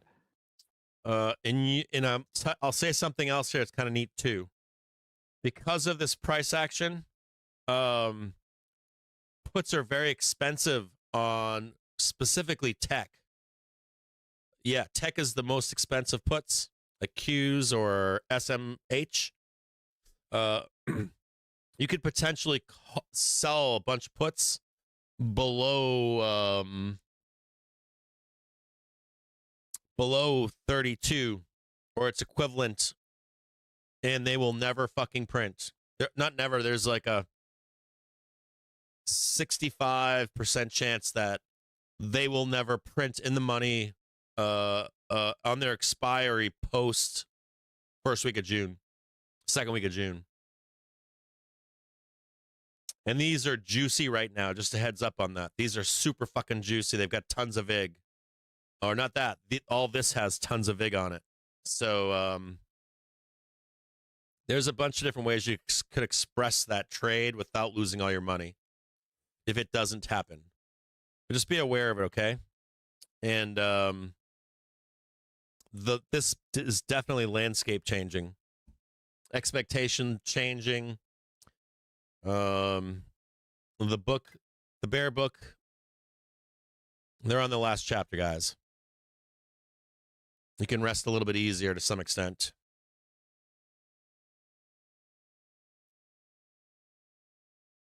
God damn Bears, man. Fucking fumbling on the 2-yard line again.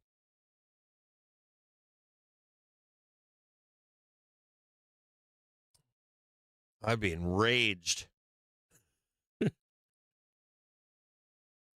I would be enraged.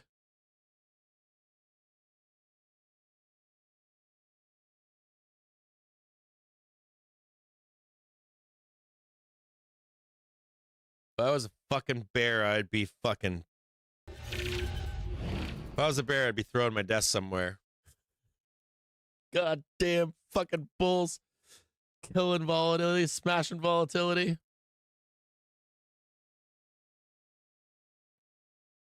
This one right here. Make these dotted if you want, just see, or we'll make this one dotted.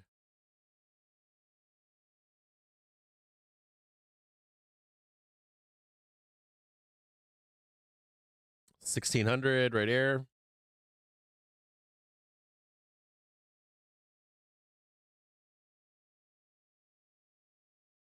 Any return down here to these two, and that'd be a pretty decent trade.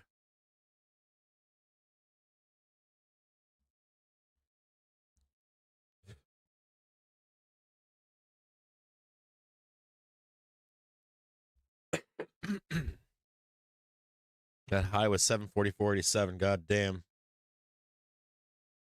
You know what else too? We beat the high on the 15th.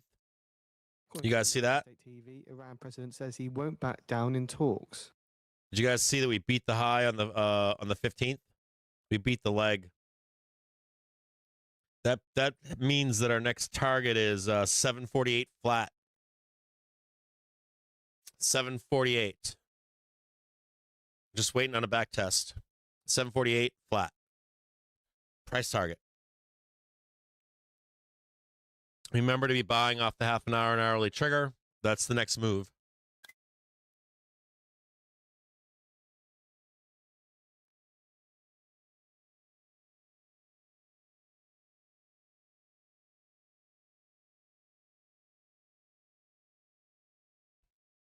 Hang tight here. Nope, bear case is going away. Sorry, that's not going to happen. I don't think so right now. There's some structural breaks going on with the bear case right now.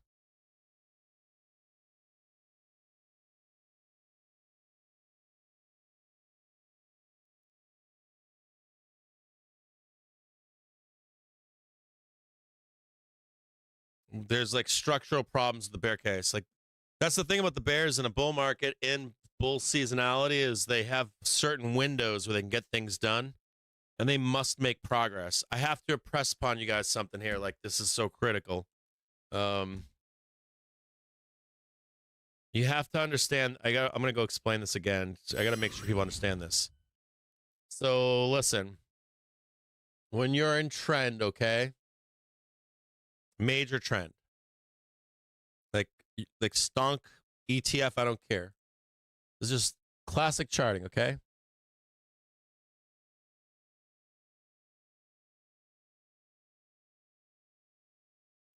The S&P 500 and Nasdaq 100 inch lower as Iran president speaks. Pretend these are months right here, okay?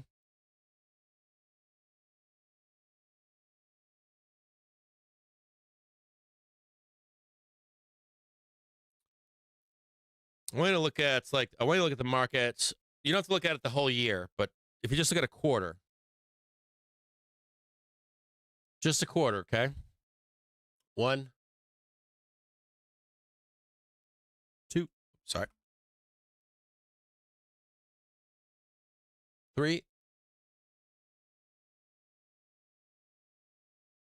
and then 4, right? And we can even do 5. So these are months. I don't care that. Well, I do care the months. You have seasonal weakness, seasonal strength, right? Rough idea of what that is, right? Not tradable, but you get an idea of when those happen. But the beginning of a quarter is right here.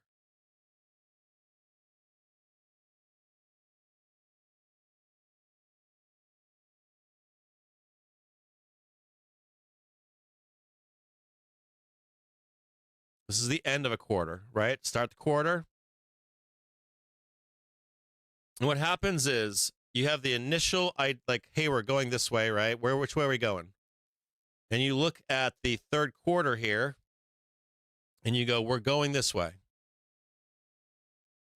And if price action winds you up into this, when you come to your second quarter, people hedge appropriately and they place trades. Hey, we're going to keep going up, right? In a new month, we're going up, right? They try to unclench it, break that trend. It doesn't break trend. So you see this here. They go, okay, I'm going to get more calls. Make sense? I can probably do this better for you. So you start the quarter and you say, we're going up to here. So you place a bet for here. You hedge this. So again, just seeing in your first month, you come up, they try to unclench you from trend, but you stay back in it. So you buy more calls, don't you? Try to break you down here. You buy more calls, right? Try to break you down here. Buy more calls. So if you're positioning every month for trend or a break of trend, you're also like creating so many options that you eventually like nail this. It's almost guaranteed. Okay. So when you're let's say we're in the end of the second month. By the end of that second month, you need to have broken trend so that people change their positioning. And the closer you get to the end of a quarter, I shouldn't have done that one here. I should have done this one. Yeah, I should have done this one here. The closer that you get to the end of this quarter, the harder it is to break that magnet. You might reject it, right, until afterwards so that it doesn't print until we get past it, but you get like really wound into these things. So oftentimes what happens, you stay on trend for the quarter, and then they try to break it again in the new quarter so that you can create a new trend. You wouldn't believe how much trend changes like around a month or a quarter end or a month after a quarter or the month before a new quarter. Like you really need to be in here so that I'm trying to represent this so that when we come into this new month here, if we're like down here, are you trying to buy calls there? No. You're like, oh shit, we might go down. So then you're triggering put buying, triggering put buying, triggering put buying. You're breaking major trend. And right now we're coming into the end of this month, and I don't think, unless they are able to break, like let's go look at SPOOs really quick. It's like, here's SPY. Oh, sorry, wrong one.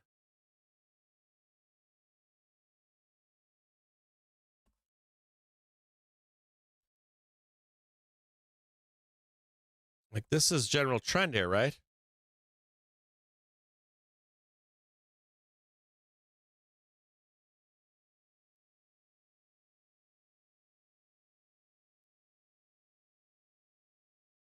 We can make it any way you want.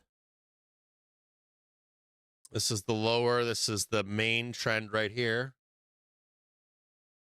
You know, roughly that. We don't need to be perfect with it. We don't need to get all crazy with it. We could just go like just like that. We can just go like this. There's trend, okay? The intent was not into the end of this month to be here. Intent of the original argument over here was send it down here by the end of the month. I kid you not. I'm not joking. It's like this is what their plan was. And the reason you're doing that is because you want the new, you want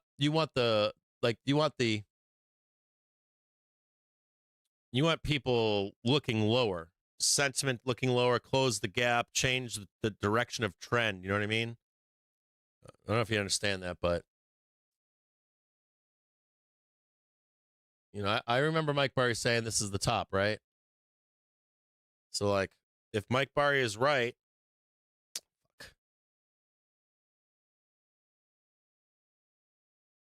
there are only so many windows you can do this in. You got to be down here. And I don't know how you do that right now. I liked the idea of the potential of this when they started talking about it here. I liked it. Of course we knew it was going here, but and I gave them another chance in here, and there's been no progress.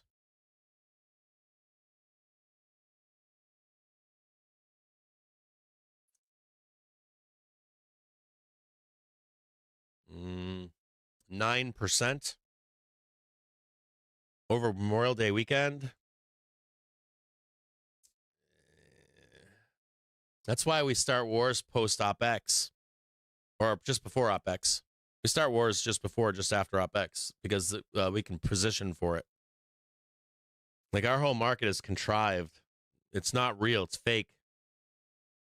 So like these guys know everything. These guys know when we're going to war. They know everything. And I don't see 9%. I mean, I could see that. I would even give you this. There's your war, but you're still in trend. And remember, the argument is not down here. That's not the argument. The argument is that you're looking for trend break, and it's not enough progress in my estimate. There's not enough progress, and we have one more month left for QuapX. We're like it would suck us right back up, I think. So I'm not on that train right now. I was open to it, but I'm not open to it at the moment. Let me show you a different example of this. I'll show you a different example. Here, bear. I'll show you a different example of this. I'll show you a better example of this.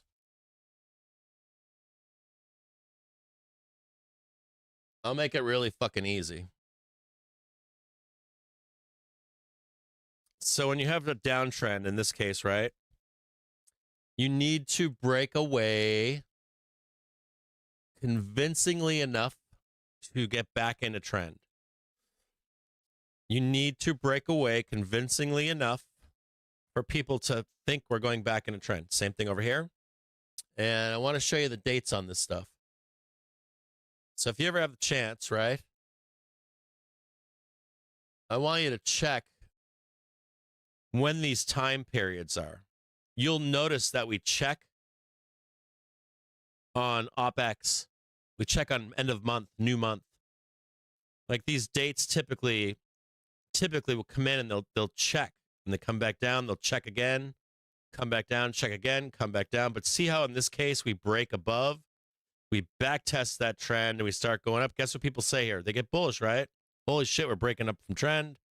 We looked above, we back tested successfully, started looking higher here. And it was a no-brainer that we would start shifting our expectations to the upside back in a trend. So just looking at it up here, I mean, that's a fucking distance right there. You know what I mean? And the way is high, and we're going the 2 strongest months of the year. So I don't see it. Not like I normally do, or not like the openness to it. I give a window. There's the back test of the half-an-hour trigger. There's the flush. Told you no trade. You can take that one if you want, more than likely. Probably good right here. Maybe come back down here and sweep this in the close, but I'll start getting ready for a long in here.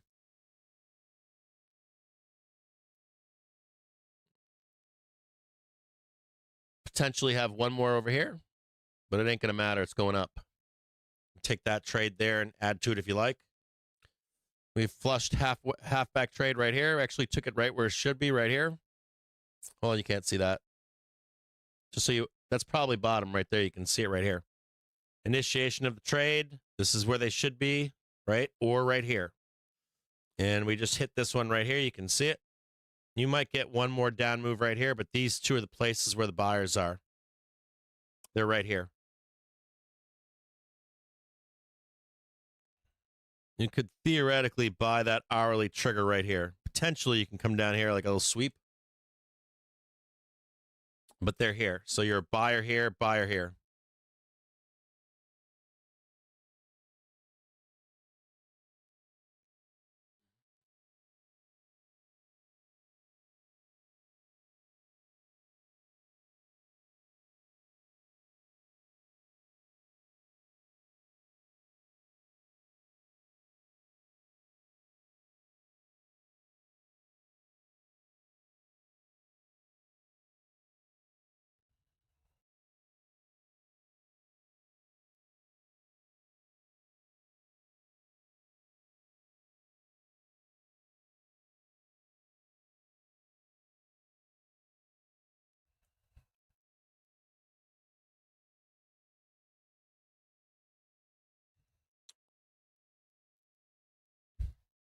Price target 748 from this position here and here. And buy this one, we're going to 748 next.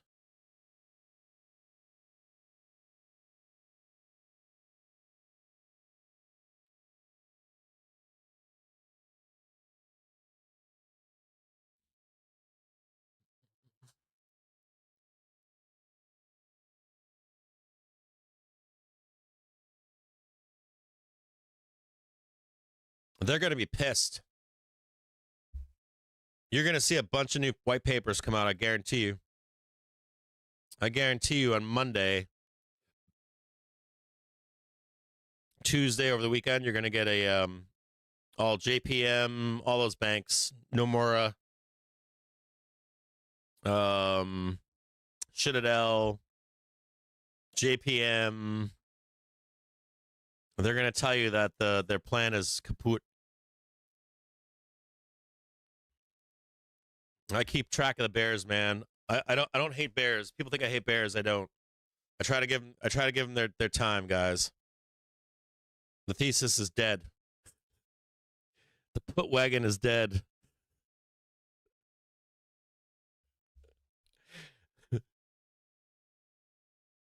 I read that would resume fighting. Create the move. I don't think so.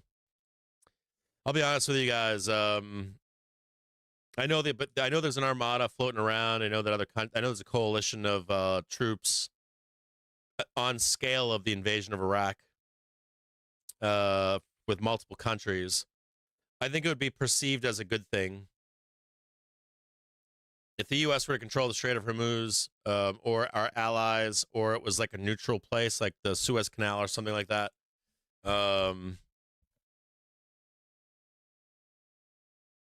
This whole like Iran thing is all about energy for war with China, in my view. It would be perceived by the markets as a positive thing. I know that you'd think no, it isn't, but it is. Underway with Pakistani officials in Iran.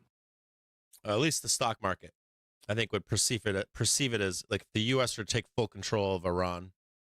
And I know that I should say I realize that if you like read different sources of information, they're trying to tell you that the U.S. has the weak hand here. That is not true. Please do not believe that. Please don't believe that. Don't trade with that in mind. How about this? You can believe that. Do not believe that when it comes to the stock market. Close to reaching a deal and are currently working on a draft text. At the same time, another source. Please don't. You'll lose a lot of money thinking that. To judge whether a serious and final agreement is within reach. You know, I'll give you an example of this. Last summer, last spring and summer, the street laid out like a plan for if Kamala Harris was president or if Trump was president. And if you paid for the information from the street, they would update you on positioning for each person to win. And there was a moment last summer where they had Biden winning, then Biden gave a speech, and the street shifted narratives and said, nope, he's going to lose.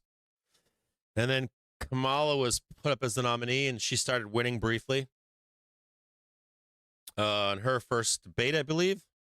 That was a debate or a speech or something. And then by midsummer, the streets knew that Trump was going to win, and they bet the bank on it.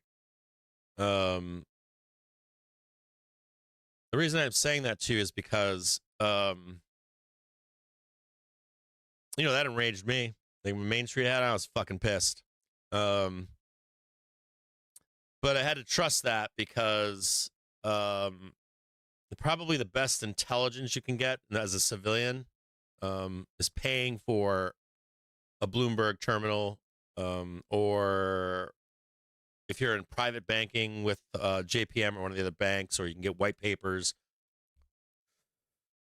You know, it's kind of like the it would likely be perceived as a positive outcome by the street, is my point. And if you were like reading the newspapers last summer when Trump was running, or you were like following social media, the street had it completely different than everybody else. They were correct. And they've been, usually they are correct. It's the same thing with the AI build out too. A bunch of years ago, they did a big, every bank put out like their AI roadmap and the years they were going to do it. And they've stayed roughly correct. I'll give you an example of this right now. I'll give you an example of it. I got an example. Okay, so you guys have been reading that the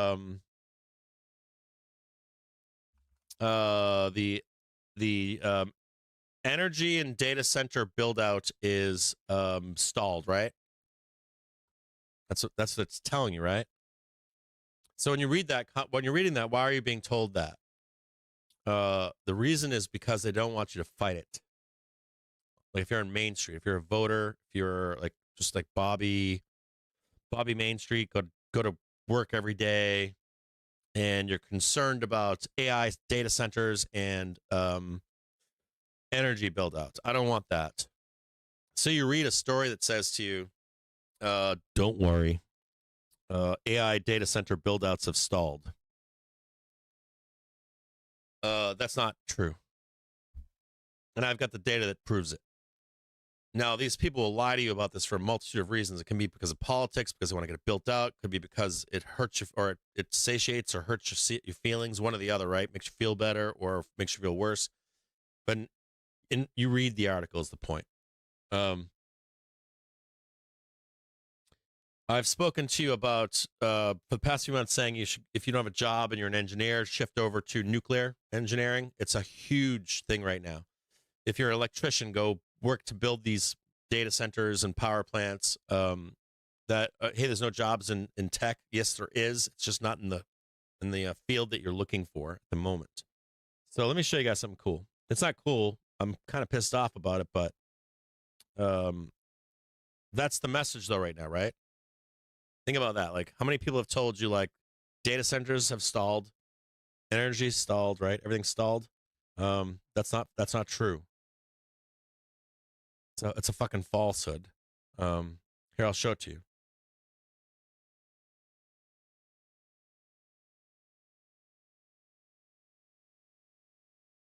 It's gonna frighten you, I promise. We live in a time where everything is built upon data. And now that data is being manipulated.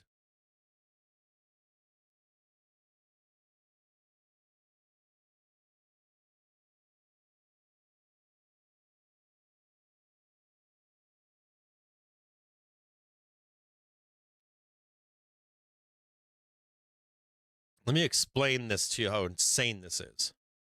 You know, this is construction spending on power plants. Okay? These are years passing. 2019. Why do we do this? COVID. The U.S. is trying to be self-sufficient. This is abnormal. What is this right here? 2023. Biden's president. There you go. Power plants distribution. And look at it again. It's about to moon again. Let me give you another one here. Hold on.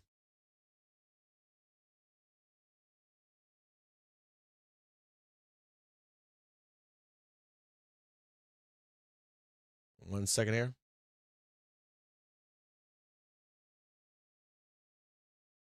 They told you that data centers stalled, right? How about they fucking lied to you? Data centers. This was for normal internet back here. Like what we have. We come into 2019 and it begins to ramp. This is when the U.S. was finalizing, like partying in Saint-Tropez, partying in Tahoe, skiing. CEOs have times in their hands. Politicians have times in their hands. They're going to fucking sex parties in New York City, all that kind of stupid shit. While they're telling you to lock up. They're making decisions here, and you've never seen this, ever. This is obscene. These are data centers. Obscene. They're telling you that they're stalling. They're not. They want to get this through before you get pissed off and say no, or you show up at a town hall meeting and say no. And you might hear anecdotal stories about, hey, did you hear that this town, they didn't get their data center? Well, I'll tell you what. Most of the U.S. is getting them. I'm going to show you something else here, too. It's going to piss you off. I got one more to piss you off because it pisses me off, too.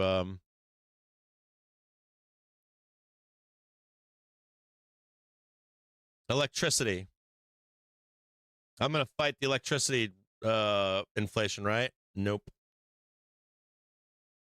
You know what's scary about this? Look at this. This is like the normal rise in price of electricity is literally going fucking vertical right now. You are paying for the data center build out. Whether you want to or not, whether they lie to you and tell you that you are or not, the facts say that you are, and I am. We're actually paying for it. These are the facts. This is from the BLS.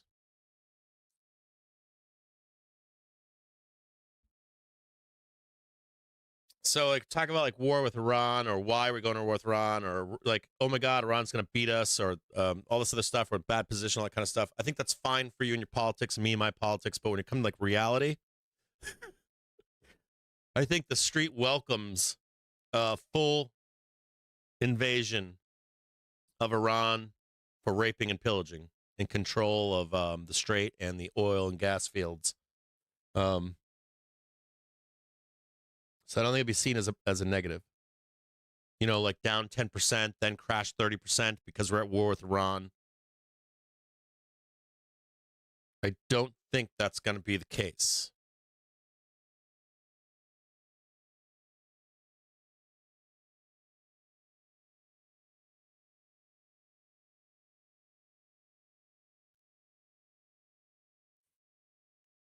This is your first buy points, cranking. Target 748.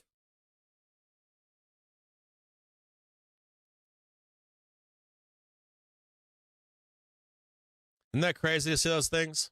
It gets even sketchier. So they started building out factories for machinery. They're done with that. And they're done building they're done with the biggest burst of building the machinery for those factories. You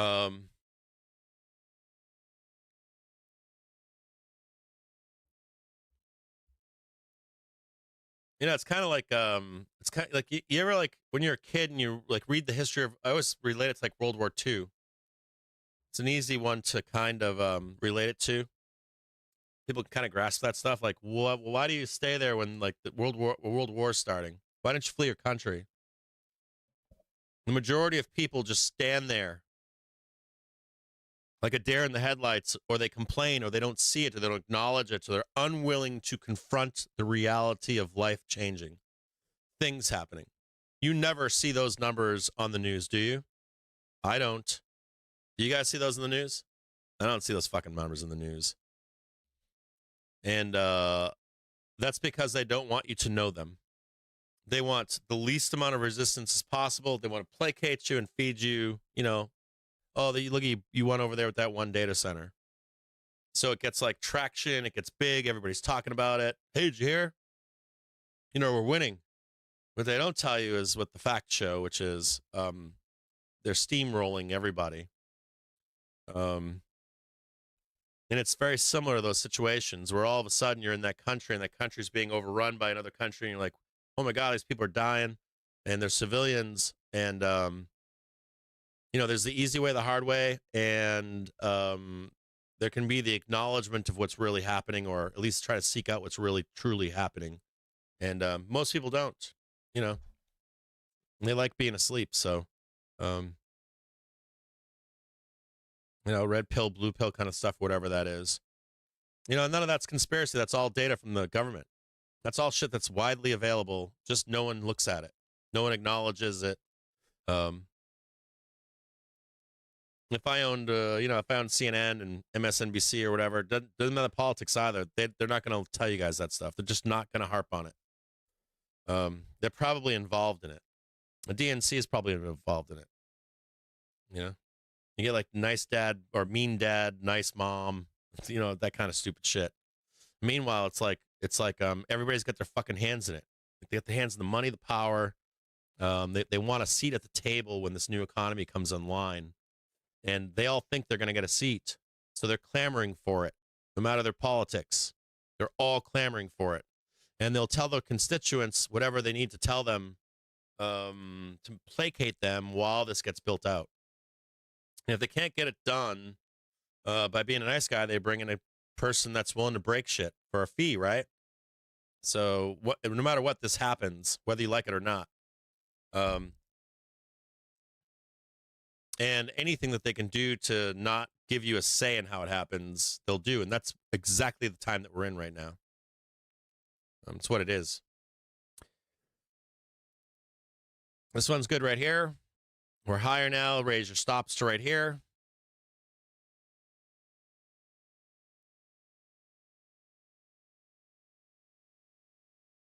The bear case is going kaput. You're not allowed to fucking renegotiate the bear case. The bear case was like 20-30%. And it wasn't from here either. The bear case wasn't from over here. It was 20 or 30% from down here. I remember it. It was like down here. And then they just kept saying, fuck it, it's 30 now. It's 20 now, it's 30. Now it's 30% down. And like the bear case just at some point just it's not real. Or not real. You just the window is gone. I'm finding it hard pressed here to think that you're gonna unclench the market into the end of this quarter.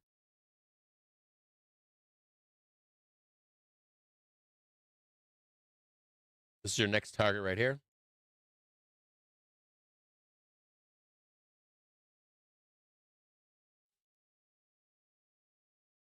I get it, guys.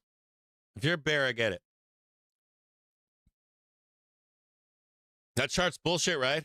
I don't even think it matters if you're for that shit. The fact that you don't even know that it's going on is fucked up. Even in Detroit. Like, you'd be shocked if you came to Detroit. You know what the most frightening part of Detroit is right now to me? That they're building things here in Detroit right now to manufacture if needed if we go to war. To be a manufacturing center and distribution point for going up the St. Lawrence, I believe, and then down into the Mississippi if needed. And it's in the interior of the U.S. It's in the center of the country. And no one believes it. It's here. If you drive the back roads of Detroit, they're building them here. They're building the fucking factories here, too.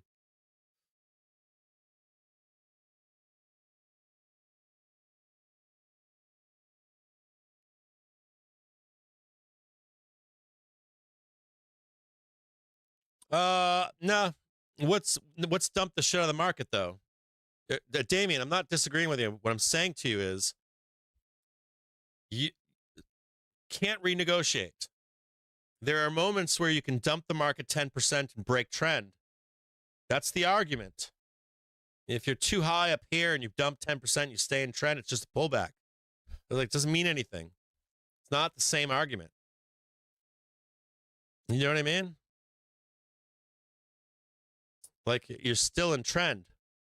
The argument was that we break trend, we go down, break trend, and it's because of the volatility. It's because of spot versus vol and tech. So like that would trigger, right? Like the top 4 or 5 companies that are running, if you can trigger that volatility, right, with a roll, that could trigger like this 20-30% downside move. It's solving itself right now.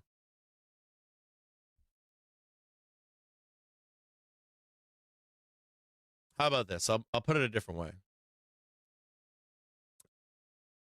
I would give it right now a full invasion. We will not break major trend.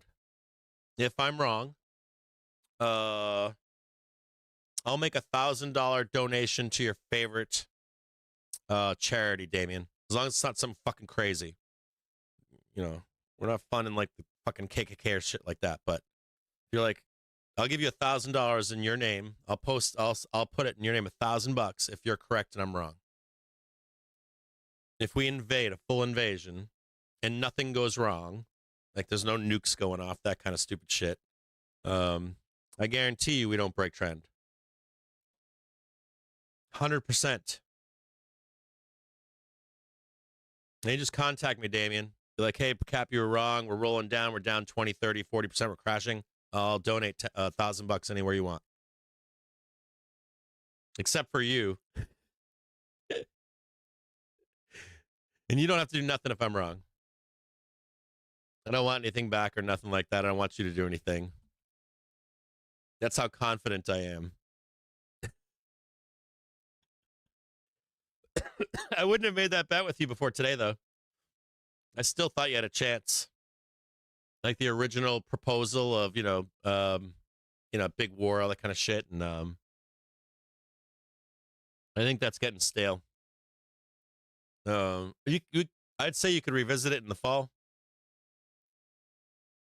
If it like starts as a truce maybe and then it breaks down into war in the fall, I'd say yes, you have a chance of that.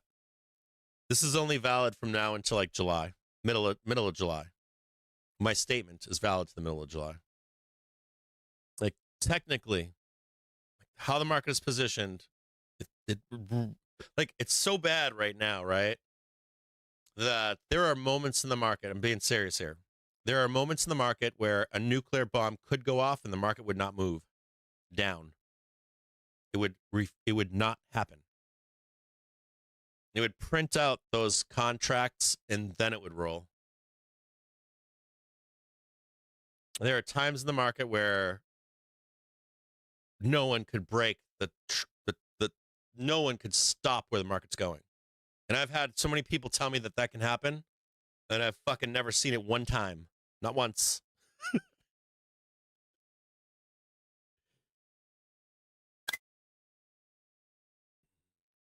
I think you get a big bear raid in the spring. I think you're going to get I can't say the spring. Whatever this top is, I think I said this in the show yesterday. You guys want to go back and look at this stuff? We can go. It's everybody's on vacation. You guys know it's only us, right? Like most people are not working right now. They're not in the market. You want to see some cool shit? Hold on, let's check this out, okay? We can spend 5 minutes on it. Let's see something cool.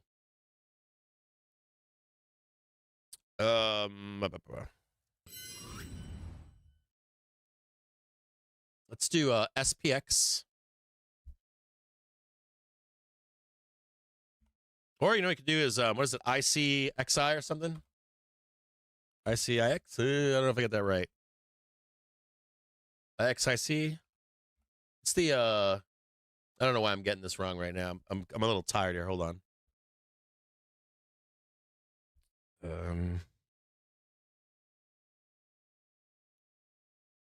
It's the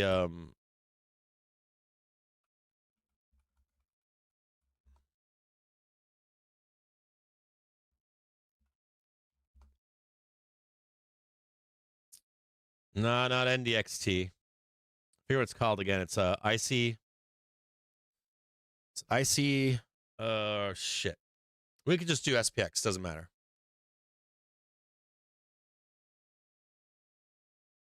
It's the old school fucking tech composite index. I forget the name of it right now. Is it? Where is it? It's not in here. Doesn't really matter. Fucking it's all part of SPX. Thank you. IXIC. Thank you. Who said that? Paul, thank you. So back in the day, they didn't have QQQs. You know that, right? So the NASDAQ Composite Index, this one will give you the information that you want from way back in the day. That way back in time. How far back? Way back. Like SPY doesn't go that far back either, but this does. Let's take a look at this. And this is pretty much what we need to talk about here.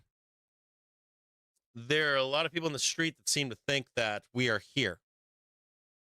Now this is going to roll. You know, big collapse, and then we're going to roll down. They think, like, there are a lot of the street says, we're done. We're going down here. Big crash. Start rolling over. But what I want to draw your attention to is this one right here. If I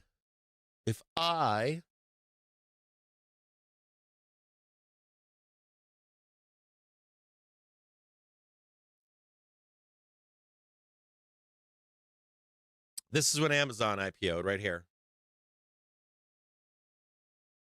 And I want to show you this right here. Now, I don't know for sure if we're going to do this right here, but I want to show you this in particular.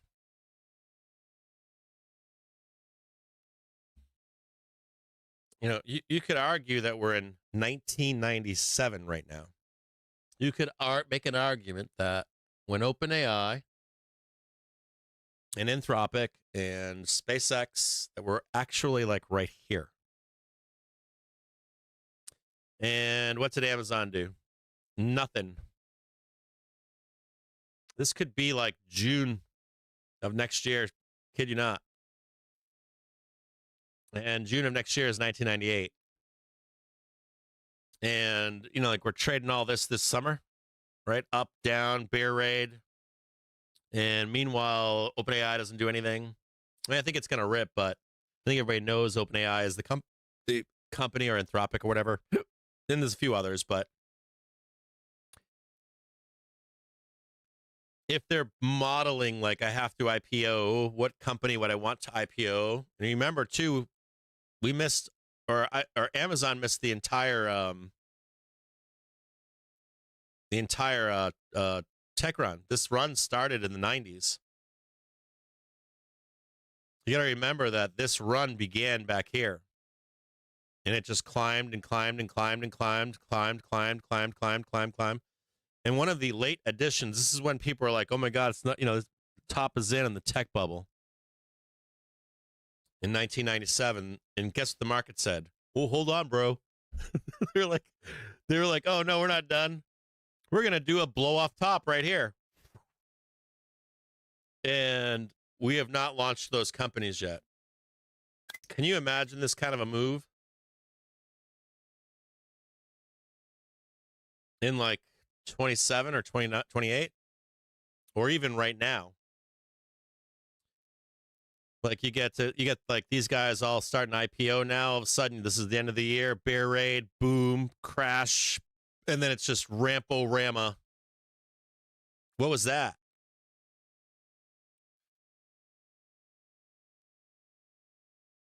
Well, that's just a monster move right there, isn't it?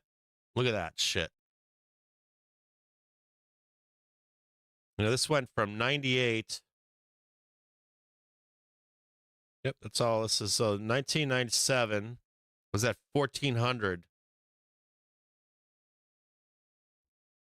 You know, that's 3.5 times. 3.5 times. You know, we were just trading, you know, 3.5 times. Like 300, that's like 10,000, 12,000. No, it sends us like 10 or 12,000, something like that. So you think about like a bear rate at 8,500. So what are we trading right now? Like think of this big numbers. Like we're trading 750 right now, right? So like you hit 850, just like zeros, tens, and fives. You hit 850, they do a bear raid. You get a crash in springtime. Maybe we hit 850 in March. December or March, we hit 850, put in a double top, roll down. Then we fight for 10,000. Another bear raid. Then we start breaking above, going up to 12.5 and stuff. Larry Williams said we started a new bull run. And then all of a sudden, like, who's that guy that calls out these insane things? Like, I forget his name right now, but when he tells you the stock market's going to go to these insane numbers, like, if we have not done this yet, is anyone discussing this? That what I hear from the street is they're like, we're in 1999, like right here, bro. There is something fascinating though, right? Grind higher, higher, higher, higher, higher. Just like on the individual stock basis, we're seeing some of this, right? Now, ServiceNow came down where others are high flyers. But within like the index level, I mean, look at this on the index level.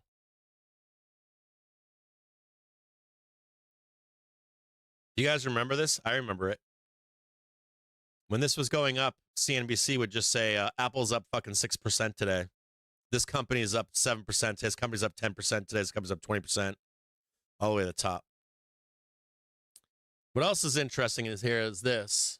Check out this one. You want something else cool? I got something else cool for you.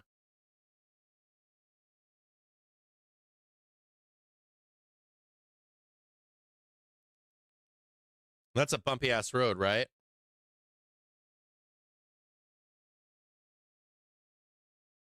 On there. No.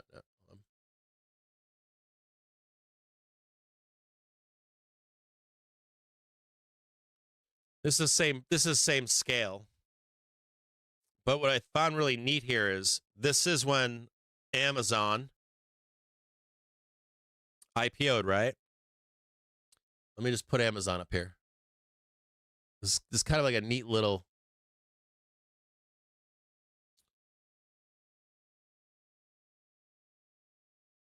Here, bring all that back. This is looking a little bit messy here.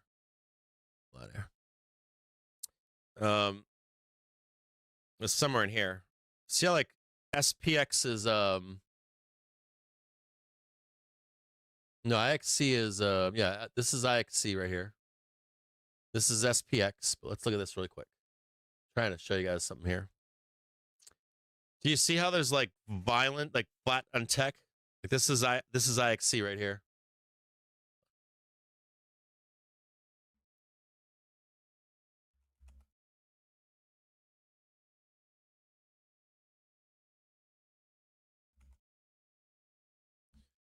Do you see how like IXIC went flat, but SPX is just chugging along, chugging along, chugging along, chugging along, chugging along. Big rip up here.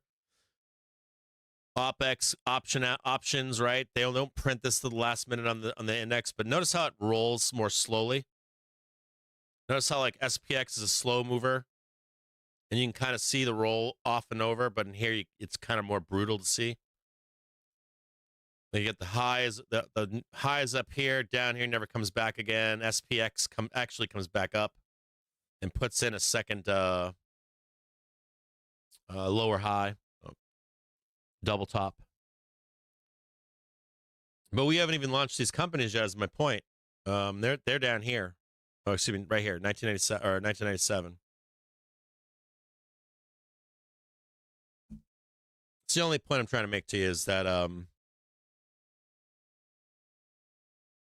when people are telling you the bubble's done,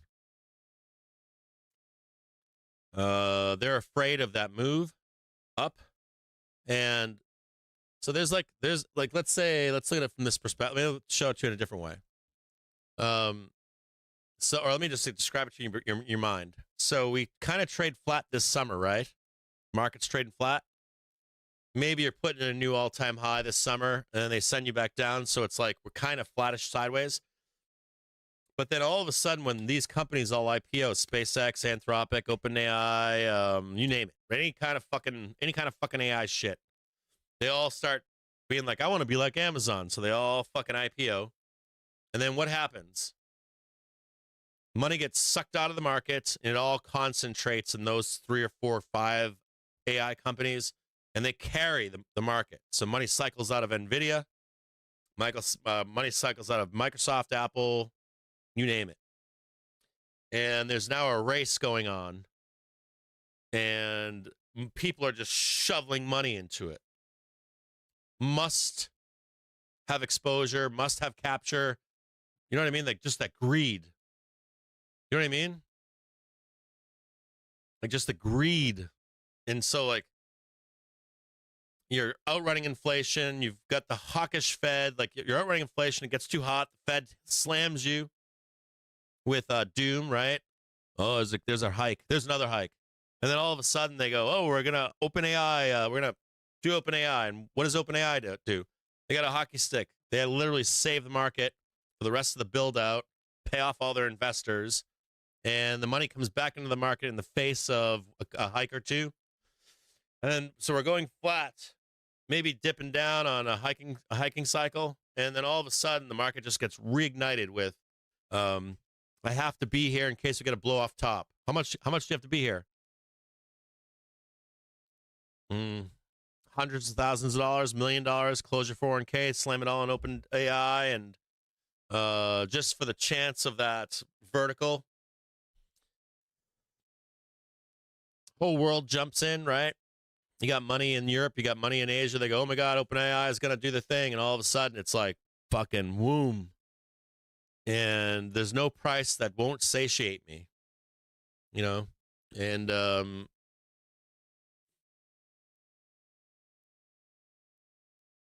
early investors get paid off, and then they dump it all, you know?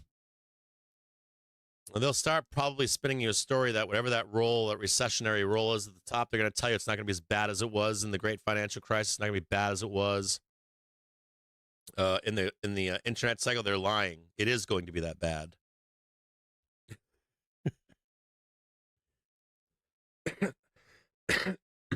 Here, I'll read something to you right now. So Pentagon doubts over a rare earths deal provokes a White House clash. You know who talked about this was Assets rising to 7.77. I'll read something to you. I thought this is a very fair. Then again, Pentagon doubts over rare earth deal provokes a White House clash. So the Pentagon is weighing whether to scrap an $80 million conditional loan to rare earths refinery element technologies, touching off a clash with the White House over an agreement that was meant to help break China's chokehold on critical minerals. Here's a good one.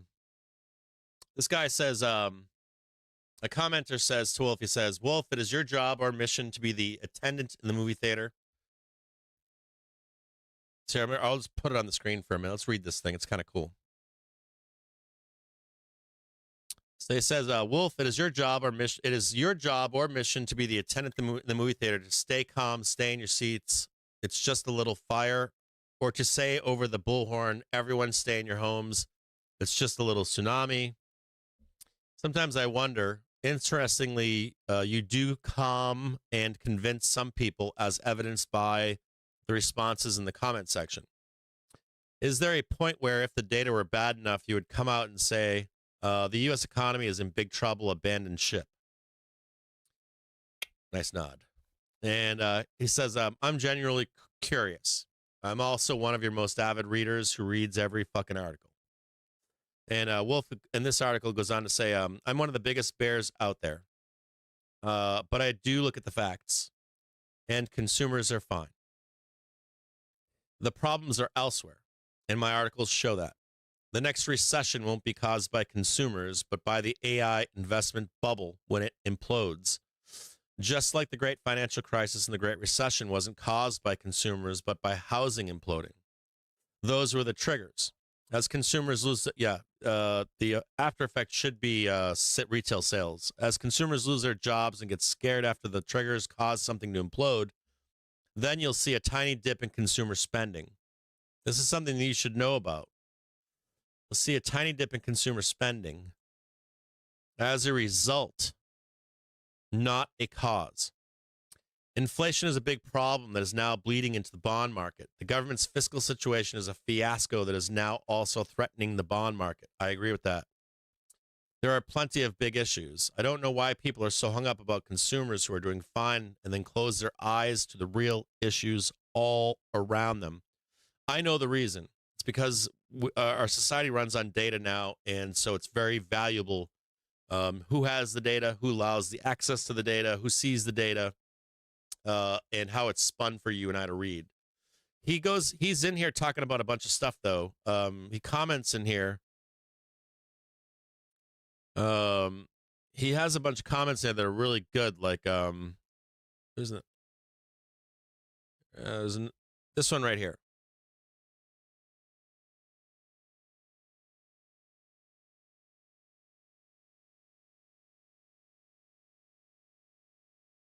This is a good one right here because he talks about how, like, you know, how, like, here's subprime, percentage of share of subprime loan origination.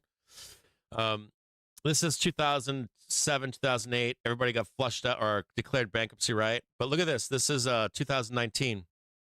The consumer has less, so consumer credit is improving. Less consumers are taking subprime loans. This actually says that people are better off than they've ever been. You can actually see back here, pre-2004, 2008, everyone was taking shit loans. Oh my God, I'm going to declare bankruptcy. Let's buy a new car so I can get to work, even if I lose my house. And then wham, rashes of bankruptcies. A lot of his most recent articles here, past week or two, he has addressed a lot of the fear that's out there right now, that the bubble's top is in, that kind of stuff. Consumers in a bad place, employment's in a bad place. And we reviewed this before he made these articles on this show. On this show, like a week or two ago, before these articles came out, I reviewed all of this stuff with you because I know that you're being told something that's not true. And if you really want to look at like where real. There's a few things you can look at, like employment and unemployment will show you this stuff. Inflation can get to a point where it can cause problems unless we don't get an influx of money from outside of the country. These guys are determined to build this shit out. They're funding it themselves. The people that are like building out the data centers and building out the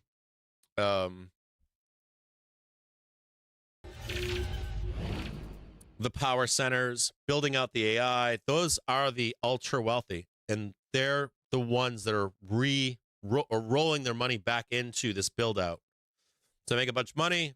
They're going to IPO something. Here's $1 million. I want in on the IPO. So they're like, well, what? Like, what is going to roll? It's like all these people want fucking exposure to this shit. They all know it's going to, the shares are going to, you know, like they all know the music's going to end, but is it today? And because there's like this money, moving money is such a big thing, or like whales, or not whales, like elephants. Like you and I can close our positions immediately. A bank has to do it over time. And so like, even when we hit that top, it's going to be a process. It's not like you're going to come in on a Monday and you're down fucking 50%. It's not how it happens. It takes people time to sell. It takes people time to realize their profit. It takes people time to build this shit out. And I want to be on that same scale, or I want to be on that. I'm as bearish as he is. I'm as bearish as you are. I know we're in a bubble. You know we're in a bubble. But we're being lied to about when that bubble pops and how it pops, and when the build out is done. And I think you and I, as a retailer, and this build out is laid out in detail. I'll try to I have it. If you want to know the full manifesto for the build out, I have it. I can look for it and try to give it to you guys. I gave it to members years ago, but these guys are fucking determined. They you got to understand that. They're fucking determined. They will ride this pig until it's fucking at the top. They will break it every time they abuse it. It's like asking the fucking street or our politicians to not rape and pillage. That's what they fucking do. And meanwhile, they're telling us that, the top is in. Mike fucking Burry is going to call that shit like 10 times before he's right.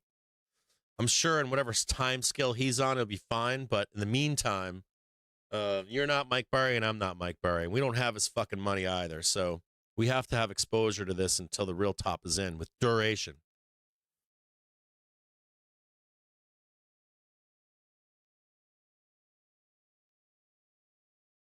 And there are ways to see if the top is in. There is economic data. Like the biggest one is probably employment, unemployment. Second one would be spending. Like remember they were talking about that credit shit, like, oh, there's no money, there's no private credit. I was like, you guys are out of your fucking minds. That's like that's a result of other things. It's not, you don't just like, private credit just doesn't dry up on its own, just like magically or anything. Yeah, exactly, Will. Exactly, Will, Cammy. They're lagging. They're not the reason. No, it's not. Unemployment is not persistently elevated. I went over this last week in great detail. Please do me a favor. I'm begging you. All of you guys start reading Wolf Richter. Please, I'm begging you. Read the comments section and read the shit that he posts. He talks about all of this in great detail. You guys are being fucking sold data that's poisoned everywhere. I am too. I fall for that shit all the time. I'm just like, God damn it, I gotta look this up. 4.5% unemployment is fucking full employment. That's what it's always been. Like full employment.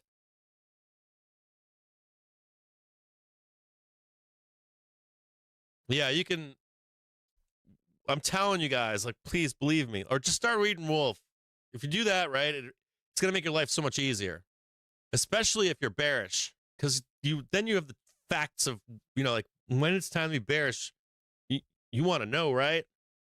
Like, can you imagine, like, being bearish 12 times, being wrong, and then all of a sudden, the one time you're right, and you're like, oh, God, I spent all my money. And all the data is actually bearish. It's material. Please start reading Wolf Richter. I don't know, like I know him. I have no association with him. Zero. No monetary, no nothing. If you really want to know where the economy is, he is the premier. I've checked everybody. That guy is the only guy doing the real shit. The smartest fucking data guy I've ever seen. Maybe there's better than the street guys. He's like that good. He's not pushing a position with bullshit data. Like, I got a position, I want to see the market go down, so I'm going to manipulate the data to tell my narrative. This guy doesn't do that shit. This guy just tells you straight what it is.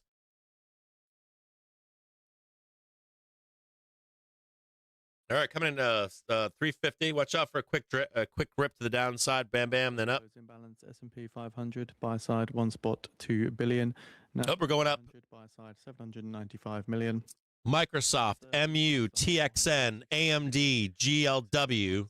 30 million. It's not sell side today. We're not gonna. We shouldn't flush and then come up. We should go up and maybe flush, but it's the buyers are on. Microsoft is the biggest long into the close today. Amazon is a slight buy. Not surprisingly, Mag 7 is a big sell in general. MU buyer, TXN buyer, AMD buyer. I did see a rotation into AMD and MU, of course. We already know about that one. But TXN and GLW. Top 5 sells are Google, Nvidia, Meta, Avgo, JPM.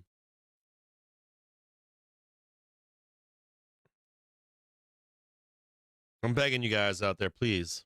Like, start reading Wolf.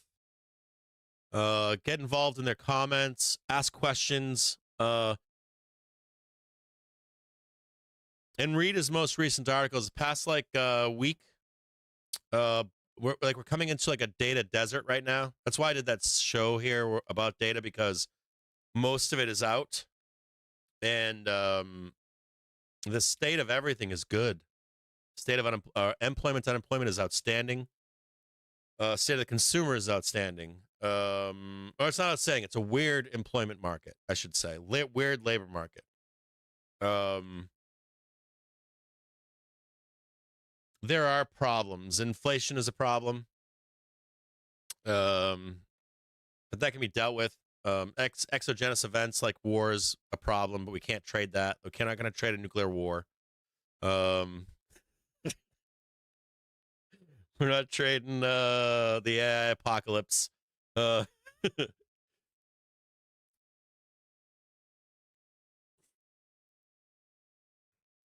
There's a debt is an issue right now. Inflation is an issue. Debt is an issue, but they're trying to fight debt. So it may not be an issue. The long end of the curve is fighting debt. 30 years fighting debt right now. But we still have a deficit. That's bull market. Deficit is good right now. GDP is good right now. Consumer is good right now. Employment, unemployment's good right now. You don't want to hear that stuff, right? It's not what we read. I don't read that anywhere. It's like, oh God. And then of course, like, they put Sunday scaries out there and tell you everything is awful. It's just like, fuck, that's all lies right there. Yesterday, when the minutes came out, the first article that popped up was from Market Watch, and it popped up at like 2:05 in the afternoon. And the article headline was, Fed will raise rates twice. And I said, oh shit, that's not what they're going to do. But that headline sells, doesn't it?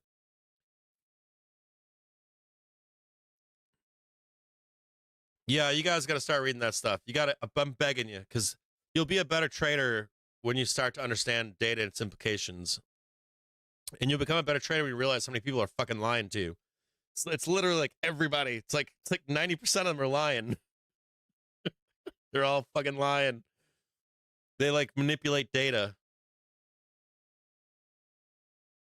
It's really bad.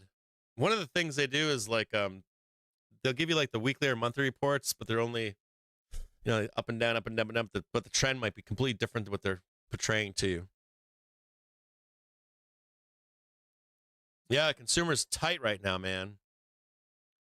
Consumer's tight right now.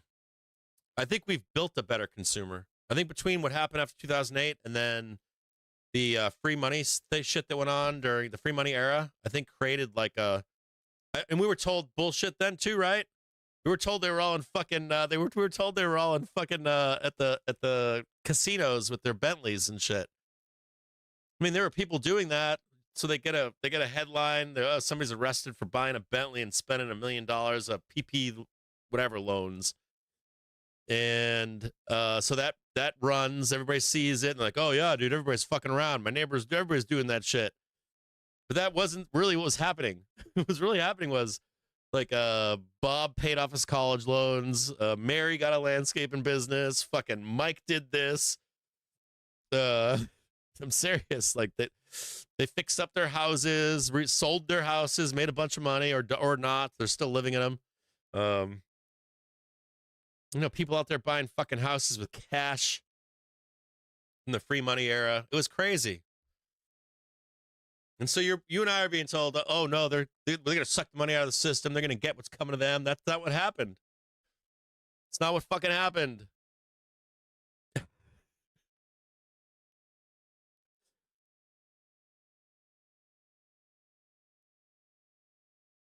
It was really fascinating during COVID. I had friends that were generationally poor, and they were eligible for loans and grants and stuff during COVID. And I had like 3, maybe more. I had like guys that worked for me, and when they wanted help to get that shit, you know what I said to those guys? I was like, "This is the only time in the rest of your life that you're gonna be given a handout by the government for free." I was like, do not fucking fuck it up. Don't spend it. I was like, invest it in something that is going to appreciates in value. Anything. I don't care if it's an education. I don't care if it's a fucking house. I don't give a fuck if it's like gold, whatever the fuck. Oh God, here we go. Here we go. And they all did that. Every one of those guys did that. Every one of those guys has changed their lives forever. No deal has been reached yet, but gaps have narrowed. And I think that was more common than you source think. To the Newswires directly saying that no deal has been reached yet, but gaps have been narrowed. We pop this or what? Right now, later?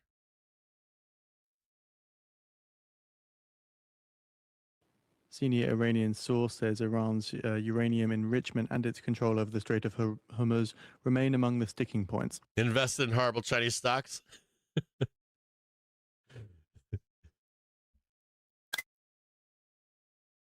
The good news is if you read Wolf every day, I'll give you a bright, shiny light. I would gander that if you read Wolf every day and the bubble's beginning to pop, he is going to say something to you. And I'm going to tell you something else. He's an old man. He was in the dot-com bubble. He was in the great financial crisis. If you're younger than him, and I am, and if most of you are, you know, you keep people with wisdom around you. You know, you might hate him when you're young. You know, I hate my dad. Fuck my dad, he's an old man. The whole world revolves around me. Dude, you're like 13 years old. It still revolves around me. But when you're an adult, I don't think Wolf would do that to his followers. I don't think Wolf would, like, it's just a small fire. Now it's medium fire. Now it's large fire. I think that Wolf would say to you, this is bad, and watch the fuck out. So the bonus of me telling you to read Wolf stuff is just think you're like reading, you're drinking a cup of coffee, pop open a Wolf article. And if Wolf ever comes out one day in the comments or he suggests it in a post, says, hey, something's really wrong. I would take that with, I would put value in that.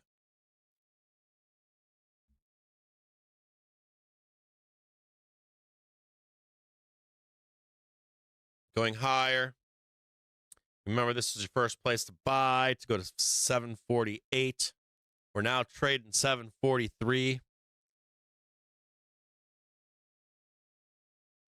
We should do this between now and Tuesday. I can't time it exactly. There's a window for it to happen. And due to the 3-day weekend, you could kill all the calls.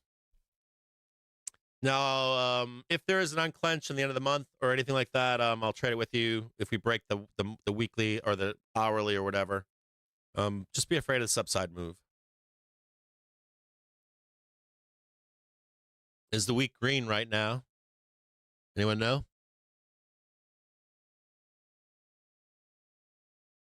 Week is green. That's big. That's big.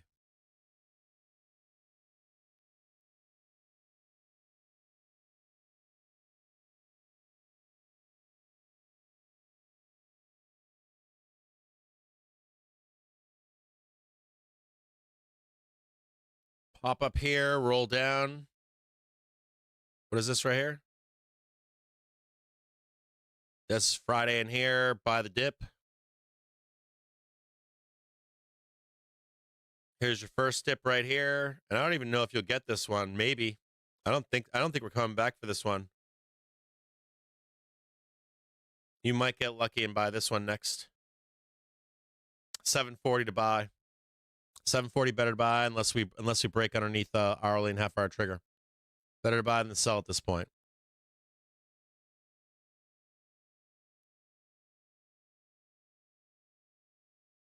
You're defending 740 here for a trip to 748. All right, I'll check you guys out tomorrow. I will be here tomorrow. I may bounce out at some point. If it looks like we're gonna head down at the end of the day or something like that, I might pop out. But if you're leaving, happy Memorial Day.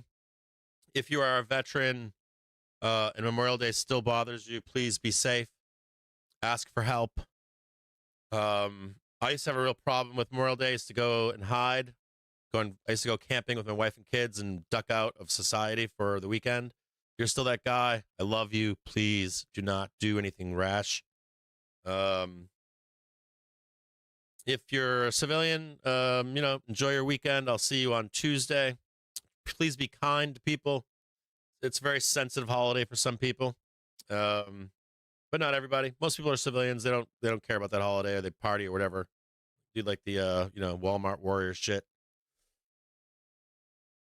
Proud to be American stuff, whatever. What else I got to say here? If you're not here tomorrow, I'll see you on Tuesday. Don't make any big decisions in the market right now on a long weekend. If you want to hang out with the degenerates tomorrow, you're more than welcome to. I'll try to be here. If there's something productive, I'll be here. If there's nothing productive, I got to get out of here. And try to enjoy the weekend. I wish you all, most of you should take the time off. If you have not already started a 4 or 5 day weekend, you should probably not come to the market tomorrow. This is the time of the year where you can get banged up pretty badly. If you're not doing the degen stuff, like shit like today. Streets putting this shit on, cruise control, and we're moving into cruise control. I guarantee it. People are gonna start vacationing. Take your vacations, relax. Get yourself in a trade to go up into June and July. Please do that. Coming in the end of the month, find a low, put on a goddamn trade, close your laptops until we get into July, and stop fucking listening to these bears saying that we're gonna crash. They've had their opportunity. If we were going to crash, this would have already begun. It wouldn't be a gotcha moment. They would have already started this shit like a week or two ago, and they didn't. Or they did. They tried, but it's not working. So, be cool, man. We'll get really bearish when we get into the fall. And they're gonna rip your fucking doors off. I promise. Okay. Remember to be buying dips on the daily and the hourly. I know, Arkansas Slaughter. I'm hoping for one goddamn pullback. We had one pullback. Fucking Christ. I want the drawdown too. Don't get me wrong. We still have 2 up months coming, so as we get closer to the May, we'll take that trade. What else? Have a great weekend. Get away, man. Get the fuck away from watching me for the weekend. For you degenerates, though, I'll be here tomorrow, and if anything happens, I'm down to trade it with you, okay? Oh, yeah, Lexus fanboy. What's up? 7,600 tomorrow, big boy. Gap up to 76. They won't do that. If they're gonna do that, they're gonna do it over the weekend. If they're gonna do that, they would do it like 4:15 on fucking Friday. Buy your calls, however structure you want to do. Sell your puts. I wouldn't do any of that. I would get something that's like cheap and it can burn. Just be aware you can't be committed to it, or you don't believe it's gonna trade. That's gonna print. Just do it as like a gamble. I am at the casino or something. And I'll see the rest of you tomorrow. Have a great weekend. Stay safe. Don't get a fucking DWI either, lunatics. There's no reason for you to be driving anymore with Lyft and fucking Uber everywhere. There's no reason. Leave your car, even if you get shit-faced in your